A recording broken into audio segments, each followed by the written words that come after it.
All right, Melody, I turn it over to you. Okay, good evening, everyone, and welcome to the Monday, May 2nd, 2022 Town of Rhinebeck Planning Board agenda. I see all planning board members are here, so we have a quorum and are ready to begin the meeting. I believe the agenda, well, we're going to be moving things around a little bit, but the agenda, all the items remain as they were originally posted. Jim will explain in a minute how we're going to shift some things around, but I think you'll find it easier on the applicants. You've all received the meeting notes from Jim. Are there any comments, questions, corrections? Barring none, I move that we approve them. Thank you, Edna. Could I have a second, please? Second, Joe. Thank you, Joe. All those in favor? Aye. Any opposed? Any abstention? The motion carries. You did not receive the April 18th minutes. We will review them and approve them at our next meeting. And I don't have any correspondence or announcements to share. Does anyone else? Okay, hearing none. Jim, I'll turn it over to you and you can explain how we want to proceed this evening. Okay, everyone. So this evening we had two seeker review part 2 reviews and documents we're going to run through. We are actually only going to do the Grassmere House review this evening. With Red Wing, we did not have all the materials we needed complete in order to be able to do that. But given the number of public hearings we have and the amount of time we do believe the seeker review will take, what we're going to do is I'm going to open up the meeting now, just providing an overview of what we're going to do for the seeker review. Then at around 6:15 or about the time that I'm done, we will then get into the public hearings so that we can get those of you that are on the call for the public hearings through your public hearing and off. And then at the end of the meeting, when all the public hearings are done, we're going to come back to actually doing a part 2 at the end of the meeting. So that way, those of you who are on the call for the public hearings can be on your way unless you'd like to listen in. So with that, I would just like to kind of provide maybe just like a 5 to 9 minute review here to get us to 6:15, but also let everyone know kind of what it is we're doing tonight. Just an overview of what we do need to do this evening for the Grassmere House Part 2 seeker review. All the planning board members received or should have received an email from me today with the forms that we'll be going through tonight. And you've had those in your possession for a while, but just you had them at the top of your email. And I know John emailed you as well with a link to some information. So with that, I'll kick it off, and then, John, if you'd like to have anything to say when I'm done with this, please, by all means, let me know. And then we'll get into the public hearings in a minute. So this evening, for the Grassmere House, we're going to be looking at the Part 2 impact assessment. DEC says that lead agencies, the purpose of this, and you are the lead agency as the planning board, is to use the information from the Part 1 document, and the Part 1 document is in a different file. Give me 1 second here. Where'd it go?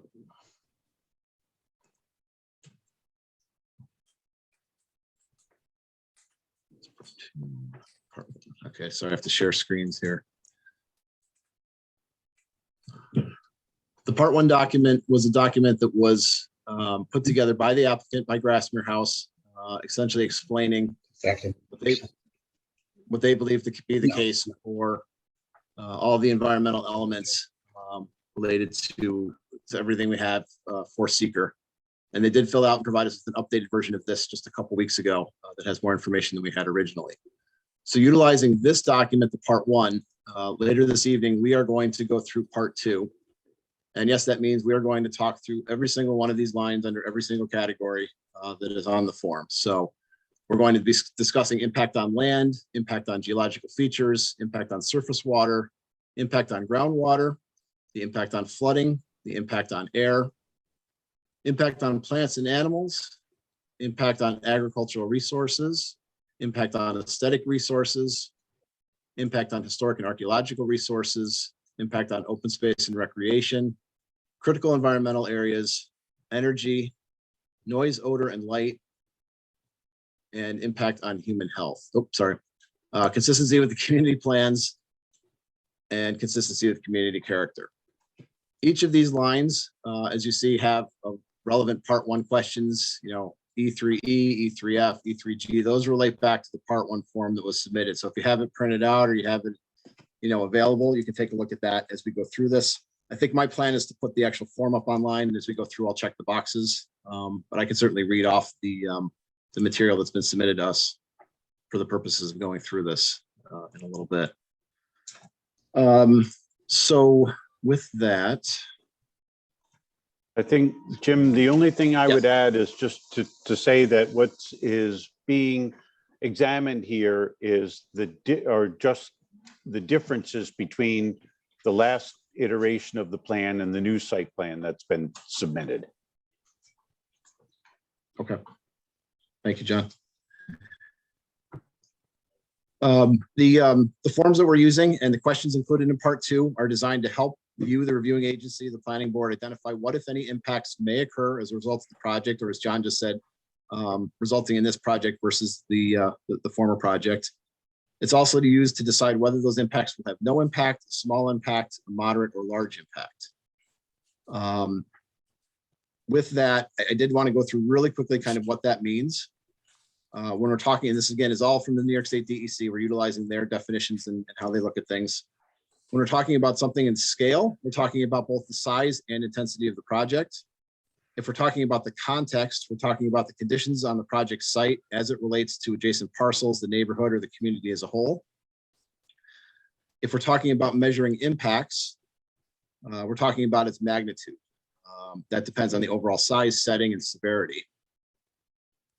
And when it comes to impact, again, we'll be filling out two boxes, as hopefully you see on the screen. I still have it up. We're either looking at no or small impact may occur, or moderate to large impact may occur. If we're talking about no impact, I think it's pretty clear. It means there's no impact that will occur if the action is consistent with the community's adopted plan and zoning, doesn't cause a change in the intensity of the land use, the quality of the existing community or its character, and does not change or impact any environmental resource or infrastructure or create a hazard to human health. If we're talking about a small impact, and again, this is all kind of relative. There's no guidance in exactly what this means other than kind of what I'm reading off to you now. A small impact is something that's considered to be minor in magnitude. It may have smaller limited effects on environmental resources. They are usually isolated, of minimal size, intermittent, or short in duration, and do not affect rare or unusual species, habitats, or resources. If it's a moderate impact, it's going to have more of an impact on environmental resources. They can also occur when impacts affect a larger part of the parcel or even a small area extending just beyond the parcel. They could be isolated in one location or of a regional concern and are generally longer lasting with the duration of weeks or months. Largely reversible, can be readily addressed through mitigation measures or project changes. And then finally, a large impact is an impact of severe magnitude or cover large areas in the neighborhood or community. The impacts could be irreversible, challenging to mitigate, or wide regional scale or long duration. The large impact may also be unlikely to occur, but if it does, it could be very damaging to the environment. So that's kind of what we're going to be doing tonight as we go through it. As the lead agency, we need to go through all the part two questions, sections 1 through 11, and using the information submitted in the part one, answer those questions. If we come to a point where we find that there's something that has a moderate or large impact, or maybe we don't have enough information, we will take a note of that. We can always ask for more information. But I do want to note that the applicant has provided us with the detailed kind of assessment of their own write-up that they provided regarding the environmental form. So we do have additional information, but that would be something we would look at after this evening. With that, I don't know, John, if you have anything else you'd like to add. I think I'm just about done with my kind of quick overview here. Thank you. I think that's great. Okay. Any planning board members have any quick questions about just kind of this overview of where we stand before we get into it later after the public hearings?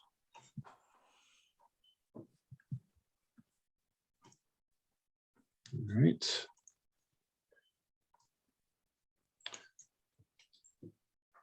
So Melody, I guess that kind of provides the overview. From there, I think, like I say, we'll go into the public hearings. It's showing 6:15 on my computer. Okay. I guess I will turn it back over to you for that, and we will come back to this EAF part 2 in a little while. Okay, so we'll proceed now to the public hearing portion of our meeting.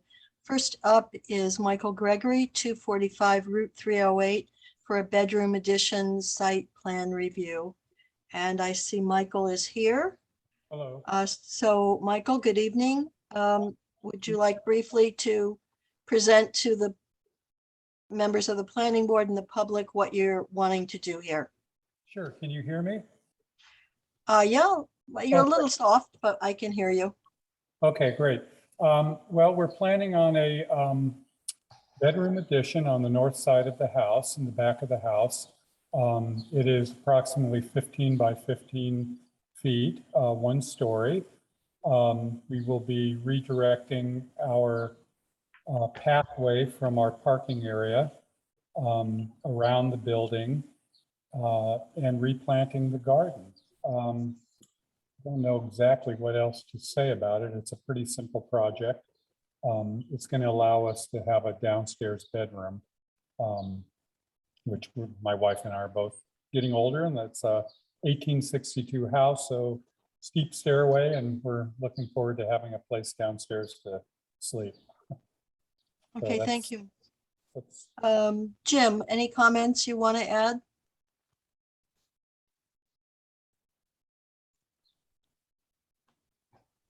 Sorry, I was muted. No, I have no new comments. I just did want to note that HAPAC and the CAB have both gone out and noted they didn't have any concerns. Right. I made the site visit along with Sharon Sherrod from the CAB. It is pretty much exactly as Michael described. It's an existing historic house.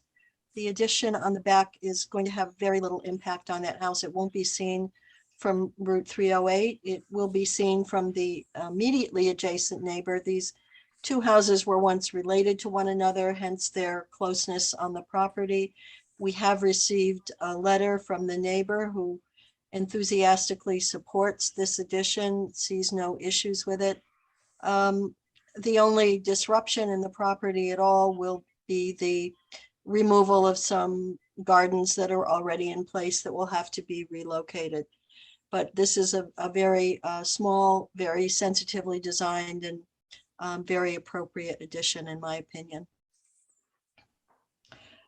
Questions from the planning board?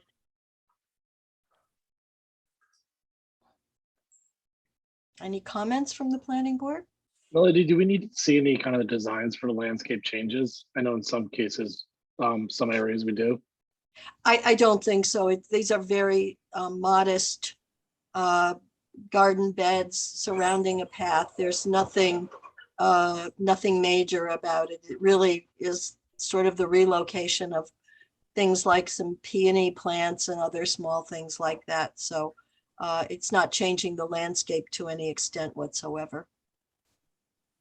Yeah, Melody, I think I was supposed to accompany you on that site visit, and I think I dropped the ball on that, so I apologize.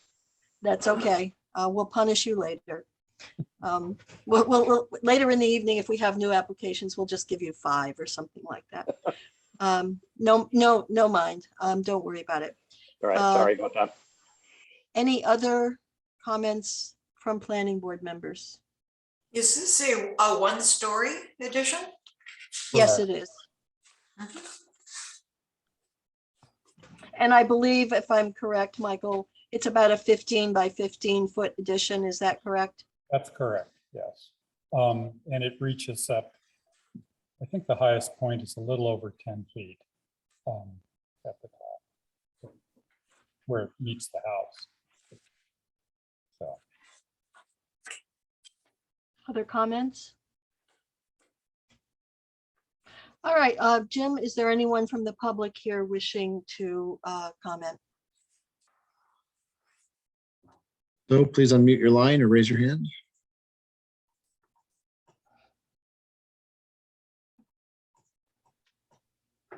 Not seeing him, Melody. Okay, then I think we're ready to move ahead. Could I have a motion to close the public hearing? So move, Sean. Second, Edna. Moved by Sean, seconded by Edna. All those in favor? Aye. Aye. Opposed? Any abstentions? Motion to close the public hearing prevails. Could I, Jim, do you want to put the resolution up and I can do run that. through it for us? Yep.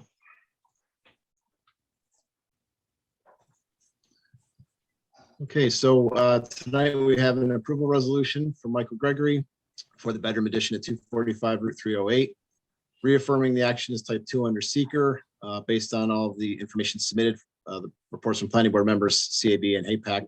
That should say, find the work is consistent with objectives and regulations of chapter 125. With respect to the site plan approval, find that the work and intended use is consistent with Town Code Chapter 125, and approve the application inclusive of materials and plans by Kevin Young Land Surveying dated February 22nd, 2022.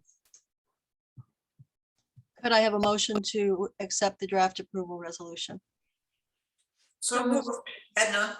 Thank you, Edna. Second, please, was that Delise? Yes. Okay, thank you, Delise. All those in favor? Oh, let me pull the board. I'm sorry. Michael, Aye. Delise, Aye. Edna, Aye. Sean, Aye. Joe, Aye. Greg, Aye. and I vote aye. Motion carries. Thank you, everyone. Michael, good luck with your addition. Thank you so much. I appreciate all your work on this. Thank you. Next up, Rebecca Tataconda, 310 Enterprise Drive, pool house, detached garage and utility shed site plan and special use permit. I think Wendy is here. Is that correct? Yes. Yes, hello. Hello, Wendy. We also have our landscape architect, Jean-Marc Flack, on the phone. Hi, I'm Okay. here. Hello, Jean-Marc. Wendy, would you like to tell us what you're doing? Sure. So I'm the architect representing the family, the Tataconda family, and they would like to add a pool house, a detached garage, and a utility shed to their property. The utility shed is located right there. It's a small existing utility pad with existing utilities that will just be more enclosed and have a roof added onto it. And the second structure is the detached garage, which is located within some existing walls, little stone walls on the property. It will just be built right within that, which is currently used for parking. And the third structure is a pool house, which is also a accessory dwelling unit. And so that's proposed to be located by an existing pool. We'll be relocating the existing pool equipment to the underside of our terrace. And the pool house has an office, which will be a future bedroom, hence the accessory dwelling unit categorization. And at our last meeting, you asked us to resubmit the main elevation showing the landscape around the perimeter of the building. So that's what we're seeing there. You can see there's some woodland plantings being carried up to the base and some little special flowering plants, native plants off to the right there. So And the green roof. And the green roof, yes, of course. Yeah. So the main part of the building will have a green roof located on front, and you'll note that there's quite a few trees in front of the building, which we've cited the pool house in order to retain, because it's very important to the client to keep as many trees as possible. Okay, Jim. No, I have no new comments or concerns. I just did want to note that unfortunately it was found that an additional variance is going to be required for the accessory dwelling being over 900 square feet. The ZBA has reviewed the other two variances and they were approved. And that did include the variance for the total size of all accessory dwellings. So in effect, the ZBA has reviewed the proposal for the potential impacts, on the property. But this one, unfortunately, is a separate section of the code that was missed when we went through the first time. Other than that, I have no issues or concerns with what's been proposed. We just need to work out that final variance. And I'll note that we did submit to the ZBA this afternoon for that additional variance. So we have an application pending. And I was advised that we would be on the next meeting, the May 16th meeting. Okay, so typically then, if your first appearance is on the May 16th, it will take at least 2 meetings before the Zoning Board of Appeals to hear back. So that could lead us to continuing the public hearing until our June 20th meeting. If I get the dates in sequence right. Is that correct, Jim? Gretchen? Yes. Yes. Okay. Melody? Yes, Mike, I have a question, Melody. yeah, I was getting to that, Edna. Oh, okay. Okay, go ahead. I was just wondering whether we might consider giving approval, contingent on the ZBA approval. That is up to the planning board to discuss. I mean, we don't normally do this kind of conditional approval, but if you want to discuss it, I'm open to that. Thank you, Edna, for suggesting that. It would certainly be helpful to keep the process moving as quickly as we can. And we would very much appreciate a conditional approval if the board would consider that. Should we go on to the site visit? I was under the impression we heard from that before, but No, we didn't.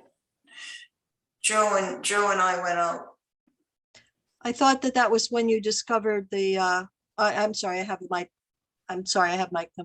they're confused. Go ahead, Edna, make your site visit report.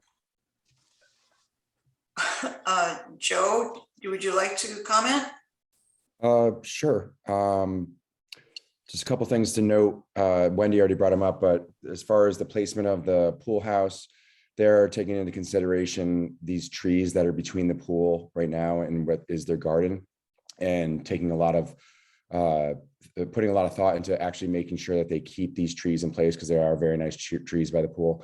The other thing I was going to say is the garage that they're putting in right now, it's basically a stone wall that is made to look like an old foundation. So I from what I understand is they're just building on top of that foundation or inside that foundation. So it won't be like a huge there's a picture of it. There won't be a huge disturbance in placing the garage where they currently have this wall. But besides that, the utility shed that is in the front of the house is already a enclosed structure that they just want to, I guess, improve and put the roof on to make it look cleaner. But otherwise than that, they've taken a lot of thought into the design as well as the landscaping. They have beautiful landscaping in the yard. Yeah, and I would just add that the driveway is 2,000 linear feet up a hill. No one else will ever see any of these buildings from any place, I think. And I agree with Joe that it's very nicely plotted and thought through. My thought on the conditional approval was the ZBA had already been out there. They kind of looked at everything. And Joe and I didn't see any reason why, we wouldn't approve this or they wouldn't approve it. And I realize it is the applicant's responsibility to understand which variances might be required, but I think it wasn't mentioned to them that this would be required. So I would be in favor, and I guess I'd like to hear what other people think about doing I would that agree way. with Edna. I feel like we informed them of the need for this variance on the site visit, and I kind of feel like, I know it's their responsibility, but it was news to them.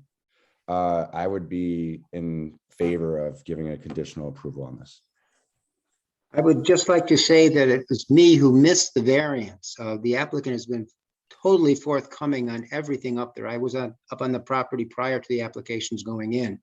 And I think a conditional approval, if we were to do it, certainly the circumstances here would warrant that. It's no fault of theirs that they didn't apply for the variance. They actually were the ones who said that the office and the pool house is going to be a bedroom eventually. So they've been extraordinarily transparent in what they're preparing to do here. Not to put it all on Michael, but I missed it too. I usually try to help catch those. That's part of the process, but I did too. Well, and it is ultimately my responsibility, so I appreciate everyone sharing in my lack of understanding of the code. Talise, did you have your hand up? I was just gonna say I would support the conditional approval as well. Anyone else from the planning board? I Craig? don't take any responsibility. But I would support the conditional approval. It doesn't seem to be the result of any changes that they've made. It doesn't seem like, there's something trying to slip through the cracks here. It seems like a very straightforward omission that can be dealt with, I think, by conditional approval by the planning board. So I would support that. Okay. Are there any other questions or comments from planning board members? Jim, is there anyone here from the public wishing to comment? And if so, please unmute your line or raise your hand.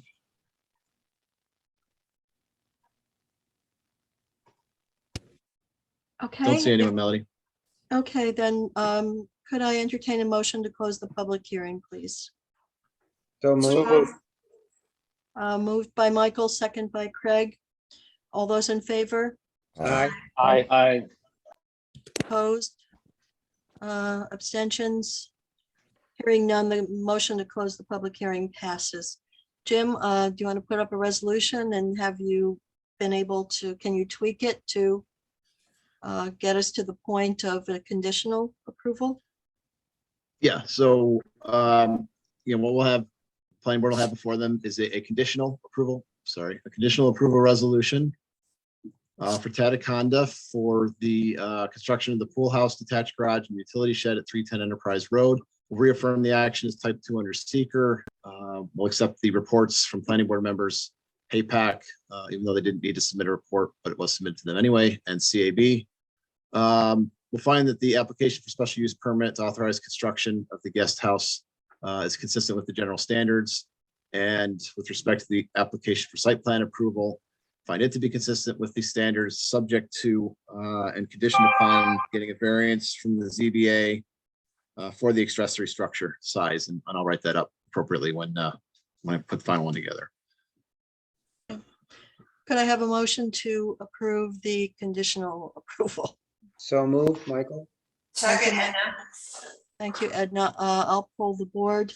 Michael, Aye. Delise, Aye. Edna, Aye. Sean, Aye. Joe, Aye. Craig, Aye. and I vote aye. Motion carries. All right, back to the Thank you zoning all board. very much. I appreciate it. Thank you, thank you. Take Bye. care. Bye. Next up, Richard Kopshansky, 1 Schatzel Avenue Tavern Restaurant, site plan and special use permit. I believe Warren and Richard are both here. Yes, Good evening, gentlemen. Warren, are you going to be presenting? sure. Okay, So this is an application to reoccupy the ground floor of 1 Schatzel Avenue, last known as China Rose, with a new restaurant. There's no proposed change to the footprint of the building. Very little changes to the exterior of the building, but as was noted the last planning board meeting and in site visits, there is a sidewalk missing from the driveway to the upper area parking lot down to the entrance, the Schatzel Avenue entrance. And so we are proposing to replace that sidewalk, create an accessibility ramp access onto that sidewalk at the lower end, right by some juniper that's planted there. There was some discussion about using the corner entrance, as was the original entrance, I believe, when it was a hotel. And I think now the thinking is that while that will be open, they're narrow double doors, so they would never function very well for any kind of accessible entrance. So the thought was to maybe retain the existing entrance there on Schatzel Avenue as sort of the first entrance one comes to, but then have, as previously planned, the accessible entrance accessed by a very short ramp around the corner, which also brings you into the restaurant space. The two rooms have been opened up and are more connected than they were before, with a wider opening between them.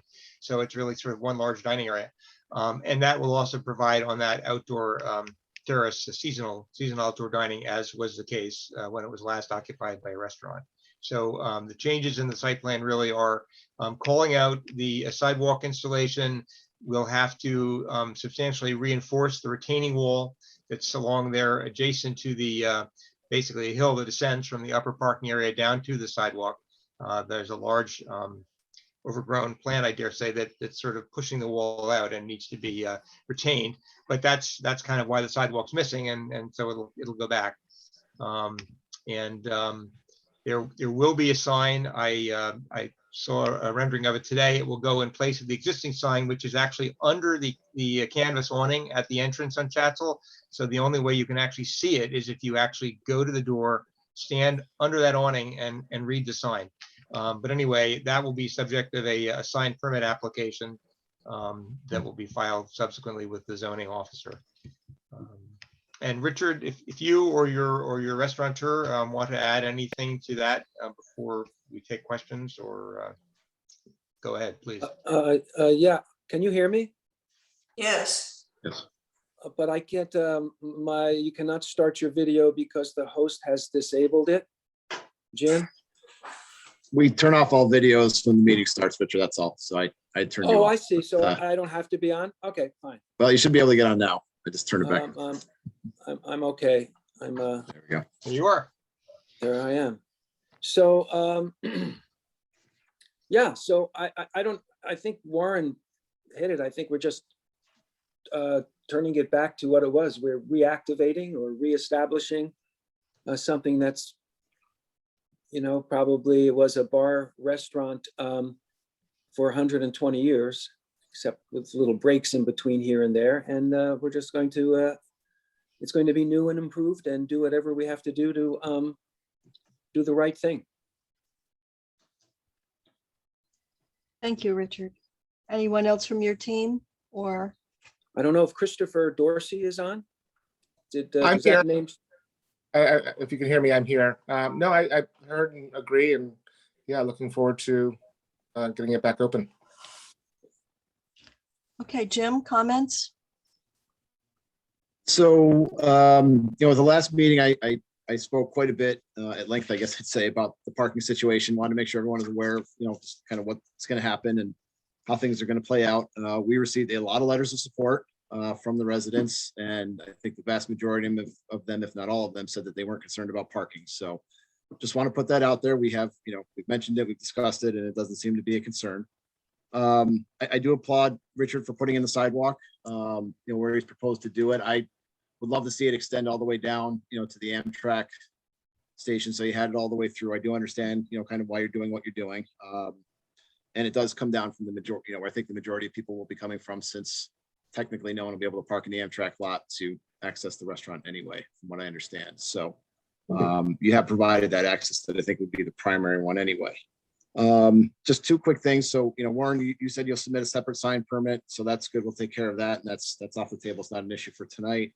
The only other thing, if we do move forward with consideration of approval, is that in the application paperwork, it said, Richard, you're gonna have 28 seats at tables and 11 at the bar.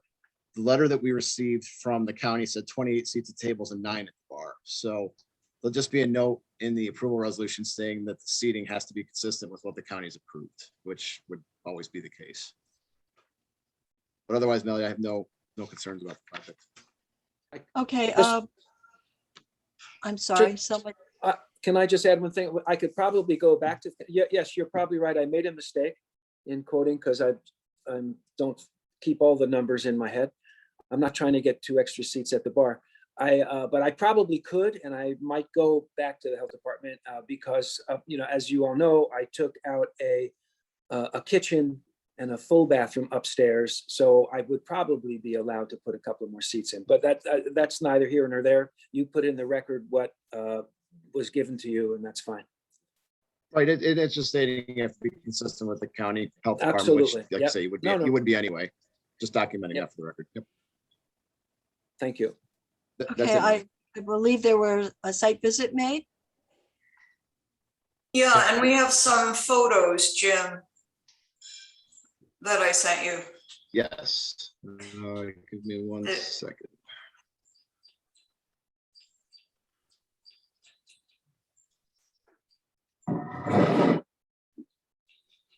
So Delise and I were out, and as we run through these, Delise, add whatever comments or thoughts you might have. We were told that no changes would be made to the building other than painting and new awnings, both over the patio and the entrance. And Warren mentioned that the planning board would see the color that's proposed. I think you can move on to the next. You can see a little bit of this area here that will be the sidewalk. Yeah, this is another look at the area that will be sidewalk going uphill toward the driveway to the upper parking area. And the next one is a look at this stone wall. And the more I look at it, the more I think about it, I'm wondering whether you might consider taking that plant out, or are you considering taking it out? No, Richard's shaking his head no. no, I think they're a big part, and Warren can speak to this also. I think it's a big part to that area. It screens the back. And I would hate to take them down. It brings privacy to the back area there. And it's a nice break from just building and cement and tarmac. Yeah, I was thinking you might replace it with something else, but I understand you're tied to it. I'm just concerned about the stone wall and its pressure and, you know, its desire to lean out. Anyway, you will, you know, as you're constructing the sidewalk, put in whatever is necessary to keep that stone wall in place. I think we have a couple of other photos that show possible parking. I think we counted 6 possible spaces along the road here and a couple at the upper level. And I think we have one last photo just up the hill a bit more is a public area that, Richard, as I understand it, is used primarily during the day for businesses and residents, but is often available in the evening. Is that correct? Yes, it's a permit parking only during the day from Monday to Friday. And after 6 o'clock, it's open to everyone. It's permit parking specifically for Rhine Cliff residents and businesses. Delise, do you have any things you want to add? I think there was a good explanation. There was some conversation a little bit about the entry.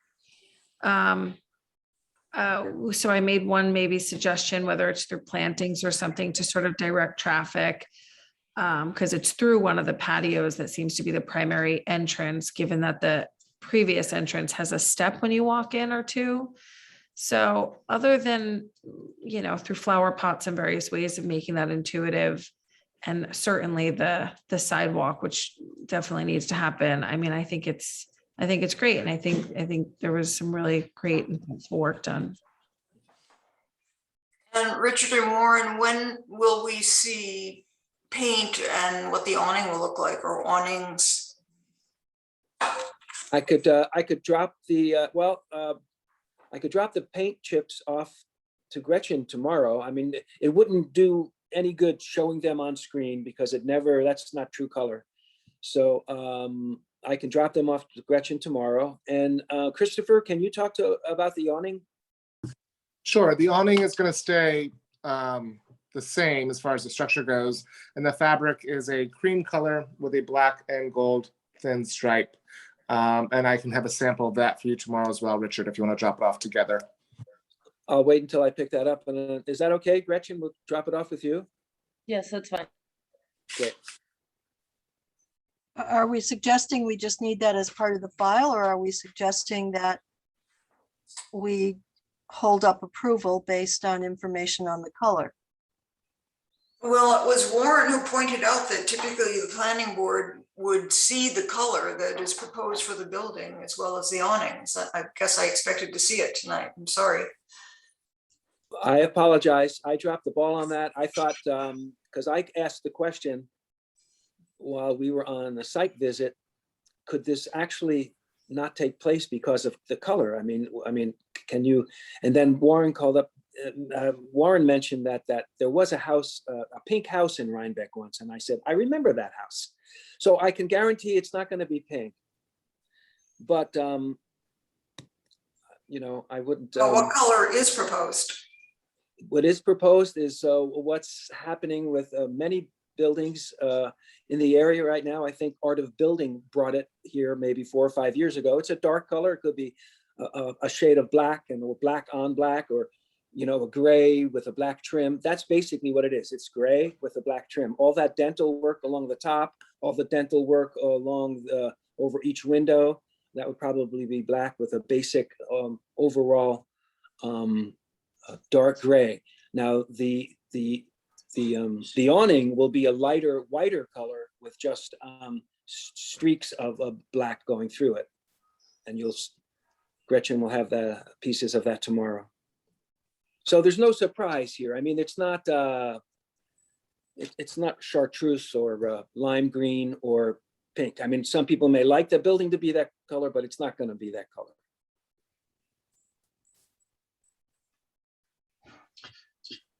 Members, Jim, how do you suggest we proceed? I mean, I didn't realize the building was kind of changing colors and awnings and all that. I guess my only concern would be that I know HAPAC took a look at it, didn't have any issues. I don't know if this was part of the discussion, but that would be kind of my only outstanding concern then, I guess, is that HAPAC, you know, has input on that or had input on it. I don't know the answer to that. I don't think we discussed colors prior to tonight, but. Yeah, Craig. Yeah, what's the business before us tonight? Is it just the site plan? It would be a site plan approval, but it's a site plan and special use permit because it's in Rhine Cliff. It's in the historic district. Okay, but there's a subsequent hearing for the sign. Yes. There will be. Can the color be kind of rolled in with that? I mean, the sign is its own sign permit. It's, you know, the color really reflects on the site plan. Right. I don't know how we tie them together. Right. I guess it Is depends the- on what. Is there, yeah, a sign permit is separate and I don't see them being lumped together, but I'm wondering if we'd be comfortable approving it conditional upon HAPAC signing off on the color change. Is I that a think that- possibility? I think that's acceptable based on some things we've done in the past, in my opinion. So we would approve it, but it would be conditioned upon continued conversation with HAPAC to reach agreement on the color. That would be okay with me. Me too. And are they going to approve the awning as well? Well, I think it's probably a good idea to roll the two together. It's not an approval as much as a sign off. The planning board does the approval. HAPAC would have to sign off on it, but it's a condition of the approval resolution. It would have to be okayed by them.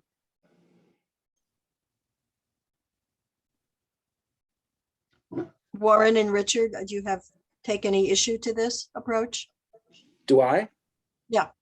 No, or Warren or Richard. No, whatever you think is right, we'll just go along with it. I didn't think color was going to be a problem, to tell you the truth. Well, So- color is something we ask for on any application. You know, we ask people to show us their siding and the colors they're going to pick. So Yeah, I yes, thought it's- Warren had made it pretty clear that the planning board would want to see the color. Mhm. All right, I dropped the ball. I have a question. I'm sorry, Craig, is that you? Yeah, was there any consideration given to just having the brick exposed and not having the building painted? Oh, are you talking to me on that? Who Yes, is that, Richard? that was a consideration when I bought the building in 1994. But because it had so many layers of paint and because of the chemicals and the sandblasting and where it is in situation to the river, and there's a storm drain right there, I thought it would be a huge problem and environmentally not a good idea. Okay, well, I wouldn't suggest that you sandblast it under any conditions. But there are ways of proceeding in a environmentally sensitive manner for exposing the brick, because as you see on the side of the building, the paint just kind of comes off. That's only in a couple of places. It's not the whole building, you know, that's a Mhm. place maybe where it got wet or something. Yeah. Believe me, I own 3 other brick buildings in Rhine Cliff. I would never paint them. And if this was not painted when I bought it, I would have never painted it.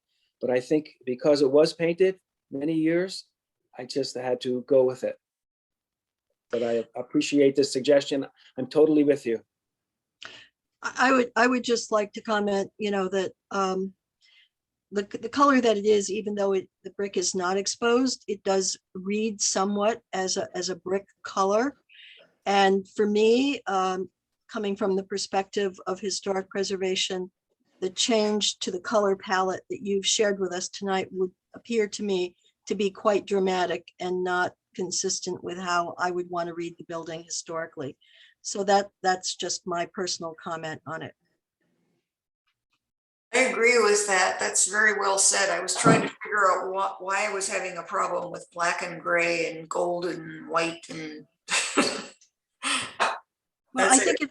I think it's making it look like something it's not. You know, it's moving it away from a brick historic building in a small river town to something quite different with that palette. Right. So I agree. And the black and gray seems to be appearing pretty widespread throughout our community. I have a friend who refers to it as gentrification gray. And I think this is a pretty prominent building, and it's you know, situated at the core of this community of Rhine Cliff, and I think it warrants attention. okay, so what we had suggested earlier was approval of the application with a referral to HAPAC so that they can concur or discuss and make decision collaboratively regarding the color palette. But I would like the comments that have been made tonight by some of us on the planning board to also be referred to HAPAC so that they know that we do have some strong opinions, at least some of us, on the choice of color. Does Can I that ask work? quick question. Does Yeah. HAPAC make the final decision about the color? And we Well, just. we can go just make 2 ways. We can go 2 ways, Delise. I mean, if we're going to make the decision on the color, then I think we have to continue the public hearing. Got it. I think HAPAC is an advisory committee. I don't think they make Mm. final determination. I think it's up to us based on their advice. But they don't unless we make it a condition of the approval resolution, to essentially give them that authorization or authority, which again has been done before. It wouldn't be the first time. It all depends on what the planning board wants to do, but yeah. So but Melody has it right. If it's a planning board decision, I don't think you can do approval tonight. If it's going to HAPAC, it could be considered. I myself am leaning more and more toward, the longer we talk, toward continuing the public hearing until we have discussions about the palette that's going to be applied to the building. I myself think it's an important statement and something we need to retain control of within the planning board. Melody, I guess, so we don't sit here and talk in circles for a little bit. Is it possible that Richard, that you can send this over? Is there anyone on your team that could provide an overlay of what that would look like on the building, so we can make a determination next time around? No one on my team. I don't know if well, Warren's on my team. Warren, can you do that with your technology? Just so we could see it both ways. Yeah. There are programs that allow you to put color, you know, on overlay and photographs and change colors. I wouldn't say it's a super accurate rendering because it simply puts a color over a photograph, but certainly something that's in lighter shadow will look different because it's in lighter shadow. So it can be done, and it, you know, could give you an impression of what it would look like in a different color. I think if we could just see what the final look with the awnings, just in general, it would just, I think it would just make the approval process simpler. And maybe it's worth showing it with a couple different colors and so we can just, instead of talking in circles, get this approved. Well, and I think it needs to be referred back to HAPAC. So it sounds like in the field, HAPAC did not have the opportunity to discuss the change in color. So I myself will make a motion to continue the public hearing. I will second that. I have a second from Edna. Gretchen, when will we be continuing it to? June 6th. Okay. I have a motion and a second. All those in favor of continuing the public hearing? Aye. Any opposed? Is there any chance to do this quicker since it's a very minor change at this point, Melody? I know we're slammed. I'm just bringing it up because I don't want to hold them up from opening and anything else. I want to give HAPAC the opportunity to get back out there and think about this as well. Okay, understood. All those in favor? Aye. Aye. Opposed, abstention, the motion carries. Thank you. We'll get back in touch with you and see if HAPAC wants to come out and make another visit. Okay, can I have another question or two? Sure. So instead of bringing the colors and the swatch of the awning to Gretchen, I should probably give it to Warren. I think that's a good idea. And somebody mentioned because it's such a centerpiece of Rhine Cliff, would the Rhine Cliff public have anything to say about it? Oh, say something? Well, certainly the public always has an opportunity to express their opinion. And I'm sure they will. But we also are charged with looking at it in terms of a lot of other aspects. So happy to hear from them, but we also want to hear from HAPAC and other members of the planning board when we see what the options are. Since we haven't seen them, it's a little hard to comment. And Thank you know, you. the public hearing is still open. So if people want to comment, particularly before the meeting, they can do so in writing and just send their comments into the board. Great, Melody, thank you. we do still need to ask if there's public comment. I think someone actually does want to Okay. speak. Thanks for reminding me. Where'd you go? I thought we had someone who wanted to speak. It looks Zachary? like maybe Zachary. Oh, where'd you go? He's down on I saw him. There you go. Let's get you on mute. I mean, I realize you did just vote to, push the decision to June. I don't know if it's still possible to revisit that. I'm a resident of Rhine Cliff. It's been sort of sad for our community that we haven't had a operating restaurant. And I imagine operating a restaurant is a very difficult business. And this would be sort of the peak time of the year when they could, have outdoor dining and really bring in some cash and, make a successful business. And I would urge the board to consider, I'm sure you have a lot on your plate, but if it's just a matter of color, having, there are swatches available, apparently, having a quicker turnaround, I think would be much appreciated by residents of Rhine Cliff and presumably the business owner. Thank you. Is there anyone else from the public?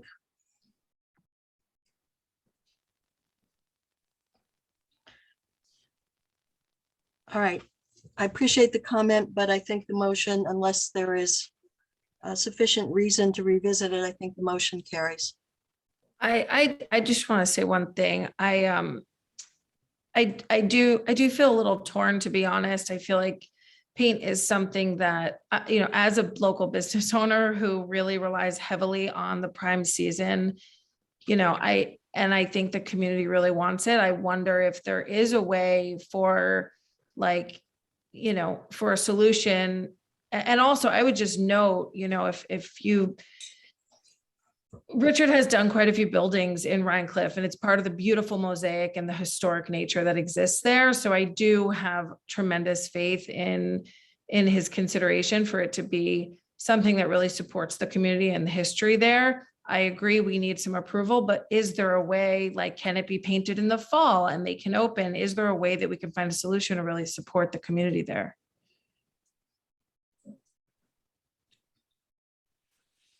I hear these comments and I agree with all of them.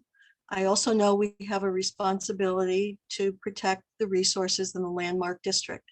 And I don't know myself what that middle ground is. Were he not repainting it now? Yes, we could probably go ahead, but right now we have no information on the paint color. So Yeah. Melanie, can I throw out a thought, which is that if Richard gives us a little more thought and decides he doesn't need to repaint the building or change the color of the building at this time? If you mean if he gives it a little more thought, Yeah. I don't are you know. suggesting if he gives it a little more thought right this minute tonight? Is that what you're saying, Warren? Well, I haven't had a chance to talk to him outside this meeting, but he might want to reconsider in consultation with his restaurateur whether they want to, put this off for another month or something. Well, So I would Melody- have to have, I would have to have a discussion with Christopher Dorsey, who is the restaurateur. And I don't think we can do that tonight while we're wasting your time. Right. I think that's. But I do have another question. If I wanted to paint one of my other brick buildings, could I just go paint my buildings? Or you're saying that I couldn't paint the building? It's because somebody mentioned about the historic quality of the bricks. Now, this is something I would never do, but I'm just wondering, how far does it go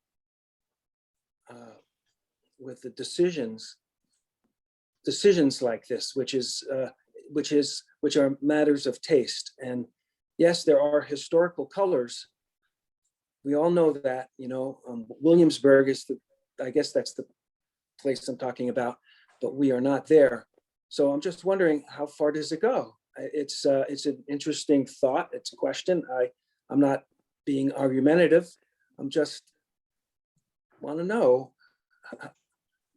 It's a little disturbing is all I'm saying, but I appreciate what you're doing. But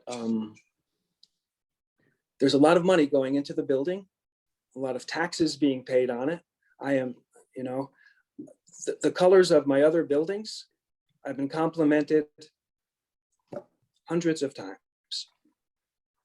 So again, it's just disturbing.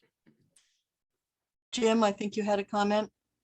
Well, I was just gonna say there's excuse me, another person would like to make a comment, Maddie Rosenberg, when we're ready for that.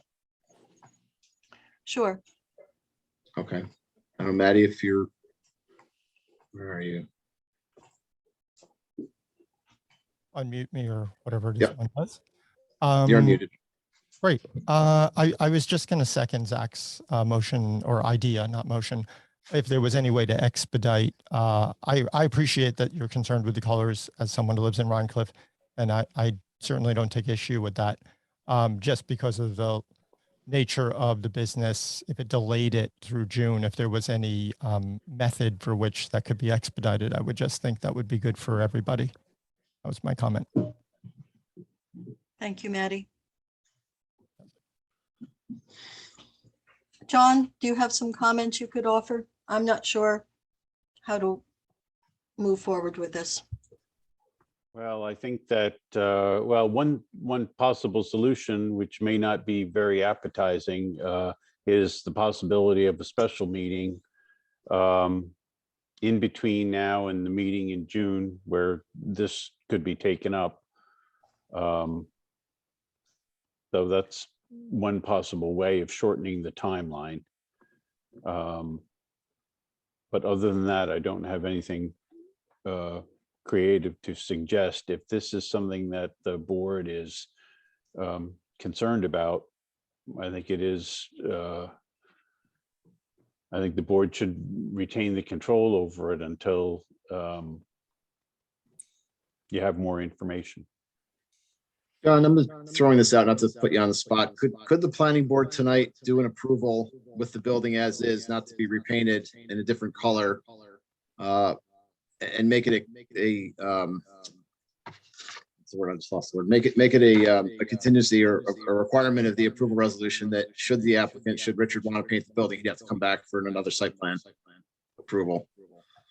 It's not clean, and I'm not suggesting that's the great way to go, but I mean, again, if we don't paint the building, I think it takes us off the table. But could it be, Yeah, could that be, I'm not thrilled about it.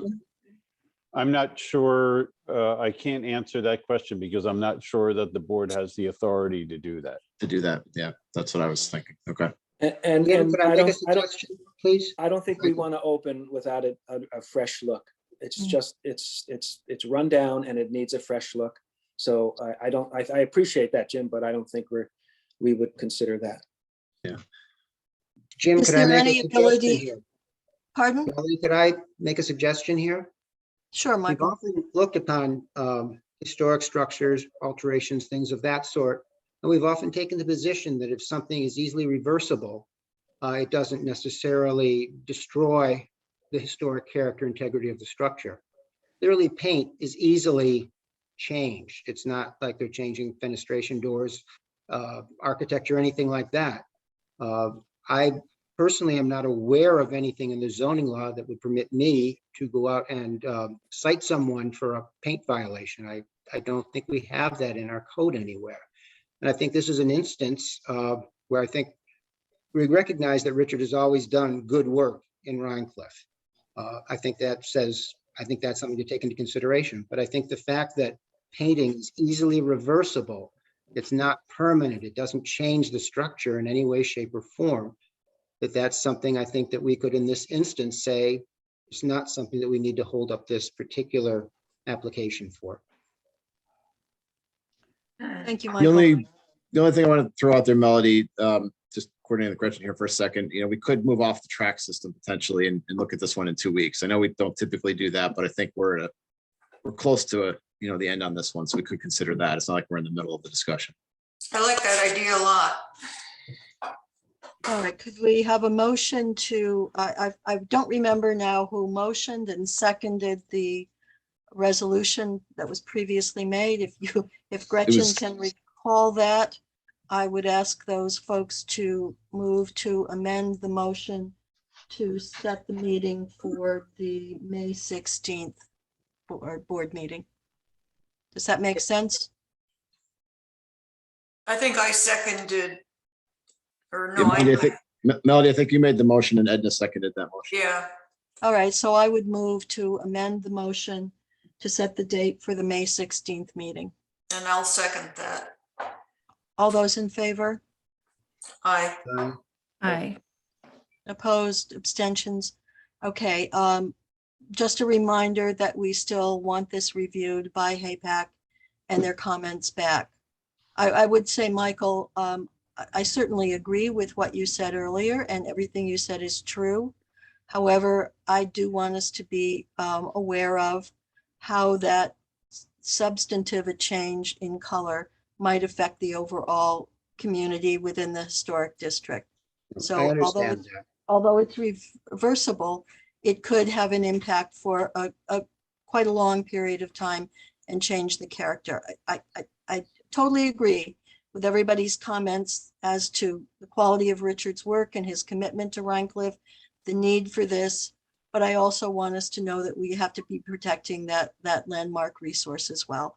So I think it's fair to have the conversation at least continue to the next meeting. Okay, thank you. We'll see you in a couple weeks. Thank you very much. Sorry, Melody, before you leave on that, do you want to work out logistics with Warren and Richard about making sure that the submissions are in time for the board to be able to take action on the 16th? Well, technically that would be today, but I think it's a special circumstance. So as quickly as you can, Richard, get the material in and make sure Gretchen gets it out to the planning board. Because I think this was a little different. Well, then excuse me, I just want to make sure, am I just bringing that stuff to Gretchen, or am I bringing it to Warren and he will do a rendering? Well, I would say you do both, Richard. I would say get what you have to Gretchen so that it's Okay. officially received by the planning board clerk. You'll have it tomorrow. In the meantime, Warren can work on some renderings, and I'd encourage you to reschedule appointments with HAPAC. Oh, okay. Are we supposed to bring APAC in? Warren, you know of that? Sure. Okay, thank you. And I just want to add, you might consider an alternative as well. Also, could I add that it would be helpful if we just had, is there a commercial color name or code that we can look at? I don't have them in front of me, but yeah, there are. Yeah, I'll get the color swatches and I'll give them to Gretchen, and she could give you the color codes and the paint company okay. and all of that. Yeah, That would be great. absolutely.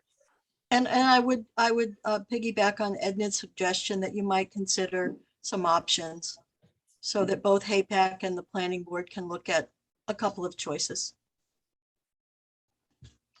Okay, have we covered it?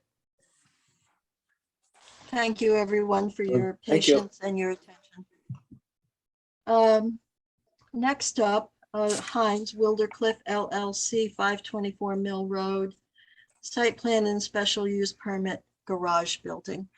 I see Christopher Heinz here, and I think I saw Mark Graminski representing this project. Is that correct? That's correct.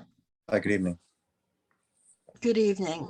Okay, Mark, I think you want to give us an overview and clarifying exactly what we're looking at tonight. So the previous meeting, which was 2 weeks ago, made a presentation to the planning board, and with a reduction of scope of the project for the Heinz residence, which is located at the intersection of Morton and Hill Road. And originally, we had made application for phasing work that was going to be done on the property.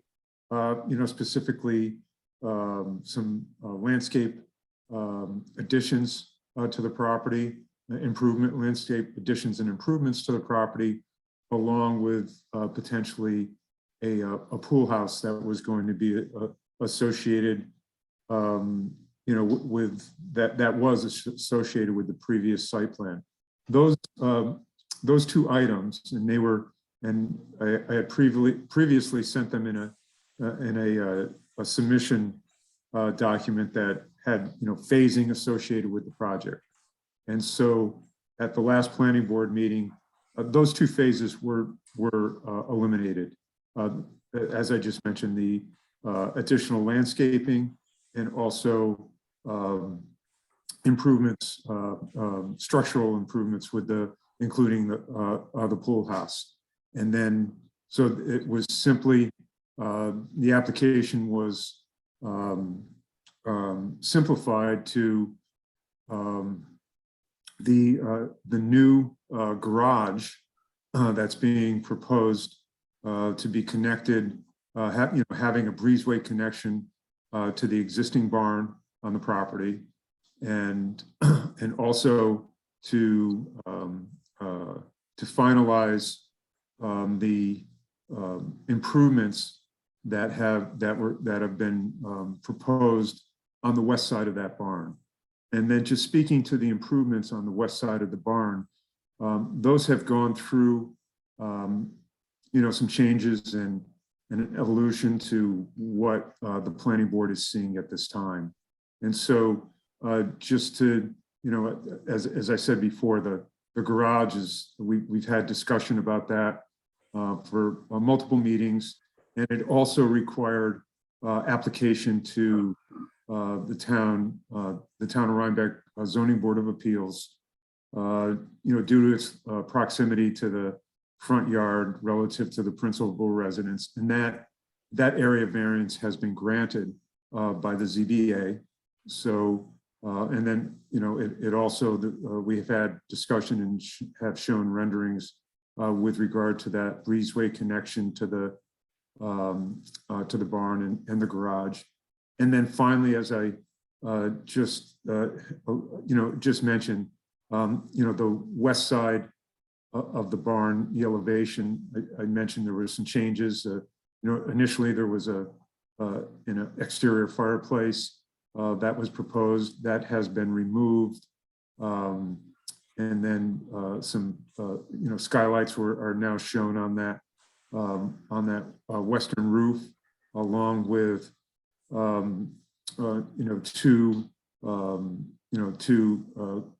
glass doors that are shown on each side of, they're actually right below those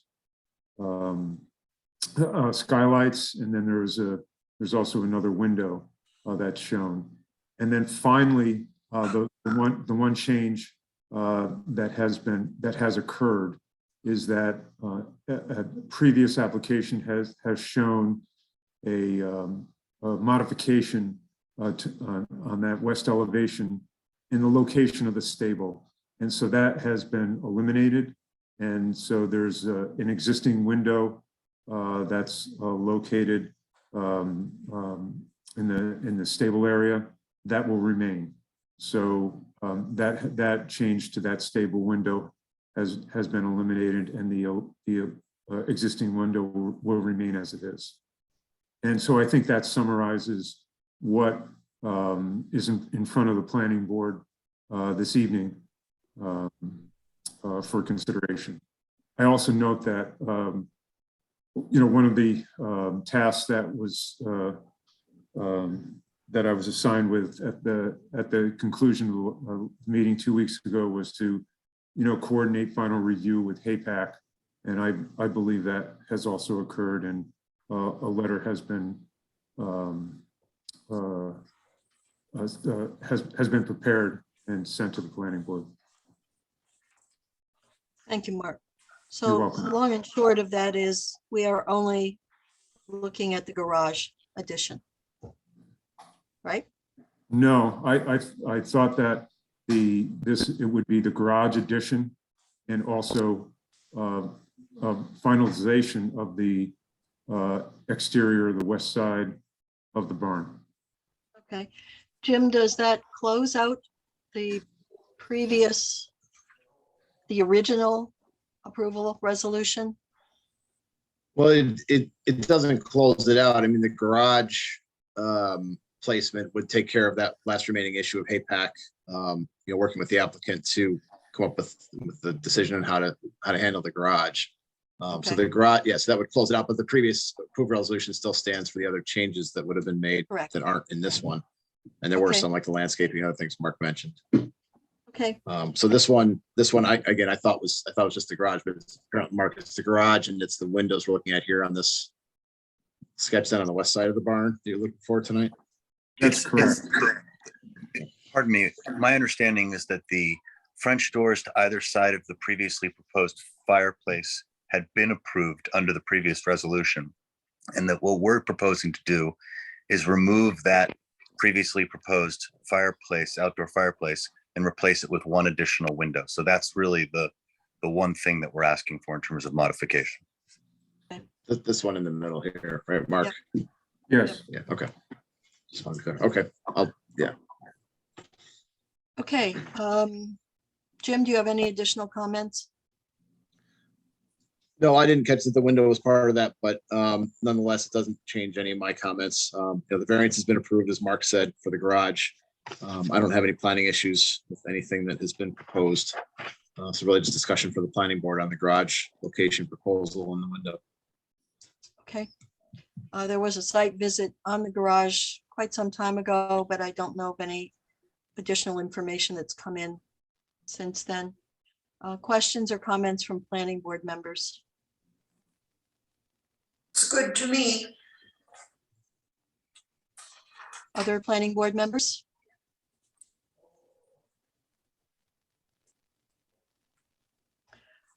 Jim, is there anyone here from the public wishing to comment? So please unmute your line or raise your hand or both.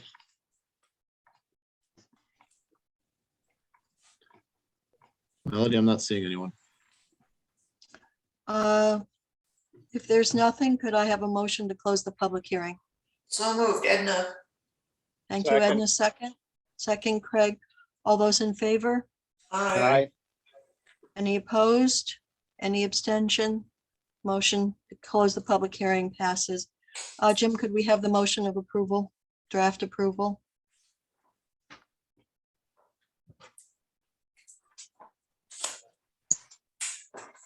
Okay, Jim, do you want to run through that?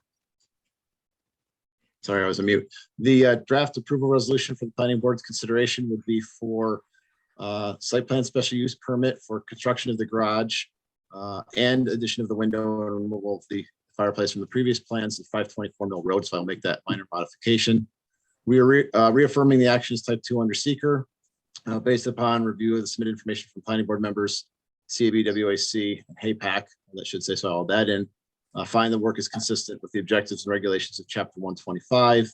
With respect to the application for special use permit, find the work and intended use to be consistent with the general standards for special use permits and would grant the special use permit. And with respect to the application for site plan approval, would find the proposed work and intended use to be consistent, again, with chapter 125, section 12575, approving the application materials and plans submitted by Mark and others. Thank you. Could I have a motion to accept the draft procedural resolution? So moved, Edna. Thank you. Second, please. Second, Sean. Thank you, Sean. I'll poll the board. Craig, Aye. Joe, Aye. Sean, Aye. Edna, Aye. Delise, Aye. Michael, Aye. and I vote aye. Thank you very much. Thank you, everyone. Good luck with your project. Thank you, everyone. Good night. Good Thank night. you. Next up, the Rhinebeck Community Nursery School, 34 Brookmead Drive for a playground site plan amendment and special use permit. I would like to, well, who is here representing the nursery school? Before we go, I'm going to recuse myself from the nursery school because of a family connection. Okay, thank you, Craig. I'll let the record show that Craig is recused. Jim, do we want to hear from the applicant or do you want to share an update on this first? Well, the applicant's here, I think maybe the applicant's attorney is here as well. And if you want to make a comment, then we can certainly get into the issue and discussion of that. I don't know, Todd, are you here representing RCNS? Todd Hirsch. I'm with the law firm of Rodinghouse, Shale, and Polidoro. I'm representing the Rhinecliff Community Nursery School and Brookmead in their application for an amended site plan and a special use permit for the installation of an outdoor play area. We will be submitting revised site plans based on the comments we received at the last meeting, but we were hoping for some guidance from the zoning administrator regarding the front setback issue, which I can talk more about. So, I mean, maybe we can get into that, but if you're gonna talk to the zoning administrator, you really could probably do that offline directly with him, in the ZA's office, unless the planning board wants to hear that discussion.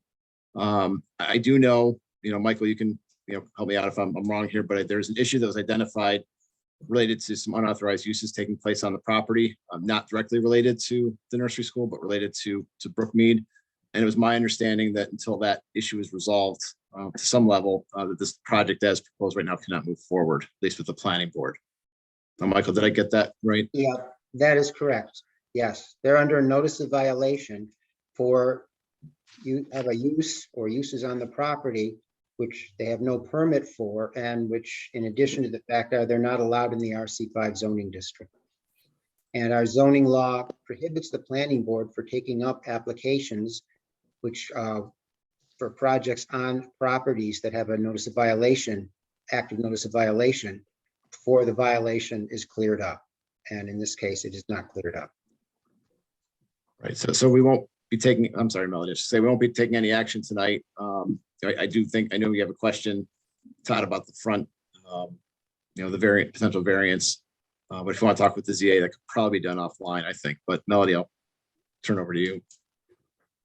No, I think the situation has been very clearly expressed. I do want to confirm or just to clarify, the violation is not something that was created by the nursery school. So despite the fact that we are not able to continue reviewing this at this time, I want that to be clear in the record.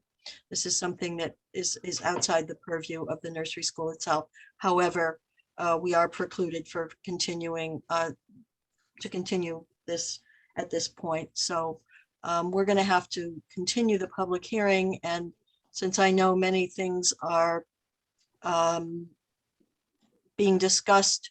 I think at this point, our best guess is to continue it until July 5th, to give the process some time to work itself out. Is there, excuse me, respectfully, is there any chance we could have an earlier date? Because we do have grant funding that we're relying on to build the playground, and the grant expires in August. Melody, could I speak to this, which might be helpful? Sure. In my letter and my notice of violation, I suggested all that's required to clear it up, at least temporarily, is a letter to the administrators at Brookmead stressing that they will no longer in any way pursue the uses listed and discussed in the notice of violation. They can, at a later time, there are a number of avenues they can pursue if they wish to try and get those uses permitted. But if they were to provide me with that documentation signed and dated, assuring me that they will not in any way, shape, or form continue in those uses, that would clear this violation at this point, and that would permit the nursery school to go forward with its application. So I would suggest, if you wish to proceed with this, that you have a good long talk with the administration at Brookmead. Thank you.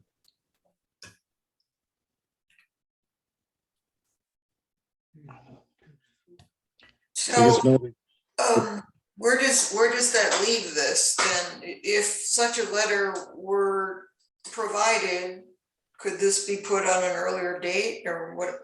What's that story? Well, we don't know. The answer to that is we don't know. We have not heard from. It's my understanding that since the notice of violation was put in place, we have not heard directly from the Brookmead representatives. I appreciate Todd's point.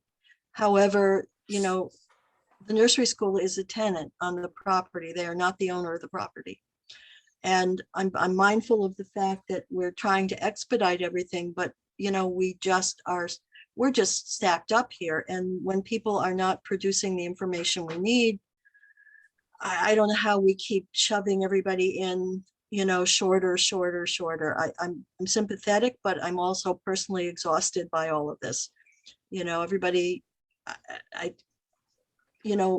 nursery school has been in this situation before.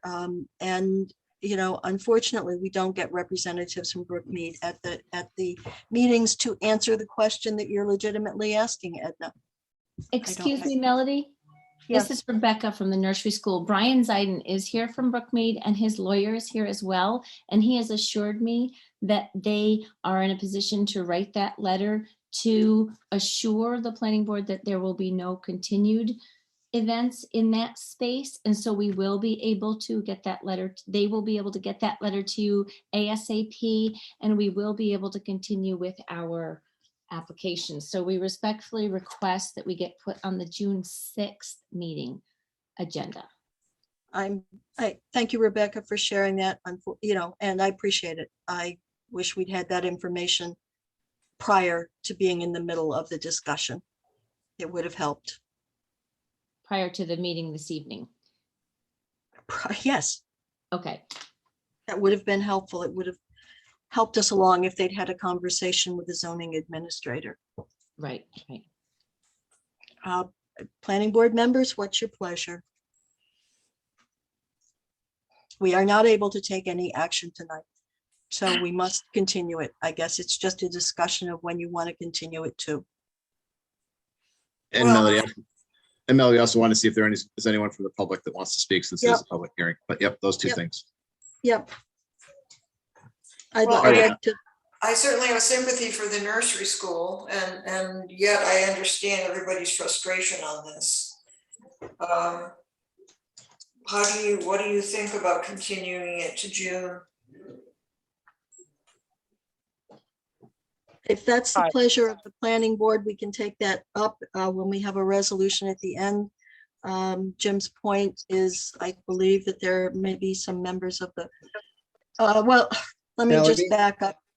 Melody, if I could speak to that point, since we're not in a position to continue the review of this because of the notice of violation, taking public comment, I believe would also fall under continuing the review process. I know people are here to speak, but because of the notice of violation, I don't know legally if we can do that because that would be part of the review process. Hi, am I able Well- to speak or is our, I don't know if everyone can hear me. Excuse me. I didn't hear what you said, but I was actually going to ask our attorney to reply to Michael's comments. Yes, Melody, I think that if the review is forestalled, the board should not accept comment tonight.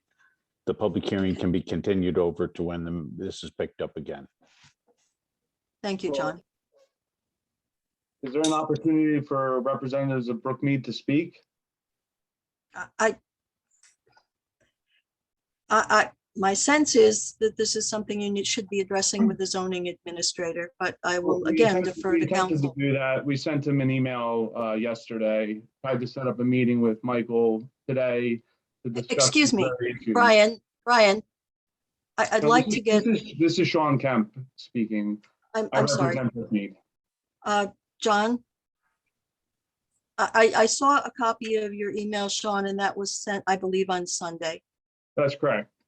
right? And Yeah. the So why zoning would administrator, you state that there was no attempt by Brookmead to reach out to the zoning administrator? well, You I can see as just, if Brookmead has been quiet about this. We've already sent a letter stating that to the extent that there were any violations, that we agreed not to commit any or engage in any conduct that would violate any further notices or things of that nature. We sent that to you. That's how I was able to go the last time around. So I'm a little bit confused why we're using this alleged violation as a pretext to delay an application by a preschool that's been pending for months now. I think that was explained. We bend over backwards for other applicants, it just seems. So I'm a little bit concerned about this. Melody, I Well, think I need I to would- clarify this point here if I could. yes, Michael. All right. The original letter that was sent was dealing with the Arts Cafe, saying they didn't agree that they were violating, but they would no longer elicit at the Arts Cafe. 3 days later, I received a number of different advertisements, videos, print advertisements for the event center. Come have your wedding, come celebrate your birthday, and things like that. 3 days after I received the letter about the Arts Cafe. Therefore, I have to really question the integrity of what is being said here tonight by the representatives of Brookmead. And sending an email Sunday afternoon, I spoke with the attorney, the prosecuting attorney for the town of Rhinebeck, and she contacted Victoria, who was the one who sent the email Sunday afternoon. My normal hours are Tuesday, Wednesday, and Thursday, 9:30 to 11:30 at Town Hall. So to expect me to respond to something when I'm not even supposed to be in the building is a little bit. Michael, I wasn't expecting you to respond to it. I'm just saying that there was an attempt to reach out to you. I did have the attorney who works with me respond to Victoria. I don't know if Victoria perhaps did not. That's fine. That's fine. Again, I just want to be clear. I'm not saying that I expected you to get back to us today or that I expected you to have a meeting with us today. I'm simply saying that we did reach out to you. As soon as I learned about this meeting being scheduled, I got on the phone with Victoria and I said, in no way does Brookmead want to be any type of obstacle to the preschool being able to go forward with their application. We will do whatever is necessary in order to make sure that their application can proceed. All right, thank you. I'm not trying to cut anybody off, but I am trying to keep what the planning board is involved in strictly planning board issues. The issue between the zoning administrator in the town and the violations that are alleged is something that is not within the purview of the planning board.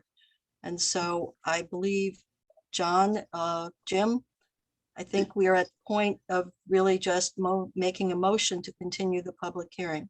I agree, Molly. Yeah, that's why I said, I think it's a matter for discussion with the acting zoning administrator. And since John has advised that we're not going to, be taking public comment or moving this forward until that issue is resolved to the ZA's satisfaction, then yes, I think we just continue this now. We understand something's been submitted, but I think at this point we need to continue the public hearing. move on to the next one. I agree, what and I'm I think the only other note that I would make is I would urge the parties to bear in mind that there are submission deadlines for the board. And in order for this to move forward at the next meeting, any material that is intended for the board needs to be received by the submission deadline in advance of the meeting. Okay. And in the interest of helping this applicant, the nursery school along, I believe it's the sense of those on the board that they would like to continue it to the earliest possible time, which would be June 5th. Is that the sense of the planning board? I move that we do that. Thank you. I Ed. second. June 6th, Melody, just to Oh, make June- sure. we're clear. Sorry, It's sorry. 6th. I misspoke. June 6th. Thank you. Who is the second? Sean. Sean, all those in favor? Aye. Aye. Opposed? Abstentions? Thank you. The motion carries. Jim, what is the submission deadline for the June 6th meeting? It's 2 weeks in advance, right? Okay, Should be the May meeting date. Be the May 16th meeting, I believe. okay. Thank you, Gretchen. Okay, Thank you. next. Good evening. T Court, Phase 2, 195 River Road, miniature train, central and southern loops, site plan, special use permit, and wetlands permit. I'm back. Okay, Yeah, Melody, I'll make this very easy for you. We have, since the last hearing, we have submitted the revised engineering plans for the train, so they're all up to date with the current design and particularly the tables with the sizes of the trestles clearly shown, as you can see in this illustration. We've also sent to you the manual that Dave Spivey promised from the last hearing, so that's available for you for review. I think that covers everything that we discussed at the last hearing. Turn it back to you. thank you. Mark, anything you wish to add? No, not at this time. Jim? Any comments? Yep, so really quickly, just want to clarify, as Howard said, we did receive new plans, and those plans do show the highest trestle being I'll say, it's under 20 feet, so we have no issues with the accessory height anymore. We did hear from the fire department. They were on the last meeting and stated they had no issues with the project, so that clarifies that question and concern. The only thing that I have remaining that I still had a question about that I don't necessarily have to hold this up is just that I don't believe we've seen any documents about a dismantling plan. I know we haven't really discussed that in the past. It's something that I thought kind of made sense. And I think we kind of talked about how pretty much just be taking it back out the way that it went in. I don't think it has to hold this up, but I do think, with the submission for stamp and seal, it would be good just to have a piece of paper that essentially states that. I know we had a presentation saying that you're going to come in with a crane and a small equipment and whatever. If you could just essentially write something up that does that in reverse, that gets submitted with the project, I think that's all I really need. Nothing particularly complicated, just something clarifying that we're going to have minimal impact if it ever is removed. Yeah, that's easy. That's all I have. Howard, you're willing to do that? Yeah, we can get that to you immediately. Well, I just make sure it's attached to the final submittal. Yeah. Questions, comments from planning board members? I want to know if Howard's going to go on the train. A lot of people have asked that question, including my wife. Yeah, I certainly intend to. It's been a lot of years working on this. Jim, is there anyone from the public here wishing to comment?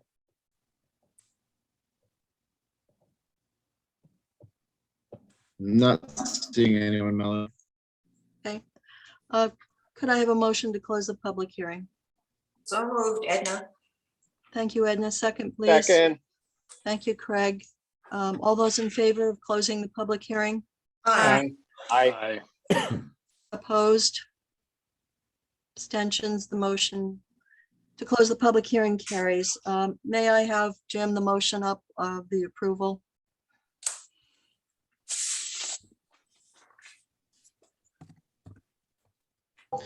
Okay, draft approval resolution for T Corp Phase 2B, which is implementation of the mini train.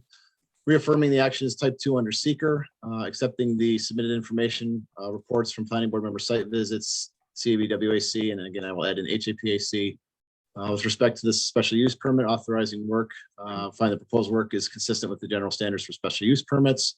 With respect to the wetlands permit, find that it is consistent with the wetlands permit requirements. And with respect to site plan approval, find the proposed work and intended use is consistent with Town Code Chapter 125. And will approve the application inclusive of the materials and plans by Mark Leminski, Marie Engineering, and Hollander Landscape Architects, among others. Thank you.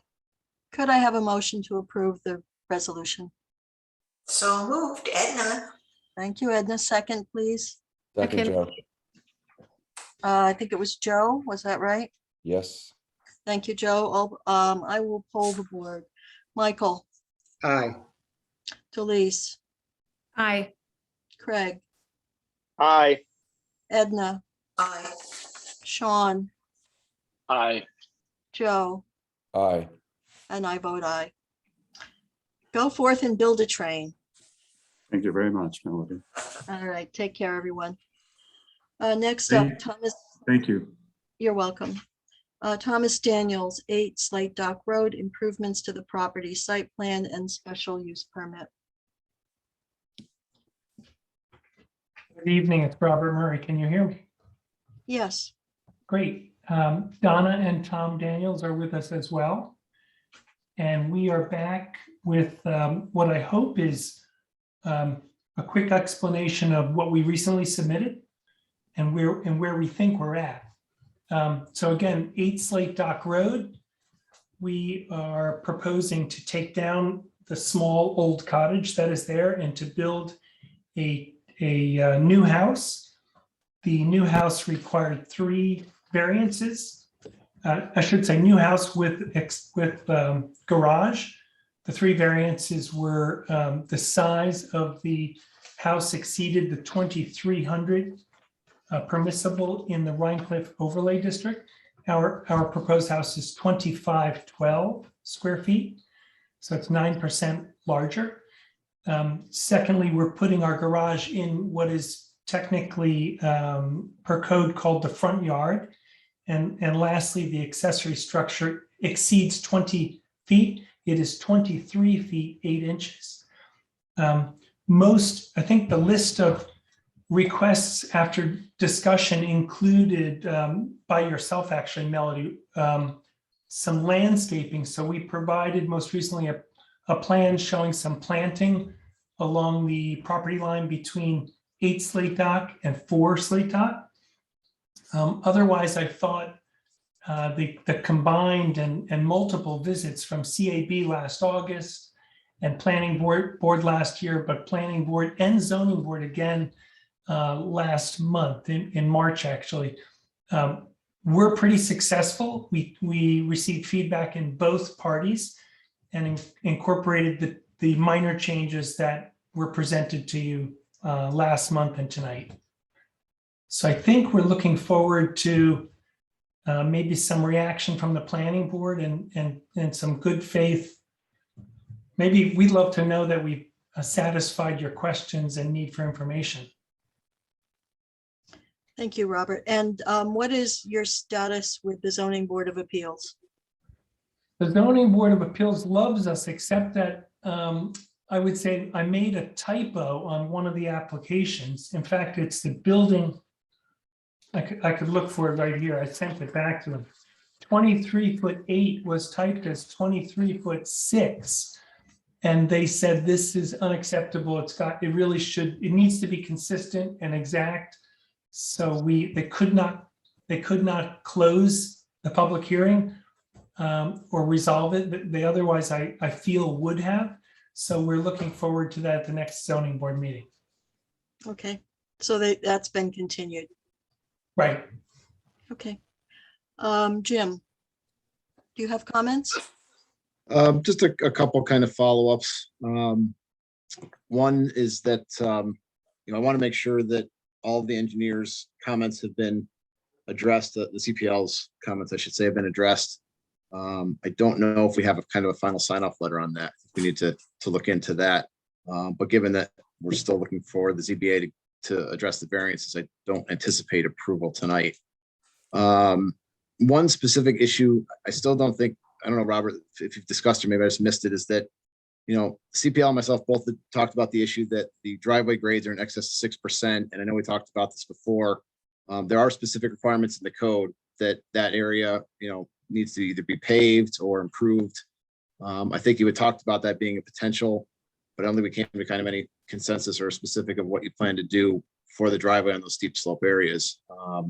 Is that something you've discussed and kind of come to consensus We on? did, in fact, well, first, I would say quite reasonably, we are not proposing any changes to the driveway itself, just to the improvements, the house. So I thought reasonably so, I didn't want to commit these residents and landowners to doing something that was already existing and accepted by the town. In fact, though, the owners readily agreed that he wants to make improvements to the driveway. So I think I would still prefer not to, well, you might tell me I have to put it on the plans. Yes, Yes. whatever you want to do, it needs to be on the plans. That's essentially where I was going to go. We don't need to really talk about it. You just, you know, get it on the plans and make sure that those are provided, you know, for the final set. You have to raise your hand. So could we just clarify one thing, Jim? So if we're not planning on changing the grade to the driveway, is that okay? Or are you saying we need to change the grade of the driveway?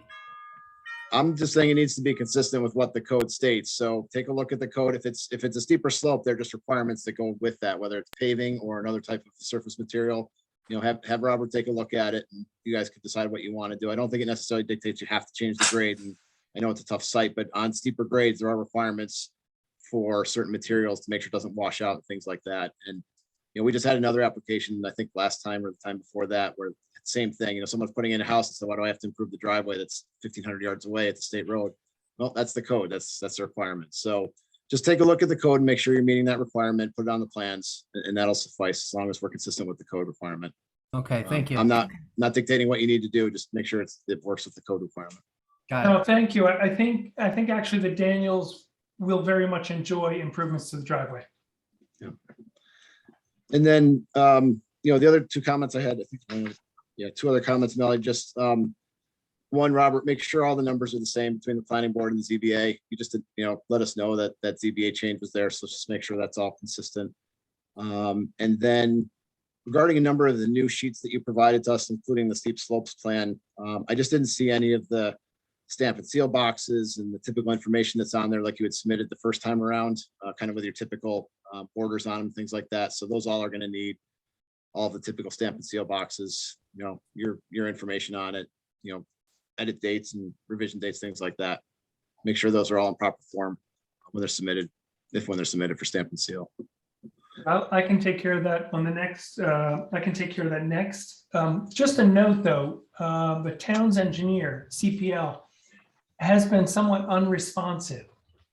I think I've satisfied, I summarized, addressed, created documents. I think I addressed everything.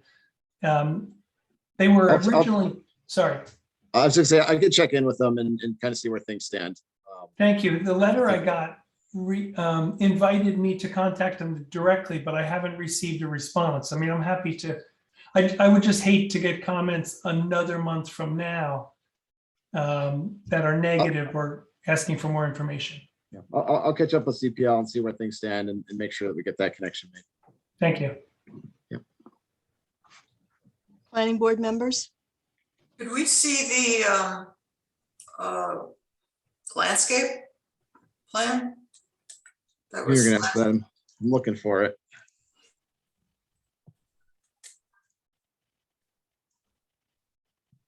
Do you know what the sheet was called, Robert, with the landscaping on? Yeah, it should be the rendering. I'll tell you what I labeled. It should be 2B. I think it's 2B. It was labeled with a prefixed with a 2 on the submission I just sent to you. I could show it myself if you wanted to share the screen. We made a rule. We don't do that on public meetings. I Give me 1 second, I'll find it. That's Alderkill. So just to Yeah, no, preface, that's, the, here it comes. So Melody, while we were on site, was concerned that we had some nice plantings. And one, we informed her that, yes, the owners weren't going to just cut everything down, throw them away. They'll keep them, they'll move them, for instance, where they're in the proximity of the garage. But in addition to that, it was suggested by, I think by both zoning board members during a site visit and planning board members, that why don't we plant some more greens behind the garage so the Barrens at 4 Slate Dock could see less of the garage. And we said we're agreeable to that. So that's why we're showing arborvitae. But I would give you one of my own criticisms of this rendering. I think the Barrens might prefer us not to plant things that just grow tall, because that defeats the whole purpose. And we're trying to be very considerate. So what we will enjoy doing, I believe, in a very simple and practical way, is coordinating with them when we go to do the work, and very purposely putting things that complement both neighbors' privacy, but don't harm their view to the northwest that you see here. Well, Yeah, since you'll be, go ahead, Edna. Well, that was my concern, that we have these arborvitae marching on here across the entire viewscape of the river. It seemed unnecessary to me. I think you're right. I was going to suggest, Robert, that since you got to discuss the driveway improvements, it also gives you time to discuss exactly what you're talking about with the neighbors. And then you can come back with exactly what you want to be putting in there or not putting in. Well, I exactly don't want to give you a landscape plan, because I think the owners aren't really interested in re-landscaping the property. They like it the way it is. So I think what I'd like to show you is just some bushes, shrubs, arborvitae shielding the house and garage from the neighbors. Really, that's all. Well, show us what you want to do. Okay. And there And is. I'm just suggesting you have time. So just roll that into your thought process. So I think then what I'd like to do is come back to you next month with my ZBA approval and with a Yeah. landscape plan that shows what I think should be reasonable and minimal. I think the focus is really shielding the garage. And also with any driveway improvements, and we will get back to CPL to make sure that we have their sign off and to encourage them to get in touch with you to make sure that everything is okay. Thank you. Are those all the points we have to cover, Jim? If I could just add, Yes. sorry, this is Donna Daniels. I mean, right now, they're not in the drawings, but there are a row of bushes that already exist. You know, they're not 10 feet tall, but so for half the year when they have leaves on them, there's a full row of like leaf fences. And then during the winter months, like you see here with the trees with no leaves, then you can see more between the two properties. Thank you, Donna. Planning board members.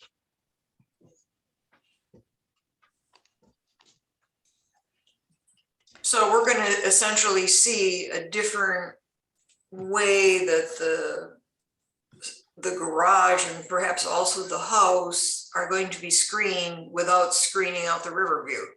Am I correct? That's what it sounds like. I think what I'll suggest is everything from the garage north is low lying. And in fact, what Donna noted, the shrub line along the property line is very significant in the summer. It's very bushy. It's probably 8 feet tall when it's in, and then in the winter it thins out and you can see through it. So I think our focus will be the garage, and we'll minimize or eliminate anything new going to the north. Okay. So I believe we need to entertain a motion to continue the public hearing. Gretchen, when would that be continued to? June 6th. And that will get us past the zoning board of appeals, I believe. Is that correct? Yes. Okay. Could I have a motion to continue the public hearing until June 6th? So move, Sean. Thank you, Sean. Second. All those in favor? Aye. Aye. Opposed? Abstentions? The motion carries. Thank you. Thank you very much. Next up, Rockledge, 492 Accurate Hook Road, condo units. Site plan approval, special use permit, and wetlands permit. I believe we have had a written. I believe we've had a written request to continue the public hearing. Is that correct, Gretchen, Jim? Yes. I think Mark is now off the phone. Marcus, we have your written request. Is there anything you'd like to add? No, that's it. Thank you. Jim, do you have any comments, Jim? Not at this time, no. Any questions or comments from planning board members? Only that I'm recused. Thank you, Edna. All right, Jim, is there anyone from the public here wishing to speak? So please raise your hand or turn on your screen and we'll call on you in the order I see you come up on the screen. Just give me a second and I'll just make sure. I'm not seeing anyone's hand, but we'll give it last call. Oh, I'm also. Sorry, my name's Eliza Mulvaney. I don't mean to interject, but I'm also very concerned about this. If there's a point where I could have a small time to say something, that would be great. Yep. So This is a Melody, public hearing. I'm sorry. Yep, Jim. I'm sorry, go ahead. I was just gonna say, so Eliza, turn on her screen. I think Yeah, Carl I'm did as well. trying. Sorry, let me. Let's find Eliza if you want to go ahead. There we go. Is it on? Okay. Sorry. We also Yeah, need so address. I'm sorry, what was that? We also need an address. If you can just Yeah, say your name and the address for the record. Of course. My name's Eliza Mulvaney. I live on 7 Charles Lane in Rhinebeck. So I'm right near the development where it would happen. Okay, and do you have a comment you'd like to make? Yeah, I'm generally concerned with the amount of traffic that would be added to the area with that many condos popping up. It seems like it's a little bit dense to add so many new homes. It's just kind of jarring for everyone in the neighborhood, I'd say. Thank you, Eliza. Along with that, the displacement of wildlife is also a concern, I would say. I mean, that's like, it is a lot of acreage, but a lot of it is wetlands. And I know that that's probably been brought up in the past. However, it's still something like, I don't know, it's a very small cluster of houses. And I just wonder how this proposal will affect the neighborhood in terms of cars coming by. I mean, what was the proposed amount of cars? 72, I think they said. But that's only saying if they leave their house once a day and don't return. So like, it's going to be a lot more than 72 added cars on the road. And that poses a threat for people who walk on the road, which there are so many who do, and run and bike ride and walk their dogs and all that stuff. Not to mention the general commute. And I heard tell of some kind of speed bumps being added, but I wonder how will that affect like the highway department and snow removal and maintenance for the road. It just feels kind of like the development is actually punishing the people who live here. And it isn't even really targeted towards people who live in Rhinebeck. It seems to be targeted towards people who live in the city, saying that they would accommodate home offices and things like this. Thank you. Is there anything else you'd like to add? Not at the moment. Okay. Jim, is there anyone else?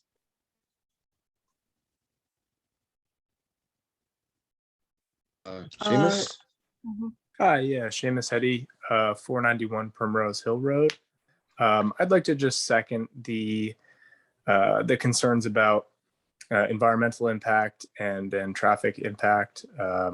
I can also say that, that's on my running route. I run down there every day, walk my dog there, see people all the time on the road. It is a pretty quiet neighborhood, and even just 72 cars is a lot to add there. So yeah, I'm equally concerned. Thank you. Jim? Anyone else? Eleanor?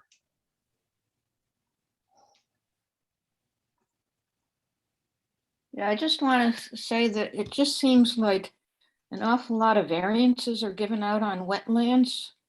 And you really can't, once you destroy a wetland, there's not really any way you can, reconstitute it. And I'm just concerned about the amount of wetland that we're losing. And I think it would be really interesting if the town would do a little bit of a study to see how many wetland, applications are approved and how many are not approved. And people say, well, it's only 15 feet here or 20 feet there.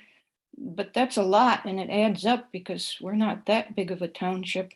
So I think that we really need to be a little bit more careful moving forward in terms of giving out some of these variances. Thank you.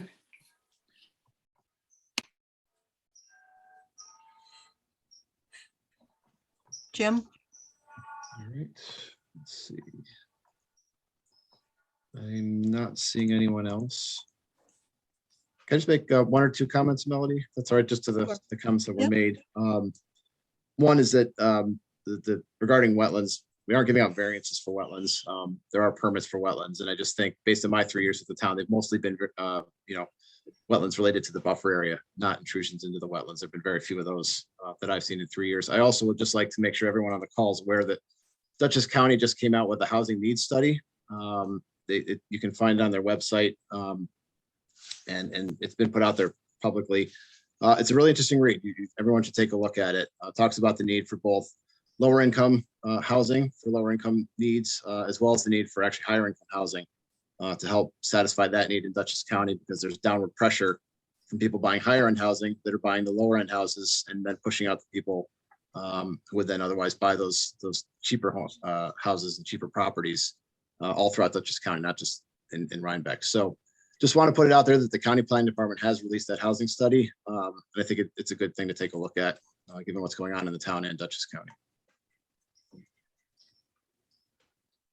Thank you, Jim. All right, if there is no one else from the public wishing to comment, could I have a motion to continue the public hearing until June 6th? All of these public meetings, as usual, will start at 6:15. So moved. As Michael, may I have a second? Second, Joe. Thank you, Joe. All those in favor? Aye. Aye. Opposed, abstention, motion to continue is carried. Next up, Alderkill, Carl Duncanberg, 15 Bollenbecker Road, major subdivision, sketch plan and major subdivision. Good evening, Carl. Hi, everyone. I have Jordan Baldini here, as well as Alan Rapelier along with me. Okay. Would you like to refresh our memory? Sure. Jordan, we submitted new plans, so we'll turn it over to him. Okay, yep, really, it's fundamentally the same with these modifications. Lot 1, we have changed the shape of the lot 1, which is kind of the furthest to the north of the proposed lot.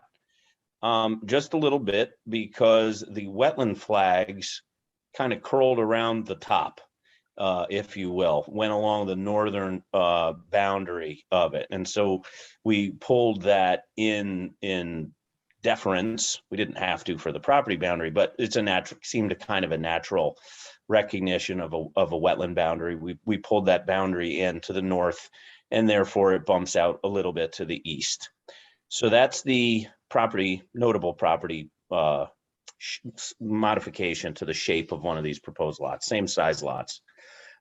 We proposed plantings along the driveway entrance to create some visual buffering, all native local plants. Yeah, there is actually a zoom in. I believe it was 2 before we went zipped past it. That one, the one right before this one. There it is. Yes. And we also, yeah, so near the road, it's kind of small in this view, but yeah, near the road, you'll see some colorful little symbols of plants. And down below, you'll see a key as to what those are. It's basically a repeat pattern of 6 or 7 plants. And then also we did plantings along the wetland buffer on lot 1, which is not, yeah, if you kind of pan and then go to the north, which is up the page, you see those plantings to give a visual indicator for the person who will occupy that lot someday. We also provided greater detail for any of the driveway conditions and driveway profiles and the proposed slope. And we always made sure the slope was under the required 15%. Those are all the different driveway sections. Those are all the profiles over the next 2 or so pages. So it's quite detailed now, and it qualifies. The proposal is to present an erosion and sediment control plan, which is fairly simple. But we have a sheet that shows the direction where all the kind of the stormwater. Yeah, it's, I think, sheet C3, which is the 4th page, I believe. Yes, all those kind of light blue lines delineate the natural boundaries of sub catchment areas. But in the end, it's a kind of simple tale. The wetlands through this property could in one way be described as a kind of a morphed letter Y, where one of the arms of the Y has 2 branches. But anyway, forgive the imperfect description of shape. But what happens really is water from the west and the south and the east and the north all enters this property, gets to the wetlands and seasonal streams or stream, Landsman Kill. Ultimately, the direction it goes to the northwest of the property. And so, of course, our proposed work is on the western boundary of this property. And we were able to catch via swales and slowing down via catch check dams, really any of the water. And other than that, it's contained and slowed on site, like water from the roof. So these plans do have all that detail and information. And so really they're just more detailed of the same plan with the minor modification to the shape of lot 1.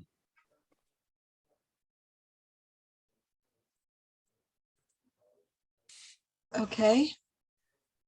Anything else to add, Carl, or anyone else from your team?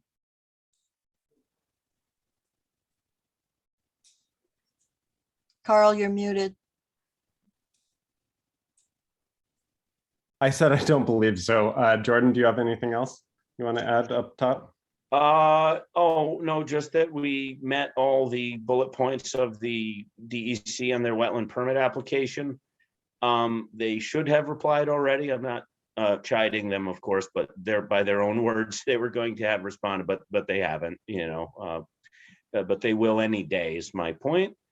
We also have our general permit in and okayed via the electronic notice of intent with the DEC.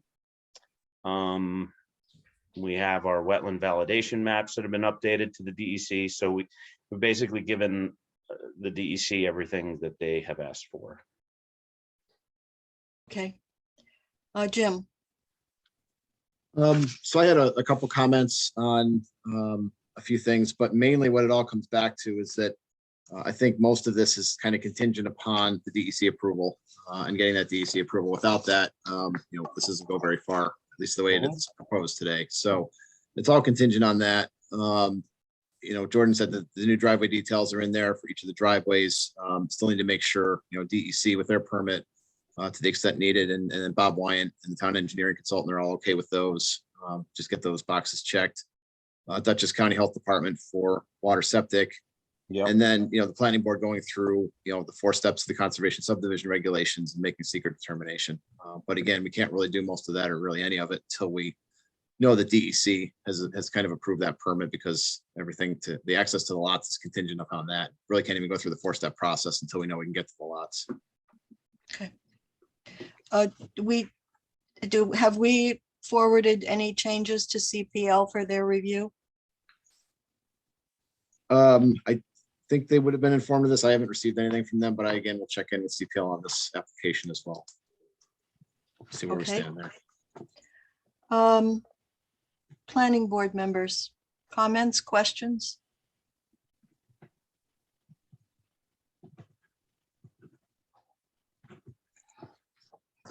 Jim, is there anyone from the public here? So please raise your hand or turn on your screen. Brian?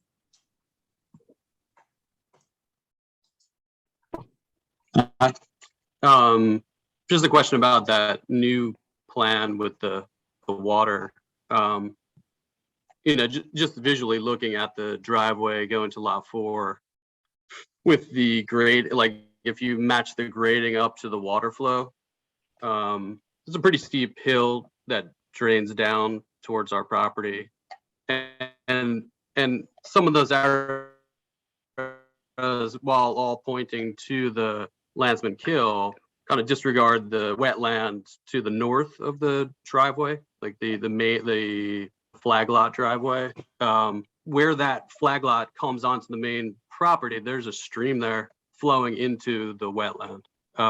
So again, I get that everything wants to go towards the Landsman Kill, but I think that there's maybe oversimplifying the plan there. But just kind of reminding the planning board, in our last letter from the lawyer, we had made a proposal to Alderkill to kind of trade off entrance into the flag lot to kind of avoid the DEC problem down there for moving the driveway to lot 4. Again, there was never any kind of further discussion about it, but I do think that's a reasonable request. I think it's reasonable, for our quality of life. I think it's reasonable to not destroy wetlands. Now that the driveway is kind of marked, there's pink flags that mark the driveway. I've counted over 60 trees that will be destroyed. A lot of them are old growth trees along our property line. So it's concerning for us, for our quality of life, for the nature that we enjoy. Thank you. Thank you. Anyone else from the public?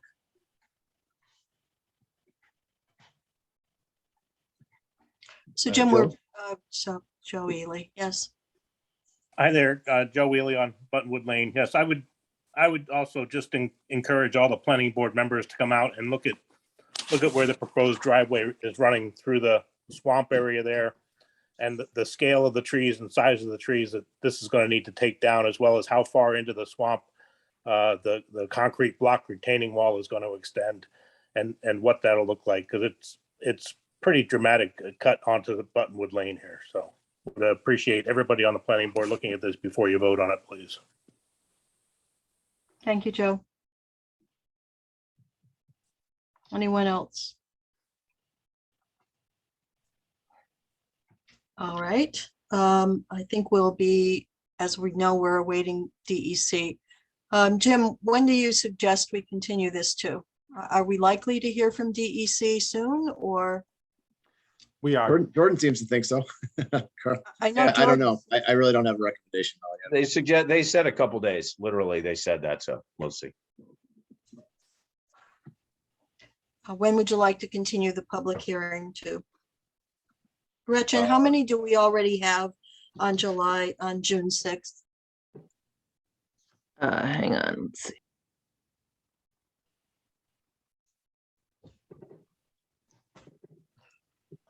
Four that I can count off the top of my head. And that includes. And then we're gonna, That includes Brindle Valley. yes. Okay. And what else were you gonna say? And if Red Wing gets continued, that's another one if that may go on that night or go on to July, depending.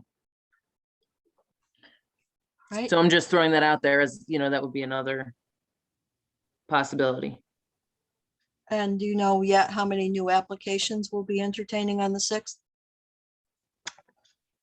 All 4 slots are open. Actually, I shouldn't say that. 2 of them have already been filled. So Okay, planning board members, what is your preference? You have 2 options, I think, to continue it to the 6th of June or to continue it to the 5th of July.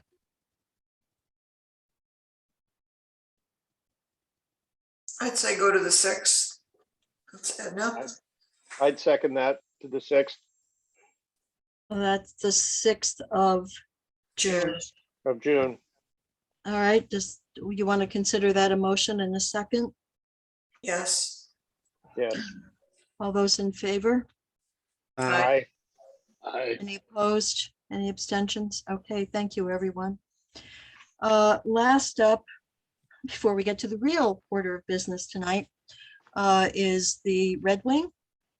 286 White Schoolhouse Road, mining scale and scale house driveway, site plan and special use permit. And Melody, I'm recusing from participating as a planning board member with this one. Okay, thank you, Michael, for reminding us of that. So we are opening this public hearing, but Jim, I would ask you to go over the letter we received today. And was it circulated? I believe it was circulated to planning board members. Yep. Is that correct? Yeah, I believe it was circulated. I don't know that I was prepared to go over it in detail, Melody, but I think just to kind of summarize, we received a letter from the applicant's attorney stating that they, I think in general, I think it's fair to say, don't agree necessarily with the way that we are pursuing our review of this application. They still state that they don't think they need permits from the town to do this. And they were essentially asking that the planning board only take a look at a driveway, maybe it was a portion of the driveway. Anyway, my response to the fact that I got the letter today is that I do believe the planning board needs to have planning board legal counsel take a look at it and advise us on the next steps. I don't have any recommendations and can't advise you on that. I don't think we've had adequate time for that. Obviously, we just got it today. I don't know if John's had time to look at it, but regardless, we need some time to take a look at it. That's not, reasonable, obviously, to expect that would be turned around in a couple hours for this discussion. So my recommendation, we can open the public hearing and take public comments, obviously, and have any discussion you want, but obviously this is going to need to be continued, and that specific issue needs to be looked at by John and then provide, his thoughts on exactly how to proceed. Correct. That's really all I have. Yeah, that's really all. That's all we can say tonight. I mean, this obviously came in today, and I saw John shaking his head that he obviously hasn't had any opportunity to even really look at it. John, is there anything you'd like to add? Not really. I was in meetings most of the afternoon today, so I actually haven't even laid eyes on that letter yet. Well, we don't expect you to, John. Like I say, it came today. I think everyone understands that. So we're going to need time to do that before the next meeting. So obviously, it'll be continued to, was it June 6th, I guess, at the earliest. At the earliest. Yeah. Okay. So I would, it is a public hearing, and I will open it up to any members of the public who wish to comment on this application.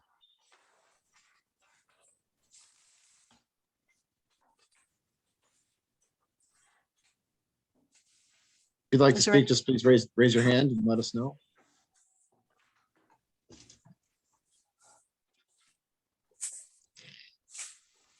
I'm not seeing anyone, Melody. All right. Give it another few seconds. Nope. Sorry, go ahead. I was just gonna say, give it kind of a last call, All but right, no if one's there's raising their hand.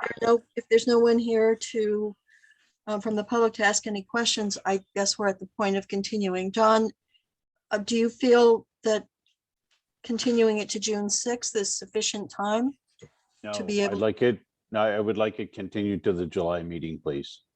Okay. So at the request of our attorney, may I have a motion to continue the public hearing to July 5th? So move, Craig. Second, Edna. Thank you. All those in favor? Aye. Aye. Aye. Opposed? Abstentions? The motion carries. Thank you, everyone. I know it was a long meeting. I appreciate your bearing with us and your patience. So now I'll turn it back to John and Jim to take us through Grassmere.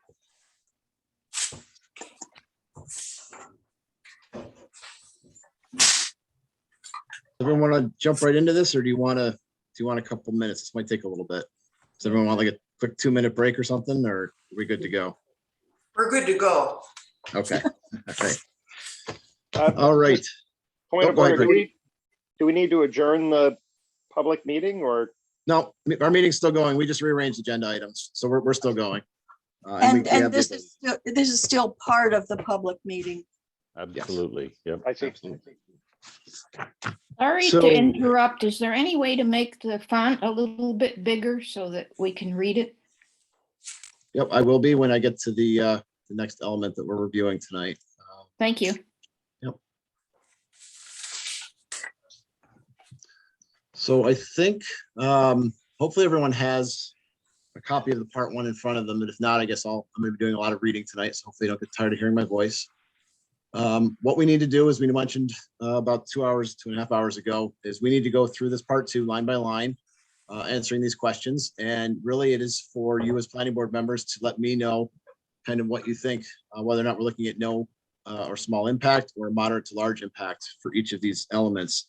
And each of these is addressed, at least for the purposes of doing this document, through the answers in the part 1 that were given to us by the applicant. So I guess without further ado, if everyone is here, we'll just get right into it. So first element we're doing, impact on land. Will the proposed action or the proposed action may involve construction on or physical alteration of the land surface and the proposed site. 1A, proposed action may involve construction on land where depth of the water table is less than 3 feet. That No. question is, what's that? No, it will not. Well, yep, so I was gonna say, so for A, if you look at 3D, the answer is exactly as E2D, it's what Edna said. The answer is no. Could you, excuse me, I'm sorry to interrupt. Could you put the document you're looking at on the screen? Well, here's the fun point. I can only put up one document at a time, so I can do that, but I'm gonna be flipping back and forth between them. So you're Well, just gonna have right to bear now, with me. right now, you simply have the meeting agenda. Oh, I'm sorry. Hold on a second. I Oh, that's thought I had okay. that. Okay, thank you so much. Apologize. Hold on. Let me, there. Do I have the blank part 2 up right now? Okay, Yes. sorry about that. That's what I Yes. intended to put up so that everyone will be able to see the answers as we Thank go you. through this. So 1A is answered by section E2D. E2D on the applicant's application was the average depth of the water table on the project site is greater than 10 feet. So the question is it no small impact or moderate to large impact? Any thoughts? The answer is no. I'd say no. Okay. Right. B, that's the what I said. proposed action may involve construction on slopes 15% or greater. That's E2F. 15% or greater is 11% of the site. So it will not. Proposed action may involve construction on land where bedrock is exposed or within 5 feet of the existing ground surface. That is E2A. The depth of bedrock is greater than 10 feet. No. The answer is no. Okay. Again, I know the answers, but you guys are really supposed to answer these for me. So Well, we're trying to. It's hard to know Yep. what the format should be here, Jim. yeah, well, Do you just want us to call it out? I mean, how do you want to do this? I mean, that's typically how we did it, but last time we did this was easier because last time we did when we were in person. So it's a Right. little different here on Zoom, but yeah, just kind of call it out. That's kind of what we're looking for, just general consensus. If someone disagrees with the first thing that's said, then we can have a discussion on it, I guess. Okay. D, the action may involve the excavation and removal of more than 1,000 tons of natural material. That's found in D2A. The answer to that is no. And I just want to read where the answer to that is, just so we get it on the record. The applicant did answer that is no. Proposed action may involve construction that continues for more than 1 year or in multiple phases. That's That's D and yes. E. And the answer to that is yes. It was proposed over 24 months. So the question is that a small, no or small impact or moderate to large impact? Oh, No wrong answers.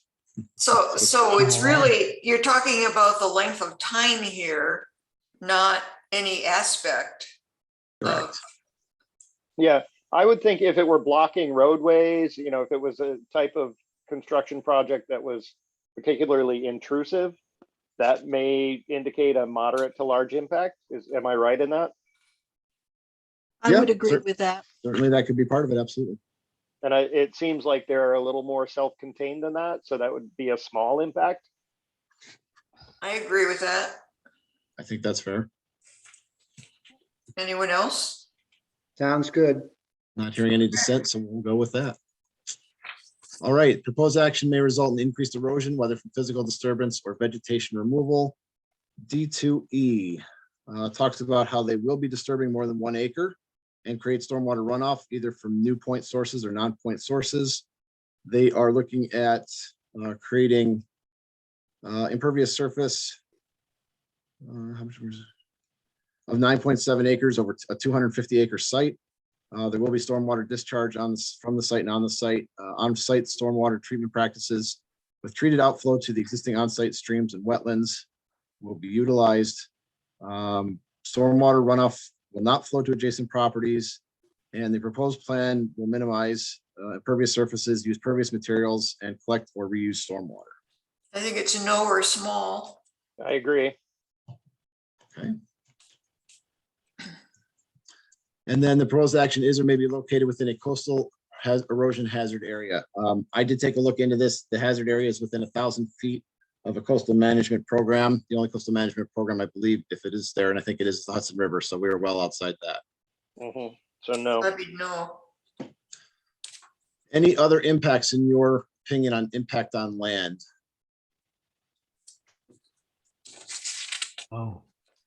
If not, then is it fair for me to say the impact on land in the planning board's estimation is a no? There will be no significant or no moderate or large impact, I should say, on land, the impact on land. Correct. Yeah. All right, so we'll check the big box. Moving on. Impact on geological features. E2G.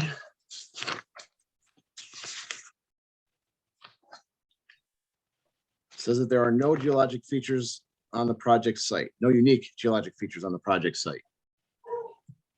Right. I think that's just a no. Yeah, as long as no one else disagrees. No. The proposed action may affect or is adjacent to a geologic feature listed as a registered national landmark. That's No. E3C. And the answer to that again by the applicant is no. Any other thoughts anyone have on geologic features? If not, we can register that one as a no. Okay, Oh, sorry. I'm sorry, before we move on. Yep.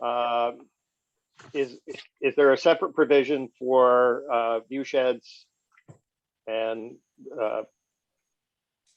scenic road impacts? That will come up later. We do have Okay.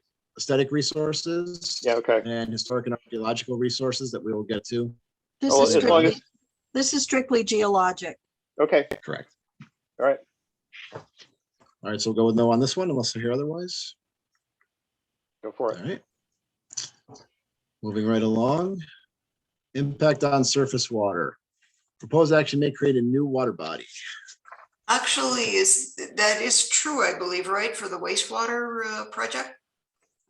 Yeah, they were gonna do rain gardens of some sort for stormwater disposal. They're doing a constructed wetland also as the receiving, Correct. primary receiving area from the wastewater. Right, that's what I was saying. Yeah. Right. And Okay. I agree. That's what I've seen in the plans. But their response is actually that the answer would be no here, that they're not creating a new water body. So I think based on that for D2B, we need to look into that and get some more information. If that sounds right to They're everyone. probably just thinking of surface water. when they ask this question? Yeah, Yes. I think it seems to me somewhat related to what the definition of a water body is. Yes. But I agree that we need more information. I mean, as we all have commented tonight, I would put it at moderate to large impact may occur and then ask for more detailed information. Okay. D2B. This is referring to surface water though, right? Just to clarify. Yeah. I would think so. Yes. Can I just read you something from the EAF workbook on this that it may not answer the question for tonight, but it may add for your information going forward. It says new water bodies can be created by damming streams and rivers, channeling water from wetlands, or even from surface runoff by grading and land shaping activities that create new basins for water to collect in. Some new water bodies use groundwater sources such as springs, creation of ponds, lakes, and reservoirs, or other land alterations that create new water bodies are all activities that could have impacts. So that just gives you some insight. So if there are drainage basins or any standing water that's going to be created needs to be considered by the board. Okay. So I know we're not taking public comment during this. It's a planning board work session, but Nick did just chat in the chat box to me that it's B because they're increasing the areas of these, not creating new ones. But so it doesn't a big deal. We're not doing anything per se that has a timeline issue or anything with any of this, but we can clarify that. Okay, and also, Jim, if I may, there's a little bit of help on that issue in the EAF workbook, which says that increasing or decreasing the surface area of water bodies by over 10% or more than 10 acres means it is more likely that an adverse impacts to water quality, water quantity or quality, aquatic ecosystems, and downstream or upstream locations could occur. So that 10% is a number that you will need to be looking at. Yep. And thank you for going into the workbook, John. I can only toggle between so many documents here at once. So I appreciate the help, assistance. All right, we'll come back to that one at a later date. So 3B, the proposed action may result in an increase or decrease of over 10%. Oh, this is what Nick was saying, look at B, or more than 10 acre increase or decrease in the surface area of any water body, which is D2B, which says the answer is no. The proposed action will encroach into town regulated wetland buffer areas, but there'll be no impacts to existing wetland, water body, shoreline, or beach. So the applicant has said that there will be no increase or decrease in size. I'm sorry, yeah. Of 10% or more. Okay, So go with a no. that's a no. Yep. Again, this is based on the information we're given, and if we have questions, we can ask for more information. And we know that Grassmere House did provide a detailed write-up that goes along with this that may have some of these questions answered if we need to go back to it later. Proposed action may involve dredging more than 100 cubic yards of material from a wetland or water body. D2A, the answer to that from the applicant was no. Proposed action may involve construction within or adjoining a freshwater or tidal wetland or in the better banks of any other water body. D2H. The answer to that was yes. The project contains wetlands or other water bodies. Wetlands and water bodies do adjoin the site. There are wetlands and water bodies within or adjoining the project site. The approximate size of the wetlands are 10 acres. None of the water bodies are water quality impaired. And that was the answer to that. So is this about the foundations for the cottages in the wetland buffer? Is that what this is about here? Well, the seeker form isn't specific to that, right? It's a generic general form for all type 1 reviews. So we kind of have to analyze it within the perspective that you have on the project, I think. Right. Again, John, And if this there's anything. is comparing Sorry, go ahead, the John. original to the original approved to where we are today, correct? Well, yep, that is what, yeah, John reminded us that again, we are looking at that comparison, but again, basing it on the information we've been given. So it's no or small, right? I think that sounds right, fair to me. Okay. Yeah. Again, we'll go with the first answer unless someone speaks up and says otherwise. That's how we do it on Zoom. Proposed action may create turbidity in a water body, either from upland erosion runoff or by disturbing bottom sediments. I think that's no, right? D2A, yep, I just want to, again, just go through the answer from the applicant. The D2A was no. And D2H, I'm not necessarily going to go through all of these all the time.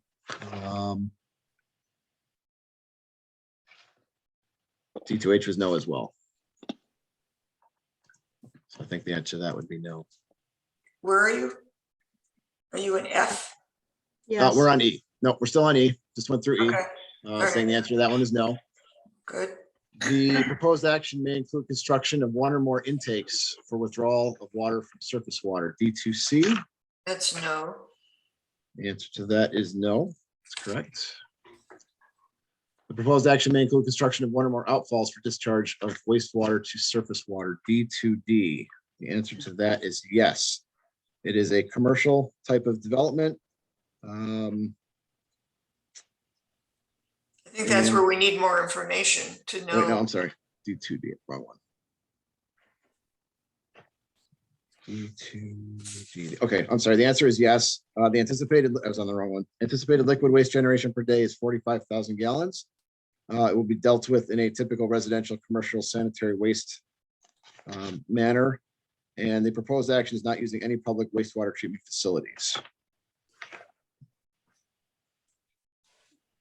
So that's, my sense is that's moderate to large, but we need more information. Well, they're gonna have the on-site wastewater treatment system, which will be constructed and discharged to create a wetland flowing through an on-site tributary to the Landsman Kill. The waste will be collected, treated, and the liquid discharged. There's no capture, recycling, or reuse proposed for the project. Okay, does that conflict with 3B? It would seem to potentially. I'm sorry, 3A, where it said it Yep. doesn't create a new water body. Right, and we discussed the fact that we thought that there would be a new one created. So that's why I think, Craig, we're gonna ask a question, look into that a little further. We'll just clarify that. All right. And this would also be subject to like Speedy's permit and all that, right? Oh, certainly, yeah. This is the planning board seeker review. Okay. But yeah, absolutely. This has nothing to do directly with permitting per se. This is the planning board planning review seeker analysis. So what do you think the answer to that one is? To G? Well, can I give you some information from the workbook that may or may not be helpful on this question? It says that if there's an outfall, there's only a small impact where discharge is low flow. So there is no change to bottom sediments, water temperatures, or changes in water chemistry or turbidity. An example of a moderate to large impact would be discharge is moderate to high flow in volume, and it will likely result in scouring of bottom sediments, changes in water temperatures, changes in water chemistry, and increases in turbidity. So we need more information. Yeah, I wouldn't. Well, and also 45,000 gallons sounds like a lot, but maybe if you break it down by 24 hours, it ends up being, not enough to require some sort of big discharge structure, like they have at the village water treatment plant. That's like a staged concrete structure. Right, and the fact that this water is going into a created wetland would indicate that if we're not looking at substantial flow, coming out of the treatment plant into the wetland, it's going to be that 45,000 gallons. But the whole intent of these created wetlands is to take that water, cool it off if it does happen to be warm, and get it down to the natural state, to the extent that it can be coming out of that system. Before then, it goes anywhere else. So, generally speaking, the intent would be that wetland is supposed to bring that water back to being essentially what it would be, with any other water on site. Does that necessarily answer the question with data? No, but that would be my assumption of how this works. And again, I'm assuming that it'll be wonderful. From what I understand, the water that comes out of that thing is going to be drinkable. But I still think until we have information, we don't have enough information to know. So we'll get more info for G. And again, it may be that we have it, we just don't have it based on the part one we're reviewing today. Doesn't mean it isn't there.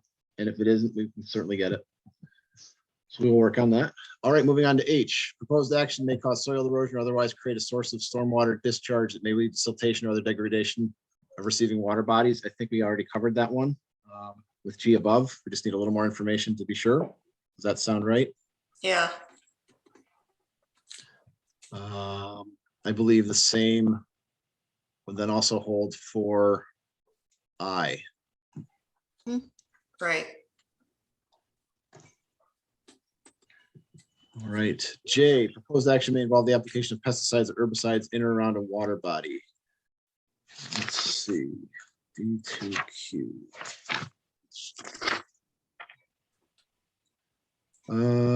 They are not proposing to use any pesticides during construction or operation.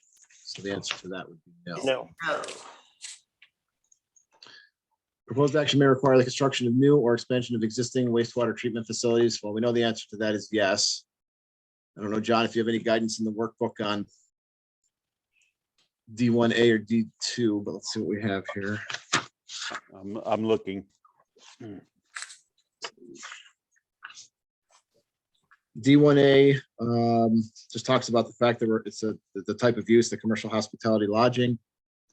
D2D.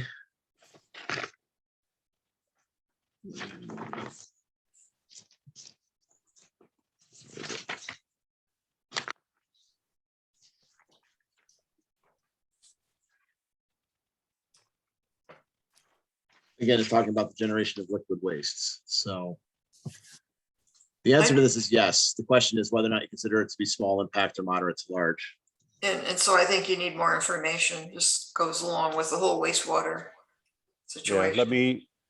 let me tell you what the workbook is giving as examples for small impact and moderate to large impact here. The example of a small impact would be wastewater treatment systems that discharge less than 1,000 gallons per day to groundwater and that have no industrial or other non-sewage wastes. Examples of moderate to large impacts would be constructing or connecting to an outlet or pipe that discharges more than 1,000 gallons per day of sewage only waste to groundwater. Constructing or connecting to an outlet pipe that discharges industrial or other non-sewage wastes to groundwater. Constructing or connecting to an outlet pipe that discharges wastewater into any surface water. And constructing or operating a disposal system such as a sewage treatment plant. So this is potentially a moderate to large impact based on those examples. And then the only caveat I would note to that again is we're again examining the delta between what was examined already under the GEIS and versus what's being proposed now. Good point. We'll I'll check that as moderate, but we'll look for more info on that. And then again, John, I think with these questions we have with more information, we're definitely going to be looking at that, the deltas you said between the two. See how that plays into all this. All right, so we have a couple of questions there. We'll come back to those. John, I'll do some research and impacts that anyone wants to discuss now related to surface water that we haven't covered. Did we say no to other impacts? Essentially, yeah, unless we've been saying no to other. Yeah, in the workbook on this, they're saying there may be other impacts identified by the reviewing agency that are not addressed by the questions above. Some examples of other impacts related to surface water may be altering or disrupting natural flow of current, altering the depth of a body of water, changing the natural bottom composition, disturbing bottom materials that would release sequestered pollutants, impacts on surface waters that may be used for drinking water. I'm not sure any of those apply in this instance, but you know the file better than I do. I think John would be good for, I'll go through the workbook and look at all the other categories and just see if any of this pertains as well, since we do have other questions to answer. Yep. Do any of these disposal sites involve vernal pools, areas of wetlands that are dry during some times of the year and wet during others? Because that's one of the things that could upset the balance of those features if they're constantly being flooded with water the year round, where typically they would only be wet in the springtime. That's a good question. That is a good detailed question. I don't have the answer to off the top of my head, Craig, so I've noted that. Take a look. Yeah, and I don't even know if the laws are, written around that, but it's a consideration. It's a very good question.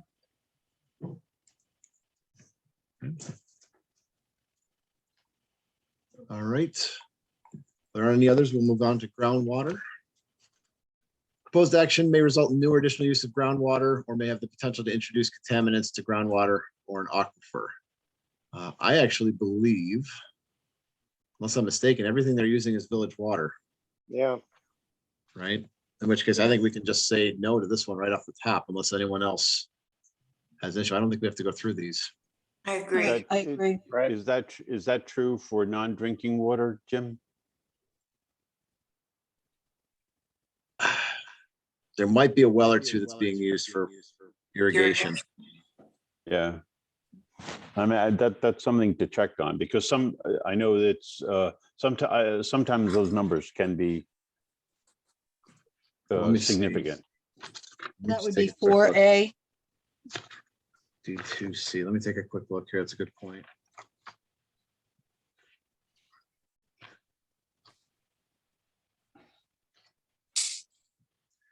The Drawback Water Service. Public water supply will be used. I don't remember any comments about irrigation and all that stuff you had us read. Yeah, and also I think that's the kind of thing that the Board of Health frowns on, because there's always the prospect that somebody's, going to drink out of the hose. But are they proposing anything that's geothermal that would require a well? I don't think so.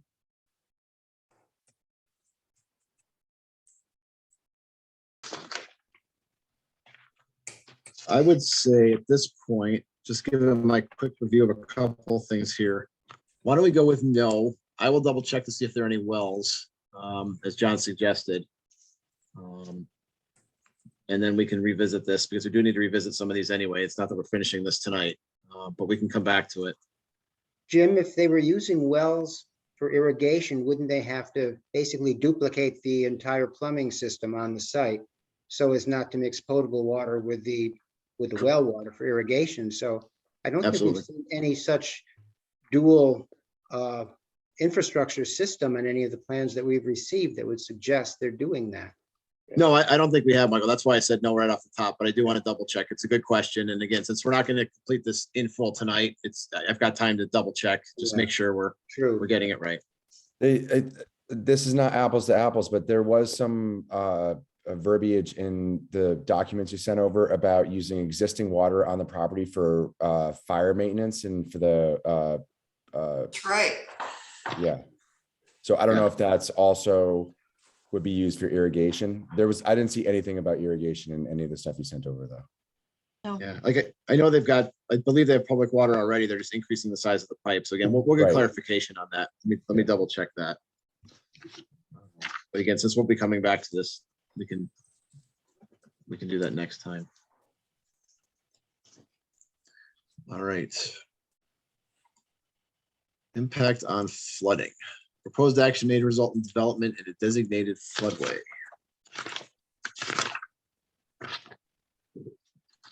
E2I.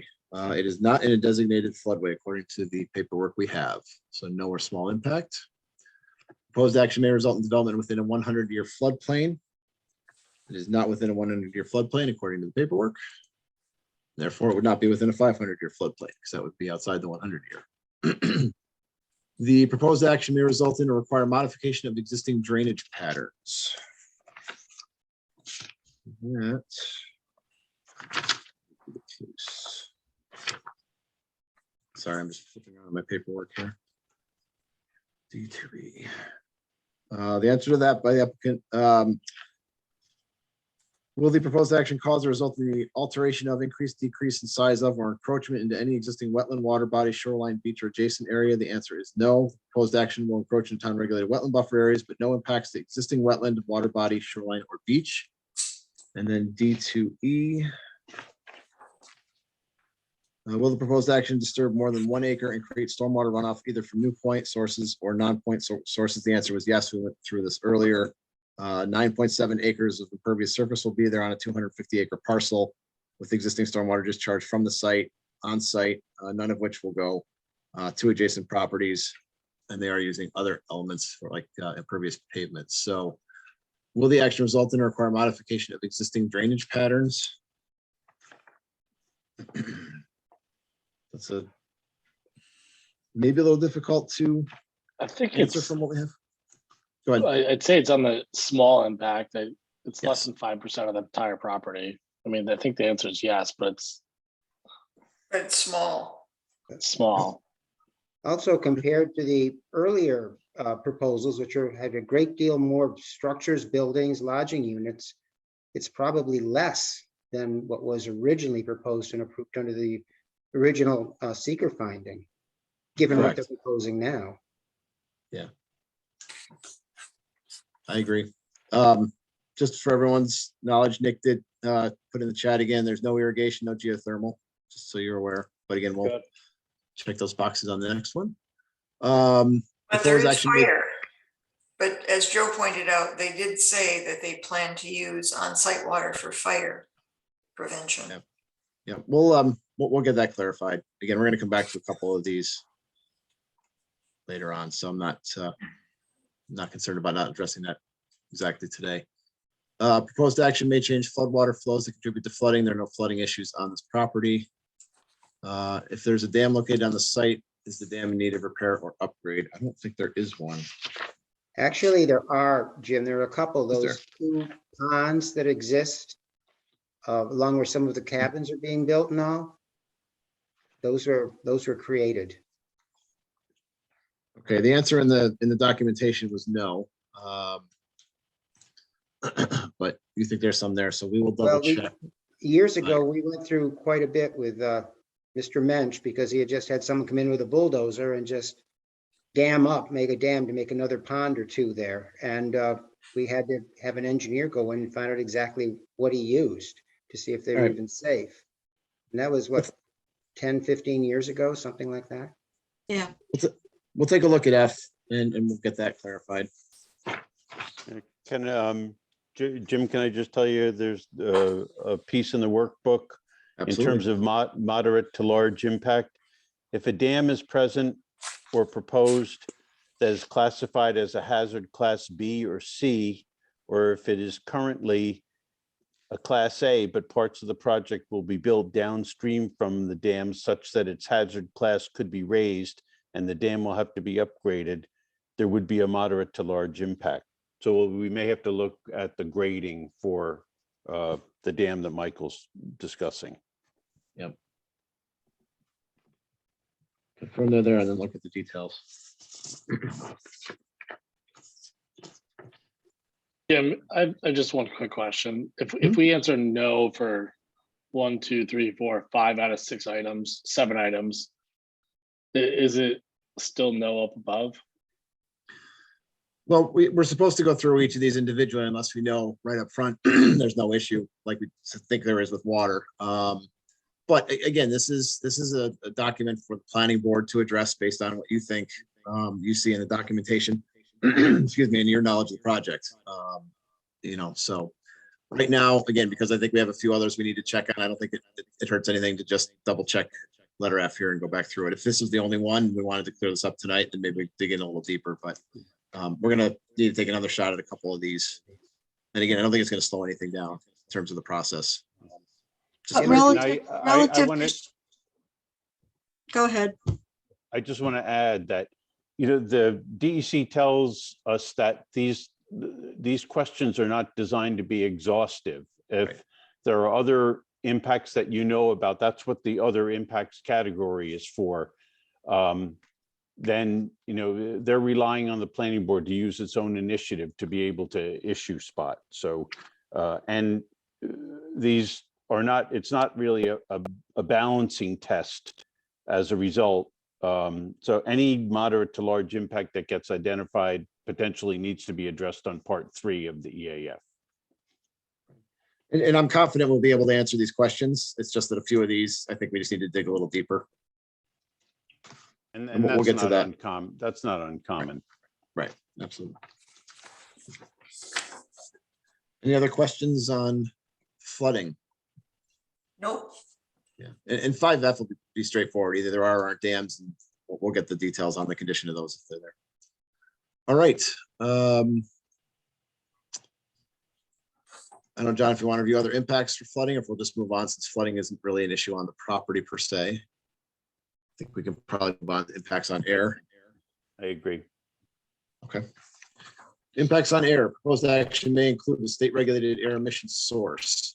Most of this, vast majority of this refers back to D2G. D2G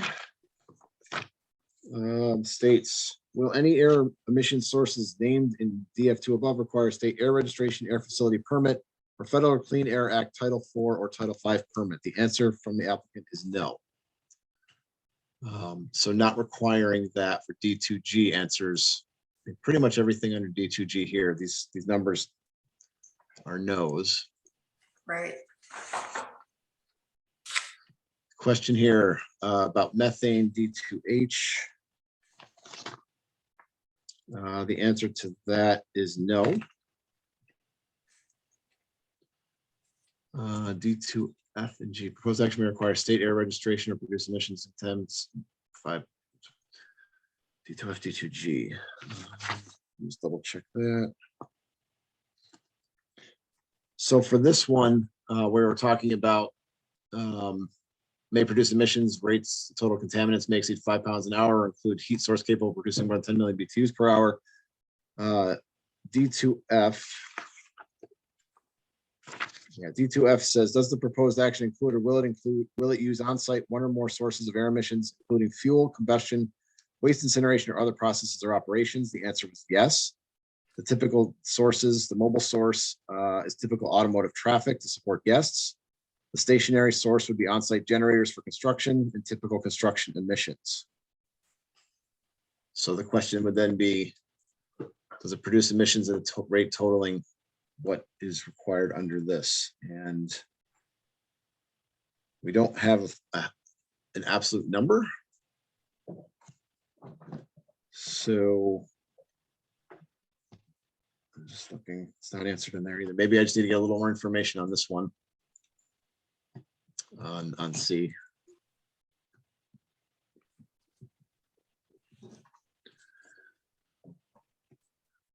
Reach 50% of thresholds A through C above. Again, we'll double check on that one for more info. I think because they're talking about generators and typical automotive traffic and not requiring state air registration permits and things, probably okay there, but we will come back to that. D2S. Jim, real quick, is the impact on air short-term or long-term in this? I think. Well, the impact based on needing a state air permit, and especially up in A, we're talking about tons per year of carbon dioxide, nitrous oxide thing. That would be a continuous request or question, I should say, in A. These other ones, it's not entirely clear necessarily. Again, it might be in the workbook, but I think I need to just double check a few things on C and D, and we'll just confirm those to see if they are short-term or long-term or otherwise.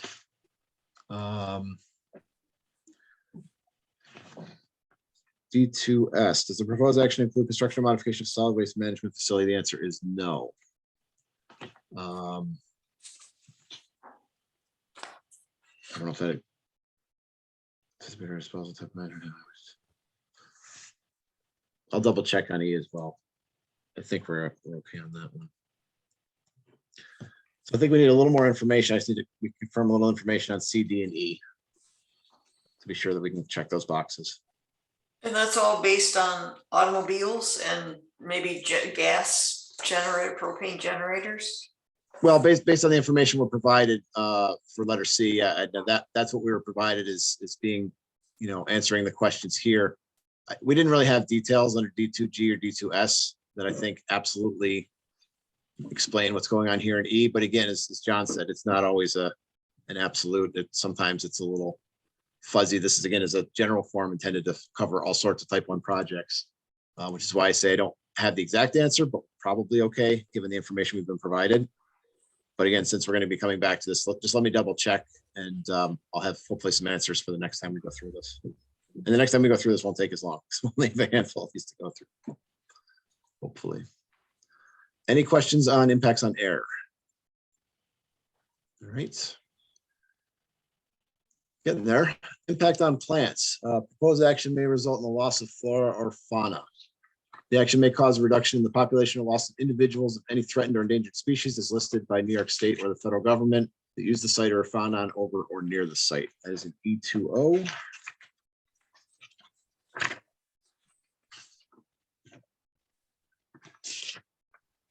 And the answer to that is, does the project site contain any species of plant or animal that is listed by the federal government or New York State as endangered or threatened, or contain areas identified as habitat for endangered or threatened species? The answer is yes. The northern long-eared bat is there. That's pretty common in the town of Rhinebeck. Does it contain any plant or animal species that of special concern? The answer is no. And it doesn't state that there will be any issues related to that.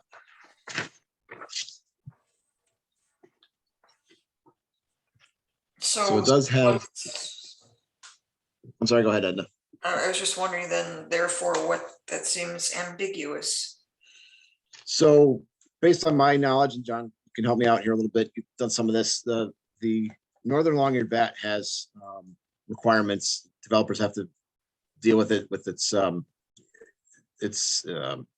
mating seasons and other things. So developers need to work around the sensitive seasons for the northern long-eared bat. Since it wasn't stated that there were any issues related to that, they weren't taking down any of its habitat, just identifying that it is there. I don't see any issues in this specifically related to that, but again, we can double check that and just make sure that they do have a plan to address that and that they aren't planning to remove any habitat. I know that at the other site around Ferncliff, they talked specifically about taking down the shagbark hickory trees only during a certain time of the year because of the nesting habits of the I don't know if it was the long-eared bat, but they nest under the little flakes in the bark, so they can only take them down during certain times. I don't know if they've identified any specific shagbark hickory trees for removal. Yeah, we'll have to see. The shagbark hickory might be a habitat for the Indiana bat, which is also threatened.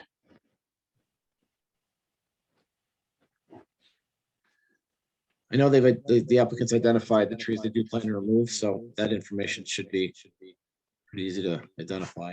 So we'll look into that. And there is helpful guidance in the workbook again on this question. I don't know whether you want me to bother to read that now or whether, Jim, you want to look into that further.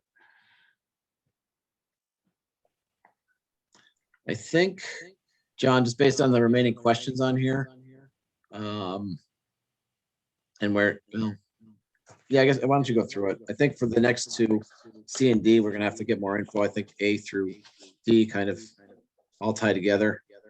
Okay, this isn't long, but it just gives some context, so there's a framework for thinking about it.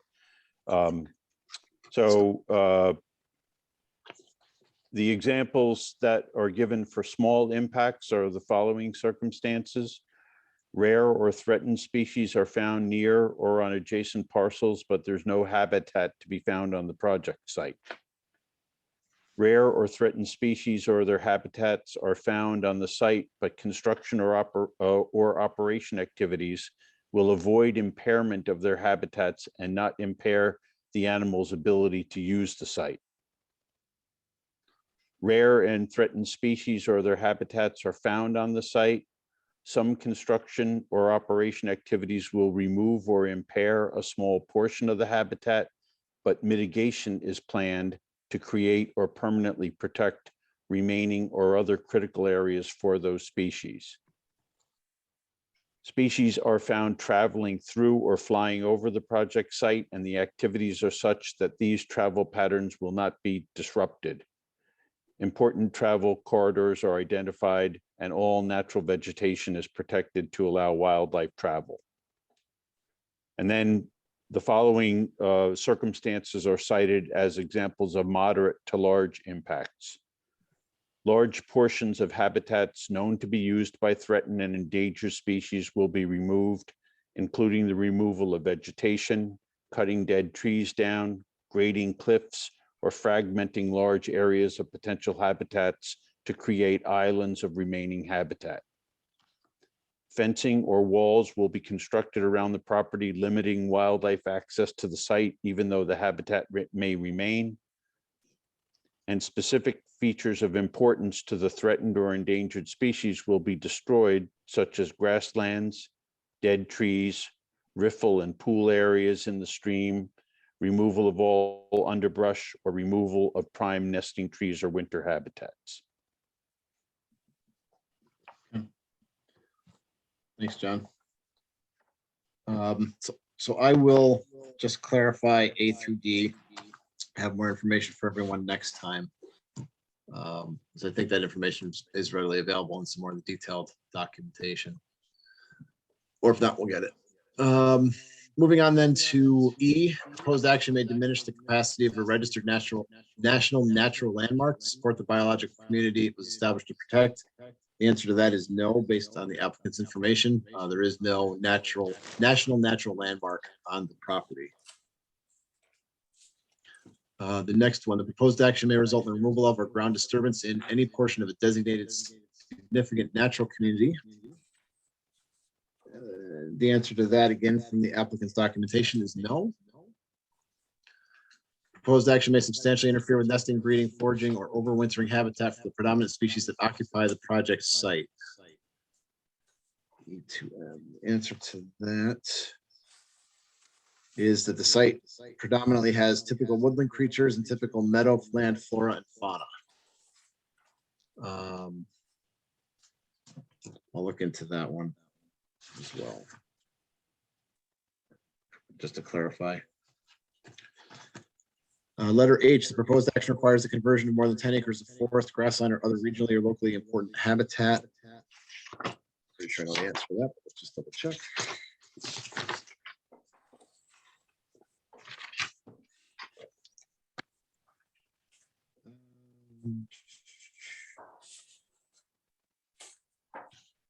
There will be a reduction of 6.5 acres of forested land, 5 acres of agricultural land. So that would be a total of a reduction of 11.5 acres of forested and agricultural land. Those would be the two reductions on the site. Forest, grass under regional, local, important habitat. So I don't know, John, do we count agricultural as grassland or other regionally or locally important habitat? Or would we just be looking at forest, in which case it's under the 10 acres listed here? Looking, hang on. Okay. Thanks.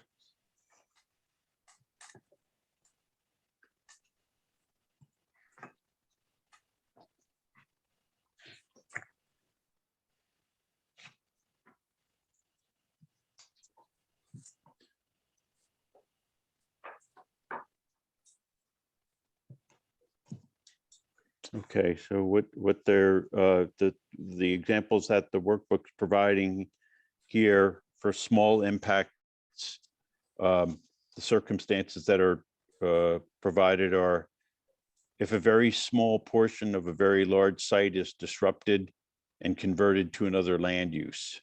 These are small impacts. For example, a 1 acre conversion may have a small impact when the remaining 300 acres of grassland still exists.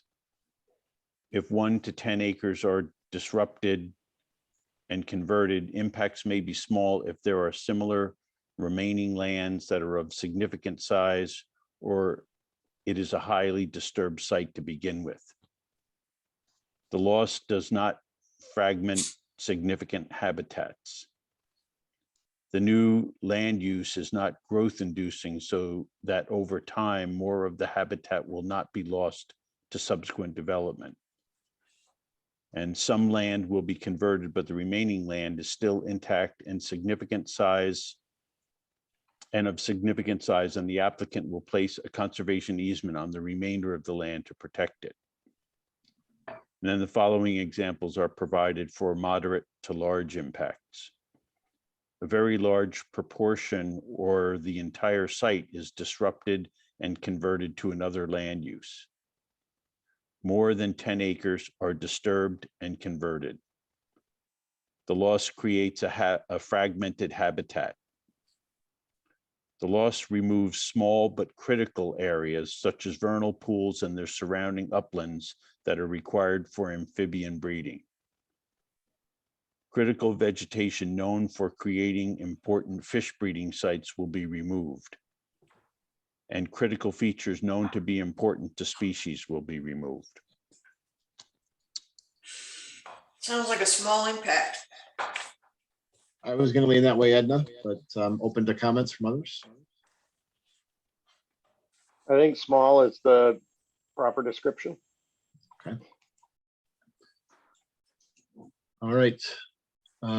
Not hearing any dissent on that. We'll move on to the next one. The proposed action involves use of herbicides or pesticides. We already know the answer to that was no.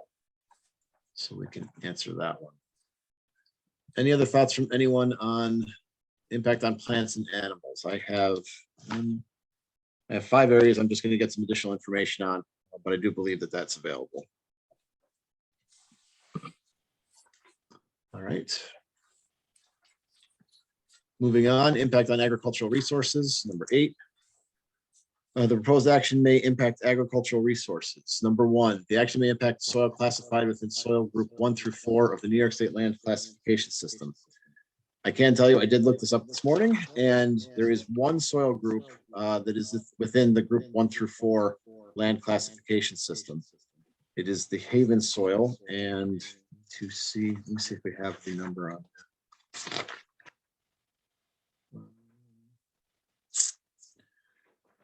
It accounts for 22% of the soil on the project site. Now, that's not to say 22% is going to be disturbed. It just accounts for 22% of the soil on the site. So it does impact one soil group 1 classification, as far as I can tell. Could I just ask a quick question? Absolutely. Since we're looking at this as a potential supplemental environmental impact statement, sort of a thing here, are we supposed to just be identifying potential problems on size right across the board, or in terms of the relationship with what was done before, or do we identify across the board and then in part 3 look to see whether or not the impact is compared to what the impacts identified were in the original EAF? I think, Michael, we're really just looking for, in this exercise for the supplemental, we're just looking at the differences between the previous iteration of the project and the currently proposed site plan. Would it, and I know this is a little late to ask this, would it have helped if we had part 1 of the original and part 2 of the original that was then signed off on by the planning board at that time, to see whether or not the what they considered small, what they considered large, and in part 3 what they considered was mitigated, was just, I don't know how else we know how to compare. Well, the applicant did provide a technical memo that actually reached back to the previous environmental review and then cited, I think, elements of the finding statement from the generic environmental impact statement. So I think that's what our baseline is. And that the finding statement, I think, was pretty liberally quoted in the memo that was provided by the applicant. But we might want to look back at that, or take a look, at the FEAF from the first project. It wouldn't be that hard to dig that up and take a look at it as part of the review that you're doing now, just to add some context. So John, I guess, I wish we'd maybe talked about this a little earlier, but if that is the case, I mean, we can't ask the planning board to understand what was in that, compared to what we're looking at now. We only have kind of this existing document in front of us. I mean, that would almost require work by me and or by you to really provide kind of a comparison. Do we keep going through this? Do we pull back? Yeah, I think we keep going through it. If things are identified, there's no harm in raising issues that from the get-go, if you will, as long as we understand that will have to be sorted later, so that the judgment that's being made is only on the differences. But we can go through and identify and eliminate, as some things are being eliminated today, and also identify which things require the submission of more information. And then, Jim, you can do some additional work to just help the board and report back to the board to help them understand what the baseline was at the GEIS and where things stand now. So I think continuing to go through tonight is going to make forward progress and make the next step smaller. Does that make any sense? Okay. Yeah. I mean, I think maybe it's a general generalization, but I do think a lot of these, in that regard, are going to be no or small impact may occur compared to what was originally proposed, since we are at a much smaller scale project. The possible exception of that, maybe being the pervious surface, but I think that even is smaller. So, all right, we'll continue on, and we will keep on cranking. So this is just framing what our part 3 has to be anyway. So this is an exercise that we need to go through in any event. Okay. All right. Okay, so there is an impact on a soil group 1. Question is, do we consider it no small impact or moderate or large impact? It is 22% of the site, I believe it was, but doesn't mean that 22% is being disturbed.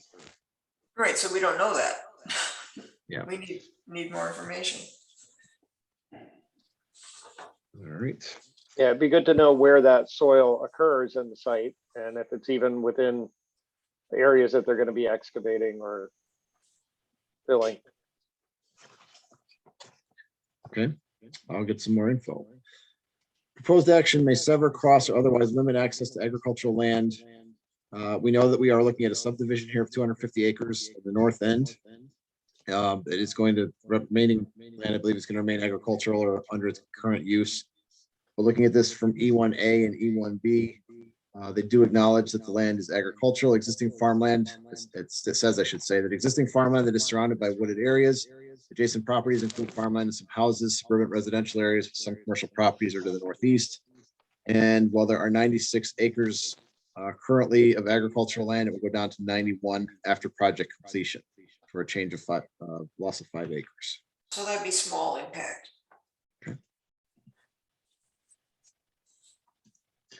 Proposed action may result in the excavation or compaction of the soil profile of active agricultural land.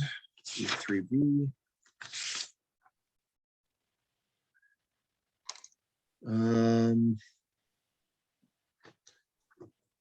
There are 44 acres of highly productive soils present on the site, according to the New York State Agricultural Land Classification Study.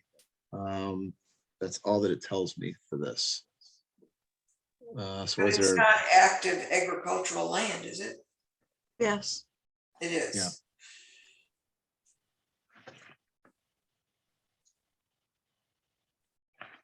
Yeah, so again, this says there's 44 acres on site. Is it impacting all 44 acres? I guess that's the question I can confirm.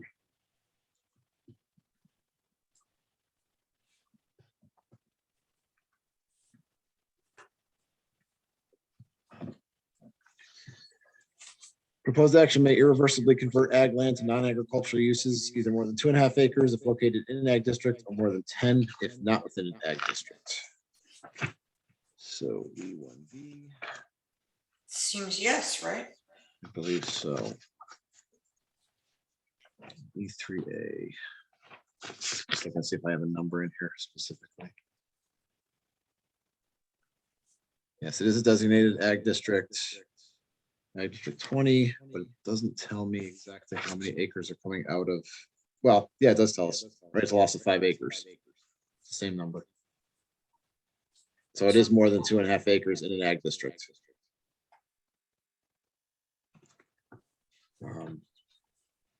Again, the question is, do we consider that to be significant I don't. or not? Okay. I think it's So small. the workbook says if it's more than 2.5 acres, it's likely to be significant. Okay.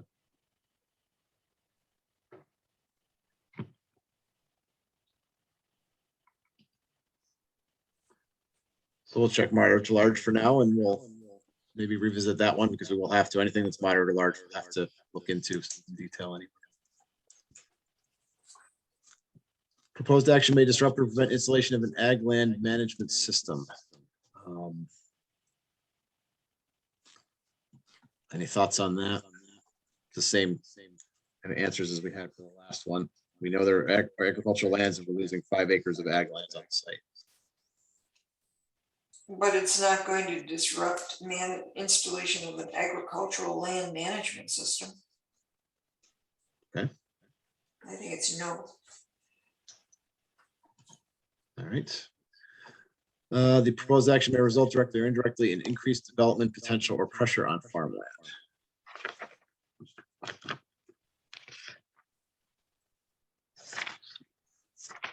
Well, we know what's going in. We know that it's, and this is one of the items here, that it is a country inn, hospitality, commercial type use. If there is a proposed expansion in the future, would that result in increased development potential or pressure on farmland? I think this is where it gets interesting, as John noted, we're comparing it again to the original submission, right? So this submission is less intense than what had been originally proposed and approved. If they come in with another phase, is that, I guess the question would be then, is it less intense still than what was originally approved, if that's what our metric is? Yeah, interestingly, the workbook lists the following, and the second bullet point is germane to Melody's comment, but the following circumstances are identified as possible moderate to large impacts. Moderate to high residential density that can result in loss of farmland and farming activity, provision of water and sewer systems, as well as road improvements that bring more people and traffic to a farming area.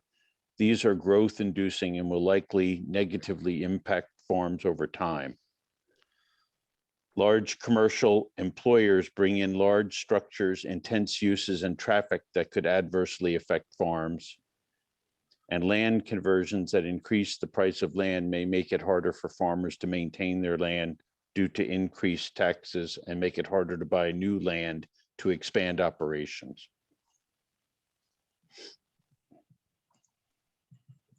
I think that horse is already out of the barn. Yeah, I would say small, if any. They're widening the road, but just in one spot for their driveway.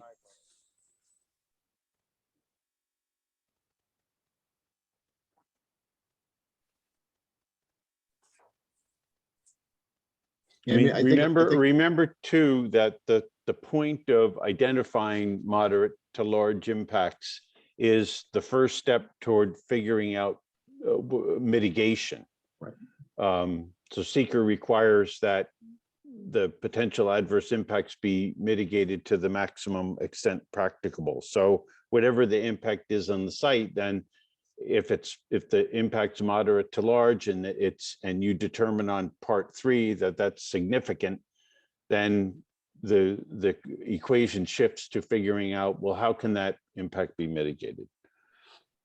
Yeah, and John, that reminds me of something I was going to mention when we had the moderate, checkbox up here, is that just because it's moderate to large does not mean that, a development or proposal can't happen. It just means we have to look at it, look at potential mitigation, and if it is significant, and if so, what are we going to do about it? So it's we just answer them honestly, and it doesn't necessarily mean that it's going to result in different action or something taking place.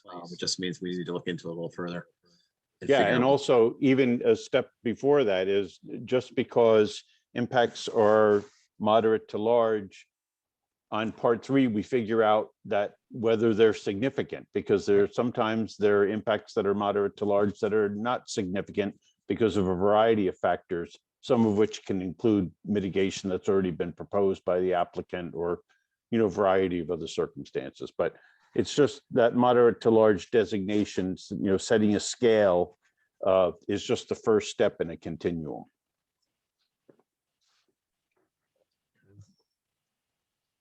Well, it's kind of hard to argue that this action will not, at least indirectly, cause increased pressure on farmland. It's taking away potential farmland. I agree with that, and that was my point. But comparative to the original plan that was approved? But it's talking about may result. Right. If the original plan was bigger, may it result in having a bigger impact?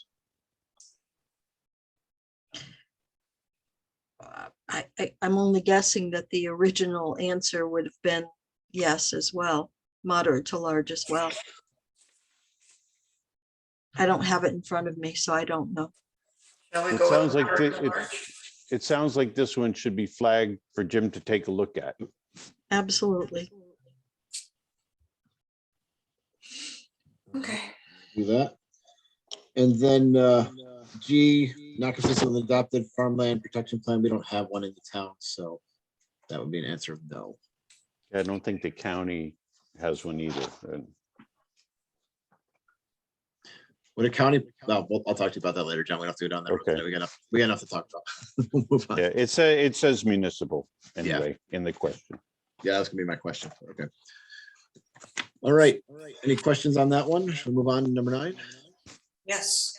All right, aesthetic resources. The land use of the proposed action are obviously different from or in sharp contrast to current land use patterns between the proposed project and a scenic or aesthetic resource. Number 1, proposed action may be visible from any officially designated federal, state, or local scenic or aesthetic resource. E3H. So while you're thinking about that, I'll tell you what they said. The question E3H says, is the project site within 5 miles of any officially designated and publicly accessible federal, state, or local scenic or aesthetic resource? The answer is yes. The identified resource is Mill Road. It's a scenic road, and New York State Route 9 scenic byway. The distance between the project and those 2 resources is obviously 0 miles. They are on either side of the road. So the question is, It's a small impact. Sorry, go ahead, Edna. I think it's a small impact. Okay. Not hearing any others, we will go with that. Sounds good to me. Proposed action may result in the obstruction, elimination, or significant screening of one or more officially designated scenic views. You have the answer for H. Those are the 2 scenic roads. And C2B. So we have the answer here. Is the site proposed within any local or regional special planning district, like a BOA opportunity area, state or federal designated heritage area watershed management plan? I do actually think we're in the Hudson River Valley National Heritage area. But the question still is, will it result in the obstruction, elimination, or significant screening of one or more of those designated views? I think the answer is no, unless anyone disagrees. Right, no. Okay. Proposed action may be visible from publicly accessible vantage points seasonally or year round. Well, it certainly is potentially visible from Route 9. And it will be visible during the winter.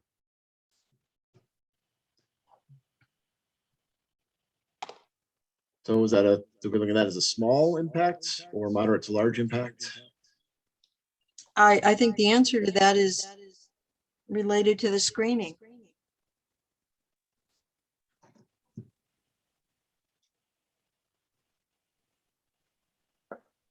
Okay.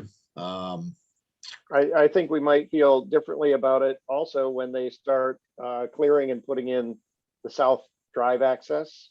Exactly. They have made significant changes to the Route 9 entrance. The brick pillars have been moved forward and spread apart and are, much more prominent. They were kind of hidden down in the woods before. And I think that they said that the Mill Road, that's like a staff access. No, Mill Road is just going to be emergency access, and it's going to have a chain across. No vehicular access except for emergency vehicles, and maybe But people walking or biking out. Isn't there a service facility there that is going to be visible from Mill Road? That's from Route 9. Right, not from Mill Road. Okay. But more particularly, if you're driving up Route 9, it's very easy this time of year to see through the tree line onto the property and very clearly the stone barn. And so it's been hard for me to imagine what it will look like when all of the other components of this application are built. So I do believe that new buildings, new construction, unless properly screened, will be visible, certainly in the off season from Route 9. So would you call that a moderate impact, Melody, seasonally?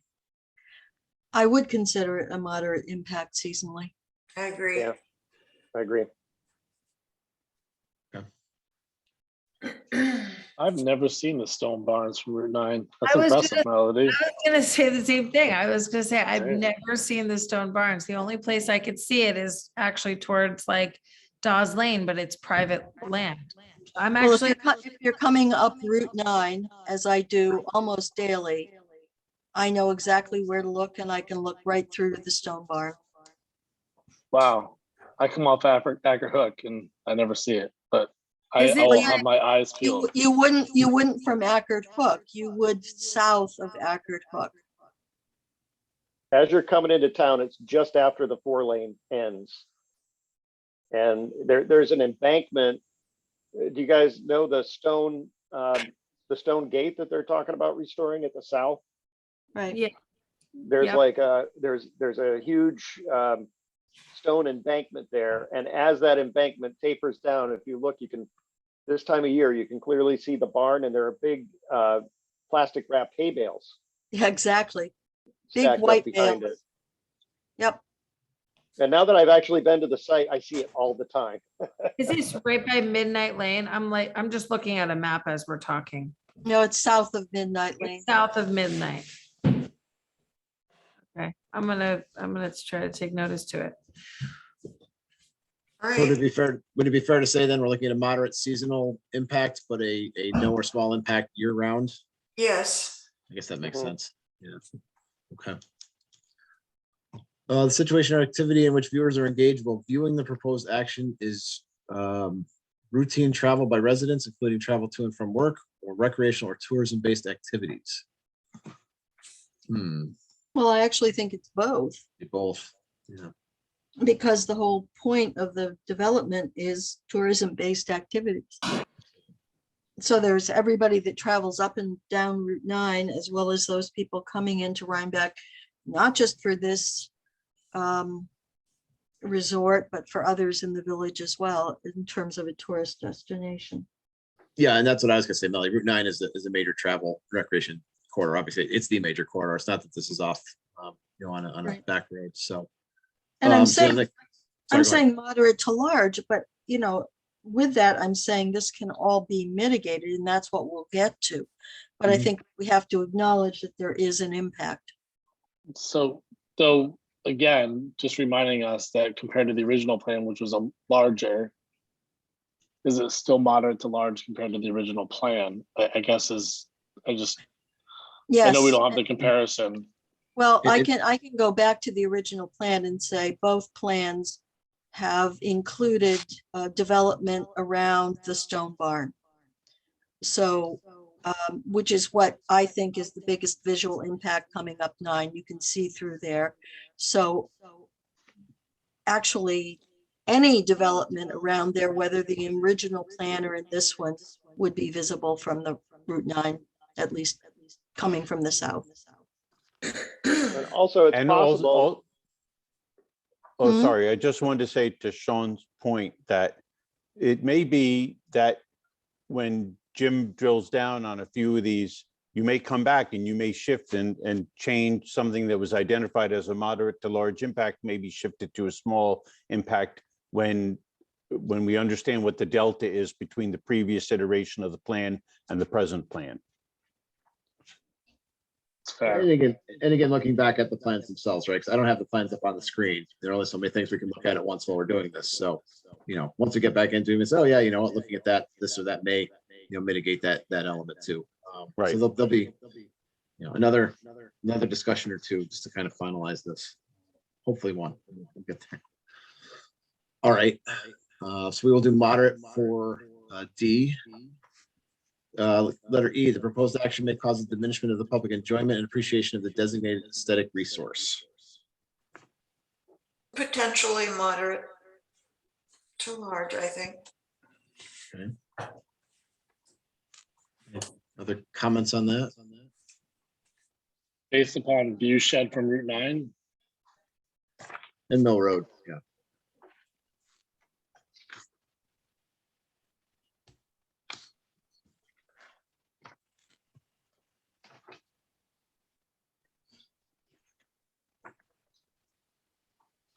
All right, we'll go with that for now. Again, we can come back and revisit that.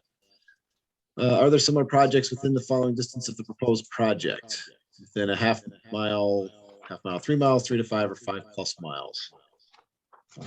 So are there other commercial hospitality lodging type uses, I guess? Does that include the village? Well, that's what I was gonna say, certainly within the village, right? Yeah. I I would think say it's within the it's a- village. As a straight out question, the answer is yes. Then the question becomes, how do we answer this question? So there are. So does that mean it's a no or small impact or a moderate or large impact? And again, thinking about the prior approval. I think this is really hard because it's dealing with aesthetics. Yes. It's not really dealing with competition or closeness of similar activities. I think the answer is yes, but I don't think I think it's no or small. I agree.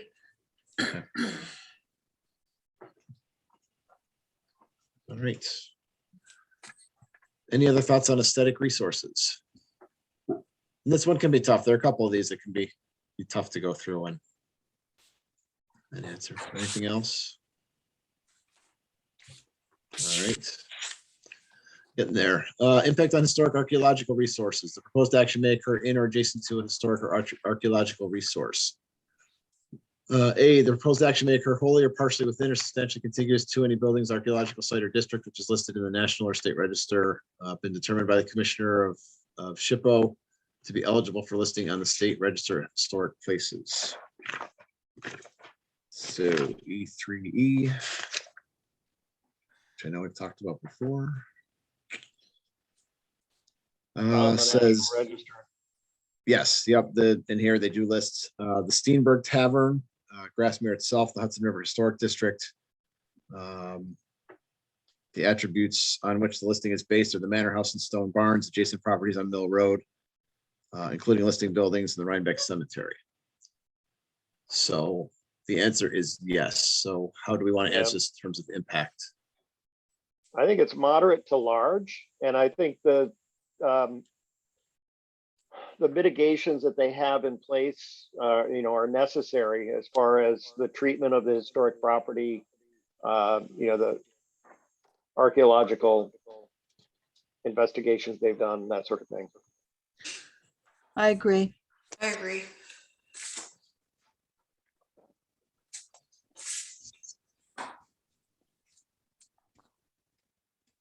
Okay.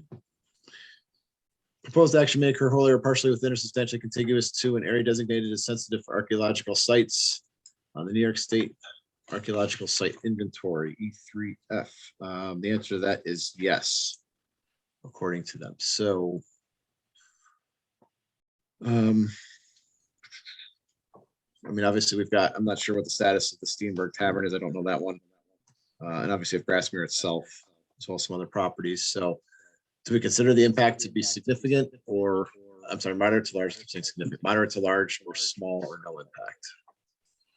Well, I think it's moderate to large. I think mitigation is appropriate, and I think they've gone a long way toward that. But I think the impact is potentially moderate to large. Okay. And I think what's not on the list that occurs to me is where the Landsman Kill comes down through the village and crosses and the bridges there. That's an extraordinarily historic village component. And that's certainly within the designated distance.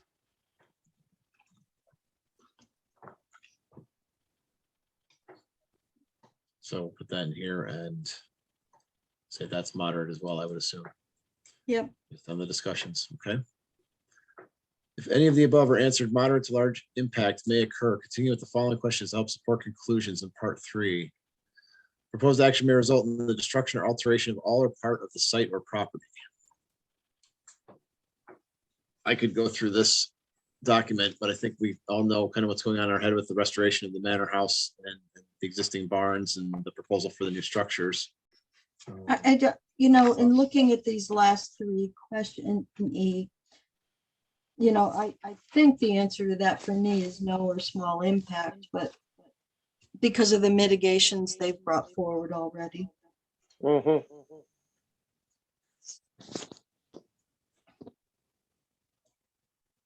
Yeah, because what they're proposing for like the manor house is not really an alteration.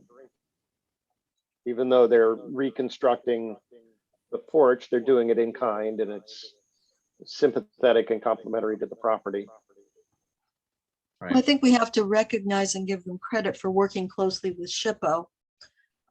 So that everything that they're proposing to advance is within the guidelines prepared. I mean, it's important to say there's an impact, but I think they've mitigated the impact by their willingness to work closely with SHPO.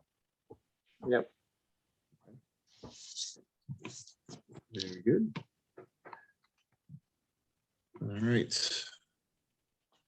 Open space and recreation. Proposed action may result in the loss of recreational opportunities or reduction of an open space resource as designated in an adopted municipal open space plan.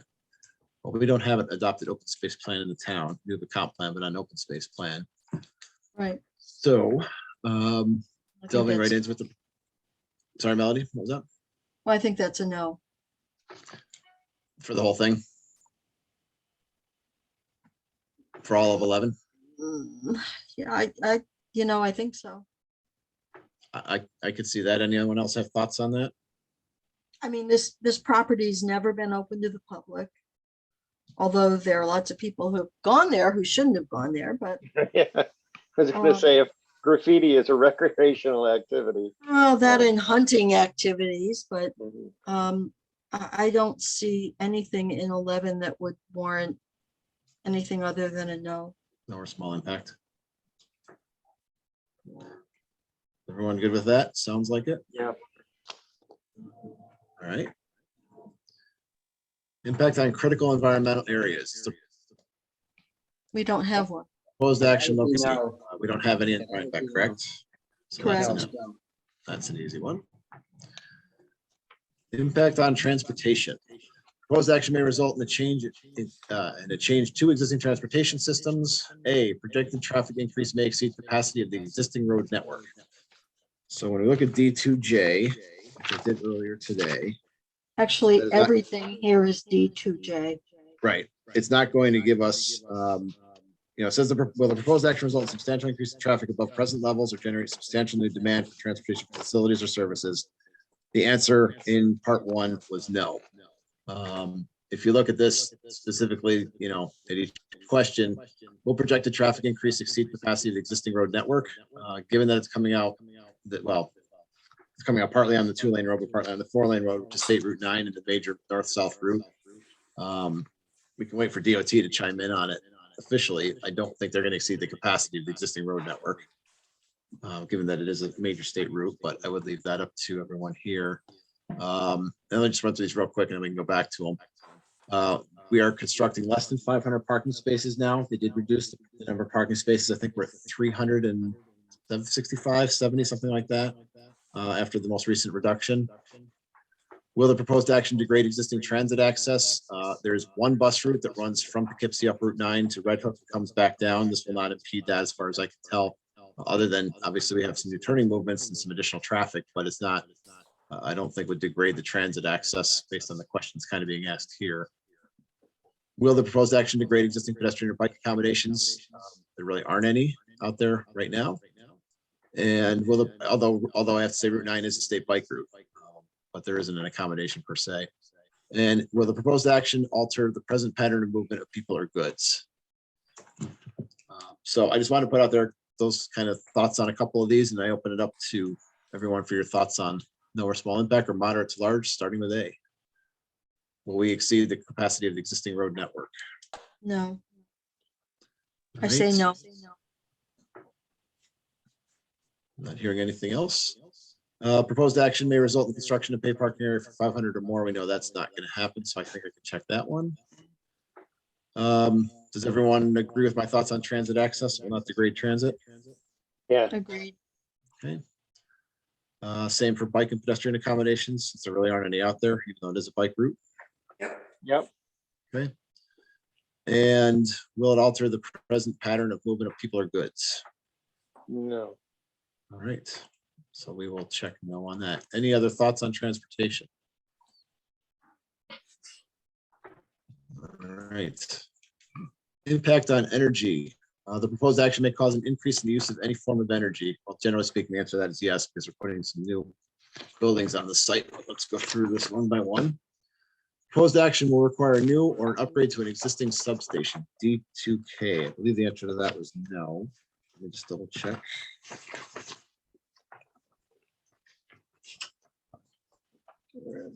D2K.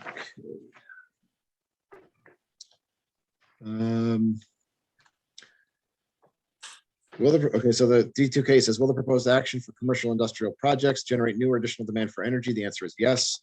Estimate the annual electrical demand during operation of the action. That is still pending.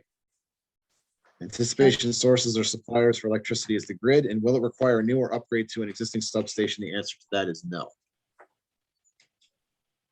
So I think it's no for the first one. Proposed action for creation. So the second one is asking about, will it require the creation or extension of an energy transmission or supply system to serve 50 or more single family, 2-family residences or serve a commercial or industrial use? The answer is yes. How would you like to answer this one in terms of impact? Is it really going to impact anyone outside of the development? Well, it shouldn't. I wouldn't think so. And it's not 50 single units beyond what was originally proposed, correct? Correct. It is less units than the original submission. So then I think the answer is clear now. Okay. Letter C, we don't have a specific number, at least in here. So I think I'll just have to get that and bring that back to you. If that works for you. Yep.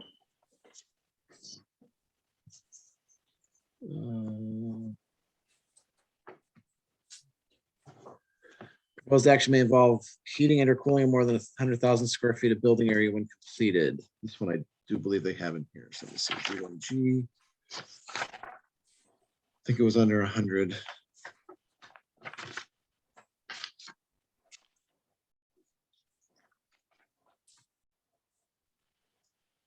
D1G, it is going to be 88,036 square feet of heated and cooled space.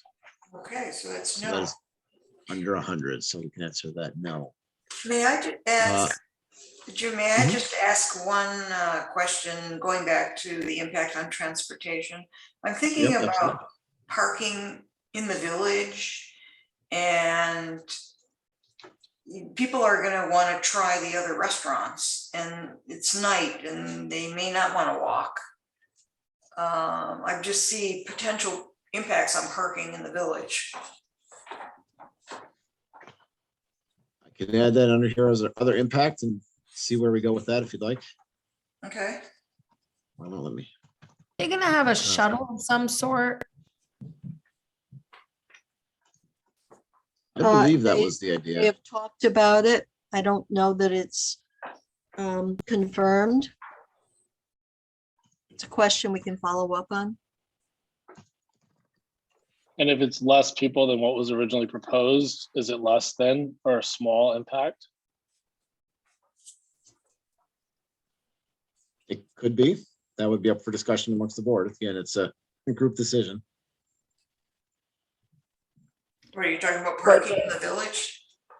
Yeah, I Well, think. I'm talking about it's less people, Edna, and so it would be a smaller impact if there's less proposed units in a smaller project than what was originally approved, and that's what we're discussing tonight.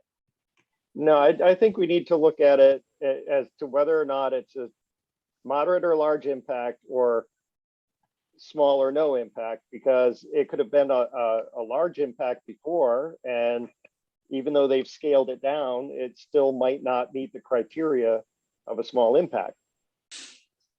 So just because it's smaller than what was there before doesn't mean that it's automatically in the no column. And there are more phases coming. Well, yeah, we're only looking at this one right now, though. We need to. And also I'd point out that the restaurant use, I don't know how that relates to the amount of restaurant use that was proposed in the last version of the project, but you could have less guest rooms but more public restaurant space. Well, you do. This is significantly smaller in terms of restaurant or eating facilities on the property. And that could mean one of several things. It could mean that the fact that there are fewer in this application drive more people to go into the village to eat, since there are less options on the property. So, what seems like a diminishment might also be an increase in impact on the village, because there's less offerings in this new application than there were in the previous application. So there's less reasons to stay on site with this application than there were in the previous application. I know it sounds a little convoluted, but. No, you're absolutely right, Melanie. That's what I was going to say, that it's a different, in this case, it's a different kind of thing. It's a different assessment. It's, as you say, less may result in more, less restaurants may result in more trips. One thing I want to look into, and I'll talk with John about, is, it's an offsite impact and it's in the village, it's not in the town. I know we always consider the village and everything that gets done, but I do want to look at the fact that this crosses municipal borders and just think about that a little as well. But I think you're Well, absolutely right. the village is in the town. Yes. And I, a town resident, go to the village all the time and need parking. Yep. Okay. I do think, though, that compared to some other projects, given the volume of amenities, doesn't mean there's no impact. I'm not suggesting that, but the volume of amenities do keep a lot of people on site. So theoretically. And when you look at their other projects, just from like talking to people in the distance in other locations near these projects, they've suggested that several times. Obviously, there's people that are going to visit the village because it's a very special place. But I do think it's less than probably what the previous application looked like. I don't think we can know that. I'll see what I can pull out of the last one versus this one, but I think that one again it's just going to be a decision the planning board is going to have to make in terms of no or small impact or moderate. Again, I do think there was a shuttle. I know it was to the train station. I don't remember if it was going to the village, but we'll pull some detail on that. I'll get that for you. All right, anything else back on transportation? Nope. All right, moving on. Energy, I think we answered that one, unless anyone has any other thoughts on energy. Nope. Moving on. Noise, odor, and light. The proposed action may result in an increase in noise, odor, or outdoor lighting. Proposed action may produce sound above noise level established by local regulation. D2M. We have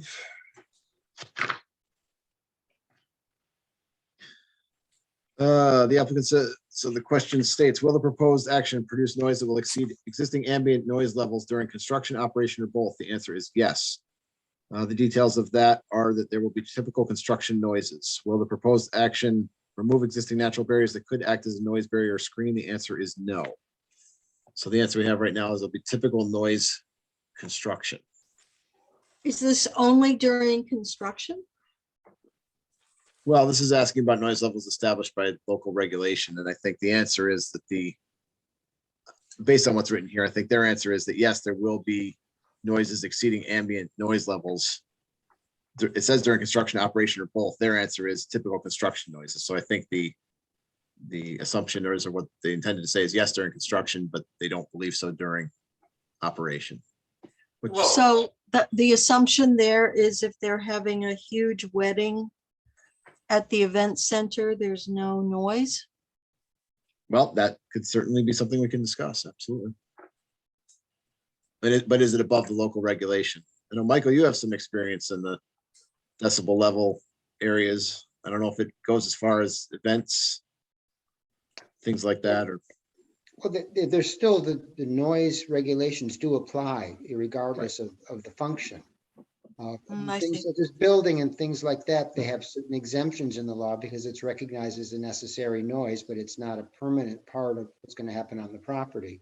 So there are exemptions for things along those lines, but not for events, which would actually be part of the commercial function that they're doing, and therefore those events would have to, come under noise regulations.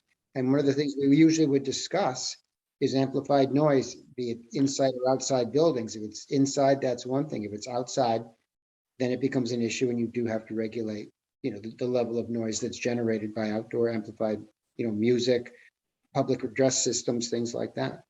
Absolutely. So there's certainly the potential for a small impact. Mm-hmm. Yeah, oh, definitely. Would you say, Michael, it was a moderate to large impact, potentially? Not necessarily given the size. It seems like most of the activities they're planning are indoors, inside the buildings on the property, except for the pool outdoors and the barbecue area. But that doesn't seem like that's going to be such an event center. It's more or less just for different amenities for the people staying there, just to go and hang out around the pool or, get a snack or something like that. And that's assuming that the weddings are mostly inside as well. Correct. Okay. But I think that if you're going to rely on those things, that's all good. But I think we have to remember when the time comes to write the conditions on the approval, that any assumptions like that are built in have to be indicated in the approval. Absolutely. So that, because otherwise, well, we originally didn't plan to do things outside, but then we changed our plan, Well, I think the special use permit requires them to discuss exactly what sort of amplified noise, public address systems, things like that they're going to use. Yep. And that's something we do have to look into, and we do have to, have that as conditions of any approval that we have looked at them and we have set limits.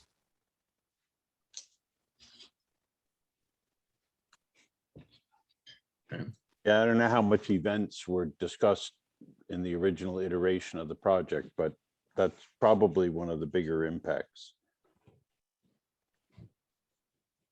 They also need to be cognizant of the fact that a lot of the people staying here are not going to want a lot of noise at night. I mean, they're paying good money to stay at a place, and they're not going to want to be kept up at night.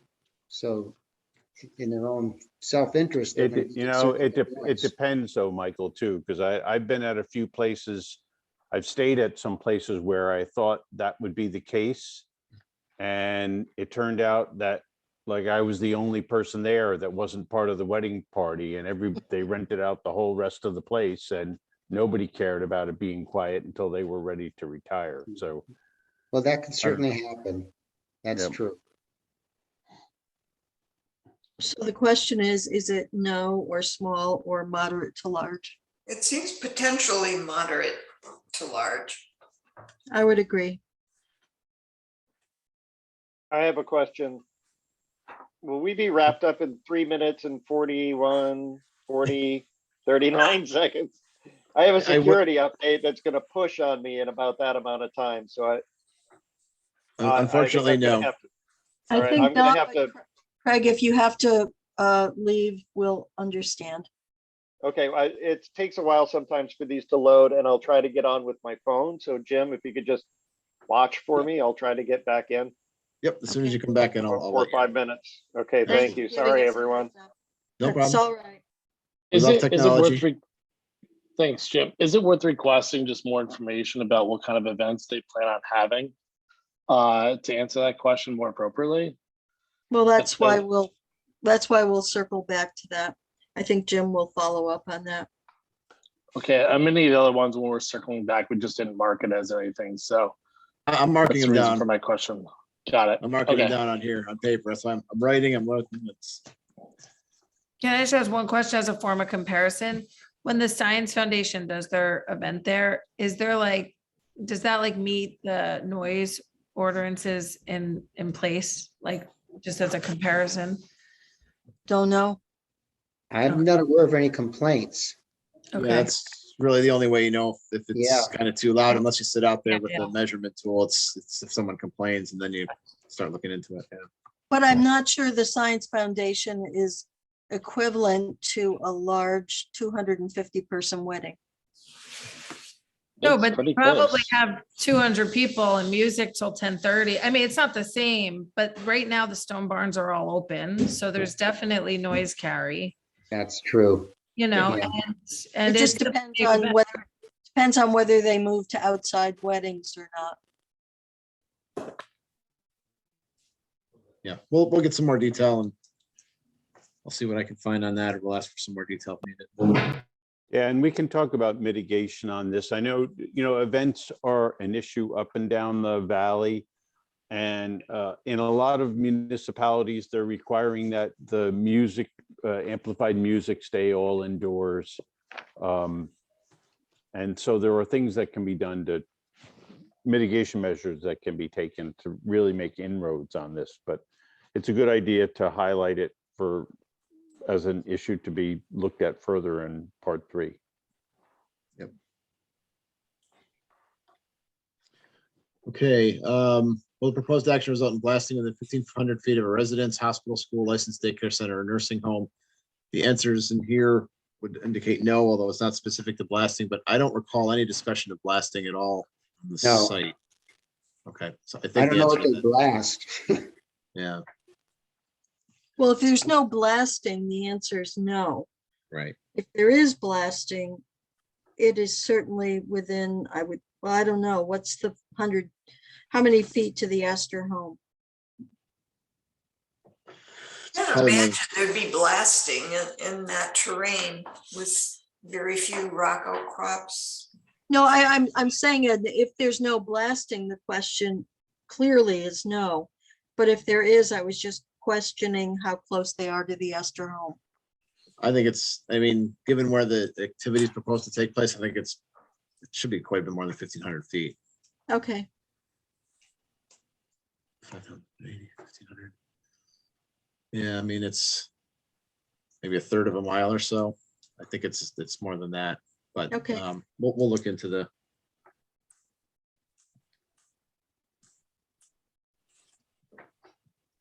From the top of the property, you're probably right. But from where the activity is taking place, I don't think it would come within that distance. okay. All right. Proposed action may result in routine odors for more than 1 hour per day. You've got those barbecues going.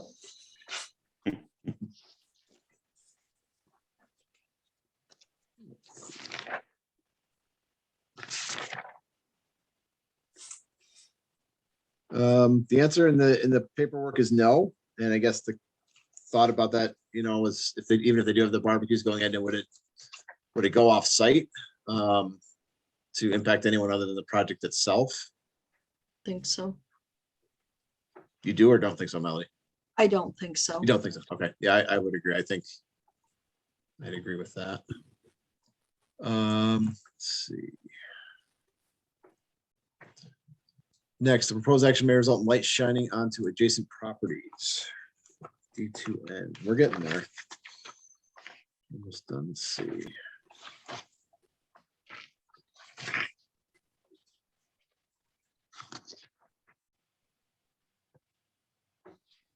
The answer in here is no. There will be outdoor lighting, parking lot lighting, pedestrian lighting, and minor dwelling lighting. Will the proposed action remove existing natural barriers that could act as light barrier screen? The answer is no. I'm not sure that's entirely true. I think it's perhaps small, but certainly the people living in the Steenberg Tavern may result in seeing lights from the property. Yeah, you'll definitely see them. I mean, the word shining is a little difficult, maybe. I don't know, John, if you dealt with this one before, but for me, shining is more like glare versus light. You know, seeing them, you can certainly see them from, you can see lights from quite a distance.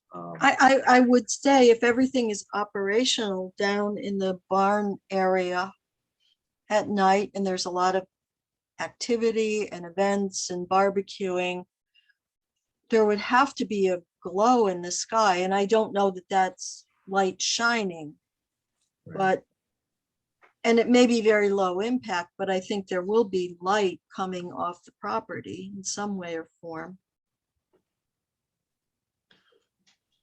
Yeah, and also shining can also be, you know, automobile or vehicle lights too. That's true. You know, if they're shining onto other properties. So for example, if there was a wedding and 200 people were leaving over a short period of time, there might be headlights coming out into adjoining property. I'm just talking out loud here about. Yeah. On the southern end, it would be into that commercial use. At the northern end, in the staff parking on the bend, it's residential across. Is it residential across or is it undeveloped? I can't picture it in my head. Well, it's residential across from that. Well, it's residential. It's certainly residential across from the southern entrance as well. There's houses down there. Well, I think the answer is yes, it may be small impact, but I think there is an impact. Yeah, And I and here's what the workbook says, Melody, about those. It says that a small impact might occur if a limited number of lighting fixtures are planned for parking and safety lighting, but all fixtures will be fully shielded, downward directed, and no glare or light spillage on adjacent properties or roadways will result. No signs, accessory structures, or buildings will be illuminated. So that's the example of a small impact. Moderate to large impact could occur under one or more of the following circumstances. Lighting will be provided for large recreation facilities or arenas. Lighting will remain illuminated all night. Lighting will be created in a rural area where there is currently dark skies and little sky glow. There are no natural barriers present to screen lighting effects, and the project site is visible from adjacent land uses, and visibility of drivers on adjacent or nearby roads and streets may be impaired. Well, it's hard to argue that it wouldn't be moderate to large in that case, in my opinion. It's certainly an area that's probably pretty dark right now. Oh, it's very dark right now. I mean, I think there's mitigation, but I guess. And we also have to drill down to see, again, we're going at the difference, but it may be worthy of further inquiry. Well, I'm not sure that I know, and it may be that I just missed it, whether or not the parking lot in the south is illuminated or not. It is. It is. So anyone leaving after an event or a large scale gathering at night would be going into a parking lot that had lights on it. Right? Yep. Yep. So I would think that would, and maybe that's part E rather than D, but it does sort of argue that there could be a sky glow. I was actually gonna argue the opposite, that it's actually D and not E. I mean, you've got the village there, and we are talking about, you know, all the lighting has to be compliant with the town code for downlighting and cutoff lighting. The sky glow Okay. should be non-existent in theory, but It sounds to me like we need more information on both of those. yeah, I'll look into it a little more. Yeah, I was trying to find lighting in the technical memo and I found noise, but not lighting. I think one of the biggest impacts would be Melody's thought of a whole bunch of cars pretty much leaving at one time, coming out, shining their headlights on that house right across the street. John and Jim, just for clarification, and I'm not trying to continue to bring this up, but if something was previously approved for potentially more people, and we're comparing more people to the potential for less people based upon the accommodations, is that essentially what we're comparing this to? Or are we comparing it to? Are we just comparing it to what's possible with the current proposal? Well, I think there were comparing it. Go ahead, Melody, sorry. Well, my point was that in both applications, there was the expectation that there would be restaurant-based events at the Stone Barn. So that, although you're correct, Sean, that the number of rooms available in the Echo cottages, if you will, that has dramatically reduced. But the expectation that there would be weddings and other catered events at the Stone Barn has not really changed, at least in my remembrance of what's going on. Yeah, I would say that, Sean, that you're right in terms of the concept that you're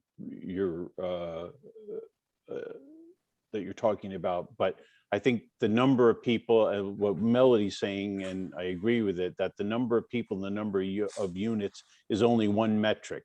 What we're really making a more macro comparison to all elements of the plan that were studied in the GEIS versus all elements of the plan that are being presented now.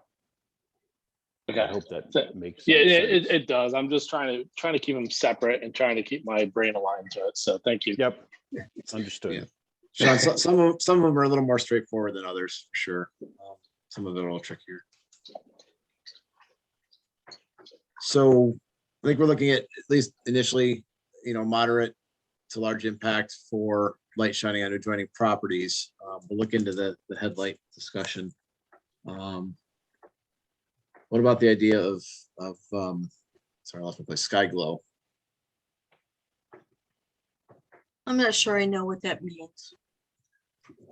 It's the it's the glow you see in the sky if you're out in a dark area and you see kind of that halo up in the sky. If you're out in a very rural area, you can tell where the villages and the cities are, things like that. Yeah, just cross the bridge at night and look over at Kingston.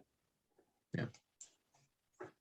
Well, and I mean, I mean, I don't know how to measure it, but I'm trying to imagine driving up Route 9 at night and the Stone Barn having all sorts of wonderful activities going on, the barbecue pit, a wedding, the parking lot that's lit up for people exiting. I mean, I don't know how you determine whether that creates sky glow or not. Well, my understanding of it is that a lot of it has to do with how much of the lighting is actually exposed. Okay. So if you were to That's fair. compare, you can drive, for instance, you can drive by a parking lot that's lighted, that has all full cutoff fixtures that are pointing, all the light gets pointed down, versus driving by a soccer field that has a set of lights around it that are exposed and throw much more of a kind of a circular, the light is spread out above and to the sides as well as down. So The lighting in town is supposed to be dark sky compliant, which would in effect make this, it should in theory make this a no impact. That, if we do have dark sky compliant lighting, cutoff lighting, it's all down lighting, there should never be sky glow. Now, that means the ground is absorbing it all. You don't have any kind of bounce back or reflection. And if it rains, it's going to reflect more than if it's dry, stuff like that. But in general, it should be no impact. We should not have sky glow in any of our developments in the town of Rhinebeck, in theory. And I would presume that the applicants in this case, don't want that either. I think that the atmosphere that they're trying to create is not, is the opposite of that. So. Yeah, and are they going to have events that involve event lighting? And, do we have anything to say to that? If it's temporary, no. So if someone puts up holiday lights, things like that, we don't really regulate those per se. So if they put up lights that are string lights or something, those aren't, unless Mike can correct me if I'm wrong, those aren't really regulated. It's more what we'd consider the permanent lighting. But I do think there can be exceptions to that probably, especially with commercial uses. But I don't know, Michael, if you have other thoughts, the code better than anybody. It depends entirely, as you say, for events like Christmas lights, things like that, they're exempted, although you do get neighbors complaining anyway. But for commercial, if part of their design, part of the way they've tried to develop sort of the atmosphere they're creating, they're depending upon light for that. Different types of ornamental lights as opposed to for safety and things like that. And that would be something that would certainly come under regulation and something that we would want to see, very specifically pointed out in their lighting plan, if they're going to be doing anything like that. And even if it's become a recurring thing they're going to do when events come up, then that would certainly be something we would regulate and would have to meet, as you say, our cutoff lighting, light trespass at the property line, for example. Yeah, and this discussion is bringing home to me that I think one of the things we really want to drill down on with the applicant and make sure that we have a good understanding, as that you do as a board, is the whole issue of events, because you have a different applicant now and who has their own vision for how the site's going to be operated. So I think we really want to understand what the details of what they have in mind with regard to events, because that's a big impact for both light and noise. We don't want their lighting to have to compete with the lights over at the ball diamonds on the town field, which are very bright. Ouch. They'd lose. So I think I'd go with no impact for the sky glow, assuming that we're looking, and I put a note down here, kind of the permanent lighting, but we will look into ornamental lighting, event lighting, as a consideration, kind of as an other topic. And those may get combined back together. But why don't we go with that for now? Just make a note for yourself, Jim. I may have missed it, but I didn't see lighting in the technical memo. So we'll have to see what it's assuming that the lighting was addressed in the GEIS. I just want to make sure we don't miss that.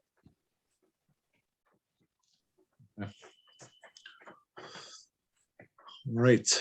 16, impact on human health. Proposed location within 1,500 feet of a school, hospital, licensed daycare center, group home, nursing home, or retirement community. I think that is a question Melody asked before. I'll get more info. I think we're okay on that based on where the project is located, not necessarily the end of the parcel, but I will double check A for everyone and I'll fill that one. We'll let you know, so you can fill that one out. B, the site of the proposed action is currently undergoing remediation. Don't believe that's the case. Double check. No. Not seeing anything that would suggest that. And I don't think we've heard anything about that, so maybe no or small impact. Right. Okay. Completed emergency spill remediation or completed environmental site remediation on or adjacent to the site of the proposed action. I don't believe so. No. Okay. Subject to an institutional control limiting the use of the property, an easement or deed restriction. Now, there is Yes. the existing deed restriction. I believe it's going to follow the new property line though, right? So it won't actually be on this property. Assuming the subdivision goes through, it would be on the other one. John? Yeah, I was going to say, I think the kind of institutional control that they're referring to here is the kind of, what happens is, for instance, if property's been contaminated and it's mostly remediated, sometimes DEC will say, this property can't be used for a school or a daycare, child care center or something like that, because they Yes. don't want potential exposure. So You're right. I think just went to. it I just wanted only to give means the. an easement or deed restriction, I think, in that context. No, I think you're right. I'm sorry. I just kind of went right down the deed restriction item. You're right. This is related to human health. So you're absolutely right. Thank you for catching me on that one. So I think the answer to this would be no.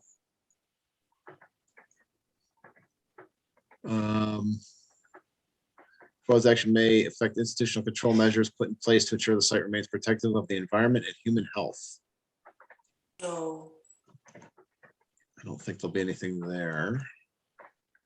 Proposed action has adequate control measures in place to ensure the future generation, treatment, and or disposal of hazardous wastes will be protective of the environment and human health. I don't think they have any. Let me double check. 2T. So the question is, will the proposed action at the site involve the commercial generation, treatment, storage, or disposal of hazardous waste? The answer is no. Proposed action involves construction or modification of a solid waste management facility.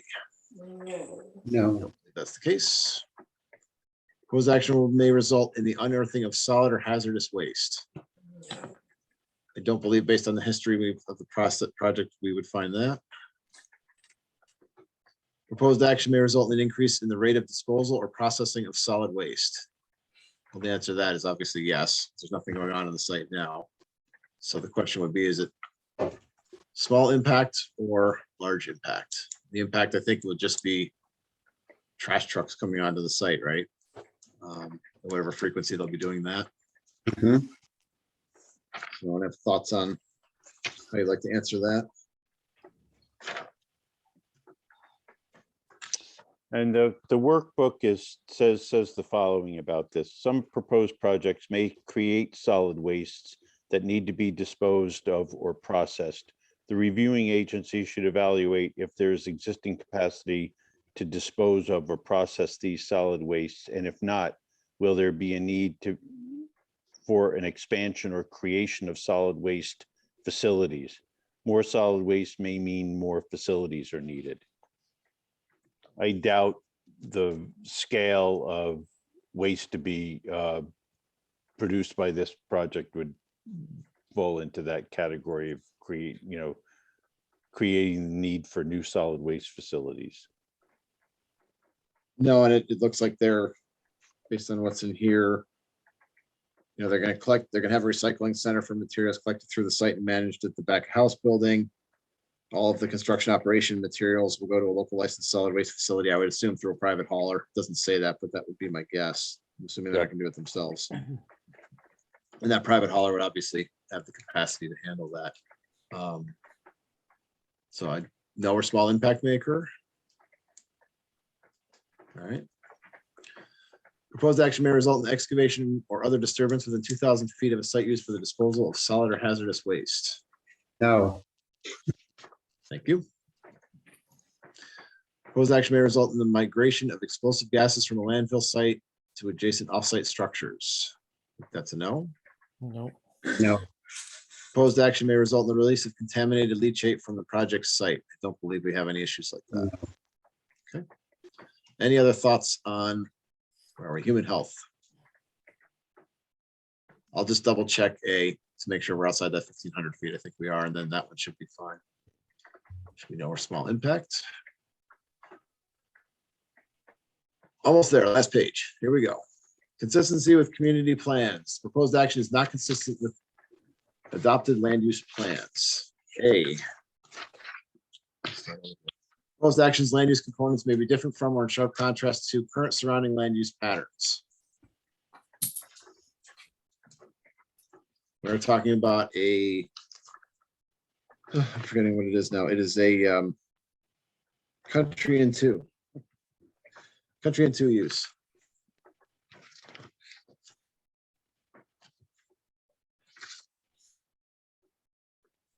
Any thoughts on this? Well, it's going to be pretty different from the surrounding residential area. It Yes. ain't Southlands. I would say that it is very different. I mean, right now it's an agricultural use, it's residential. I'm not saying that it's not a good plan, but I don't think you can say that it's the same as. Jim, are we comparing it to country and two, like, or are we No, we're- comparing it to what's around it? Well, this one doesn't really, this one wouldn't compare to the old one, right? Because this is just talking about contrasting the current surrounding land use pattern. So it really, I don't think goes back to the other one. That's where, again, some of these do, some don't. I think this Yeah, one is but just, what do you think of it in context This is of a- what's there now? This is adopted land use plans. Is that in reference to country and two? Like, is that in reference to what's allowed? I guess is my question. That's the general comment under consistency with community plans, but specifically the first question here, and we'll get into that, consistent with county plans or other regional Okay. land use plans. All right, my Right now, mistake. we're building our way into it. Right now, they're asking, is it similar or different than the land use pattern that's there? It's actually not asking about a plan at the moment. We'll get there. So is the operative word current? Yes. Yeah, and So I think it's this one hard- is, it's I think this hard one to stands on its argue. own. Right. Sorry, Melody, go ahead. Well, it's hard to argue that it isn't different from the current surrounding land use patterns. Mhm. Not that it's allowed or not allowed, but that it is different. Yep. I think that's the fair statement. So the question is there going to be no or small impact or a moderate to large impact? And even if there is, it isn't necessarily a problem. Again, it's permitted by zoning. Hey, the workbook is helpful on this, I think. All right, thanks, John. So for this question, it says a small impact could occur if the proposed project is not consistent with surrounding land use patterns, but the community has specifically zoned the area for those new uses and the project is consistent with those community laws and goals, which I think is the case here. I would agree. That makes it. Definitely. Yeah. Okay. Letter B, the proposed action will cause permanent population to grow by more than 5%. This is not a residential development, so the answer to that is no. Is it inconsistent with local land use plans or zoning regulations? This is what you were asking about, Sean. The answer to that is no. It is consistent with in my opinion, it's consistent with the plans. Does everyone agree? Yes. Okay. Yeah. Proposed action inconsistent with county plans or other regional land use plans? I don't believe so. No. Okay. Proposed action may cause a change in the density of development that is not supported by existing infrastructure or is distant from existing infrastructure. No. Proposed action is located in an area characterized by low density development that will require new or expanded public infrastructure. Well, they're making the corrections to the infrastructure themselves. So in terms of Correct. water, for example.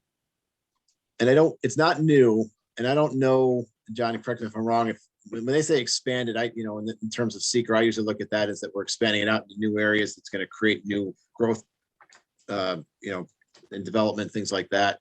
The fact that they're widening that pipe could be considered that, but widening that pipe is only really to provide service for what they're going to need on site. It's not going to provide an additional excess that would allow for additional development further out. And I think it'd be prohibitively expensive for someone to hook up much further down Mill Road, for instance, because that's where the pipe is. So Well, I think that it is requiring new or expanded infrastructure, but I think the impact is small. correct. Yep. Yeah. And then where my kind of comment comes in actually is here in G, will the proposed action induce secondary development impacts? Residential or commercial development not included in the proposed action. No, I don't I believe think so. not. No. Okay. Any other thoughts on this one? We're all set? No. All right, we will check off the big box on that one. Yeah, we may, Jim, sorry, I'm just looking, Yep. catching up with us, but the workbook says that extension or creation of sewer or water lines, so extension or creation of sewer water lines, but it doesn't say expansion. Creating new public infrastructure districts and construction of new roads would all be considered moderate to large impacts, especially if that infrastructure allows additional growth to occur. I think that last part is what the key is. I don't think this changes what we were saying, but I just wanted to make you aware of it. Yeah. Yeah, I don't think it, yeah. All right, our final comment question box of the night. Proposed project is inconsistent with the existing community character. I always save the fun one for last. All right. So proposed action may replace or eliminate existing facilities, structures, or areas of historic importance to the community. No. No. The proposed action may create a demand for additional community services. I School, think police, no. and fire. No. No. Proposed action may displace affordable or low-income housing in an area where there is a shortage of such housing. No. No. Proposed action may interfere with the use or enjoyment of officially recognized or designated public resources. I think we No. already answered that as a no. No. Proposed action is inconsistent with the predominant agricultural scale and character. I'm sorry, architectural scale and character. No. Proposed action is inconsistent with the character of the existing natural landscape. No. No, it fits in. Okay. Yeah. Any other thoughts on consistency of the community character?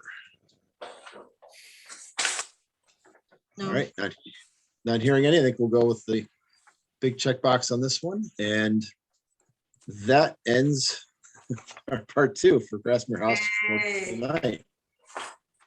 I appreciate everybody spending the time and going through this with us. I do have some questions to go through and get you some information on.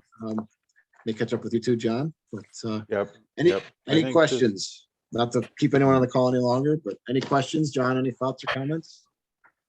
I'm just grateful to the board for taking the time after having already gone through part of their meeting. Thanks for your conscientiousness. I think this is a really good start on the process. Well, thank you for your help, John. It's been invaluable. No, you're welcome. You're welcome. I'm glad we're not doing another EAF part 2 tonight. I will tell you that. I don't think we could. Not before midnight. We will reconsider doing 2 of those in one meeting. Yeah, I think so. Yeah. Yeah. All right, anything else that anyone wishes to bring before the board this evening?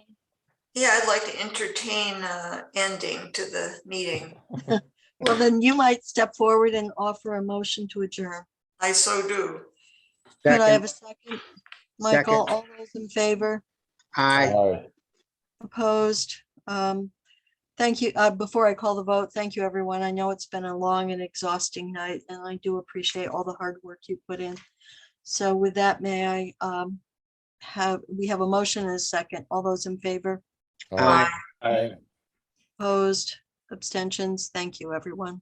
Good night. Right. Aye.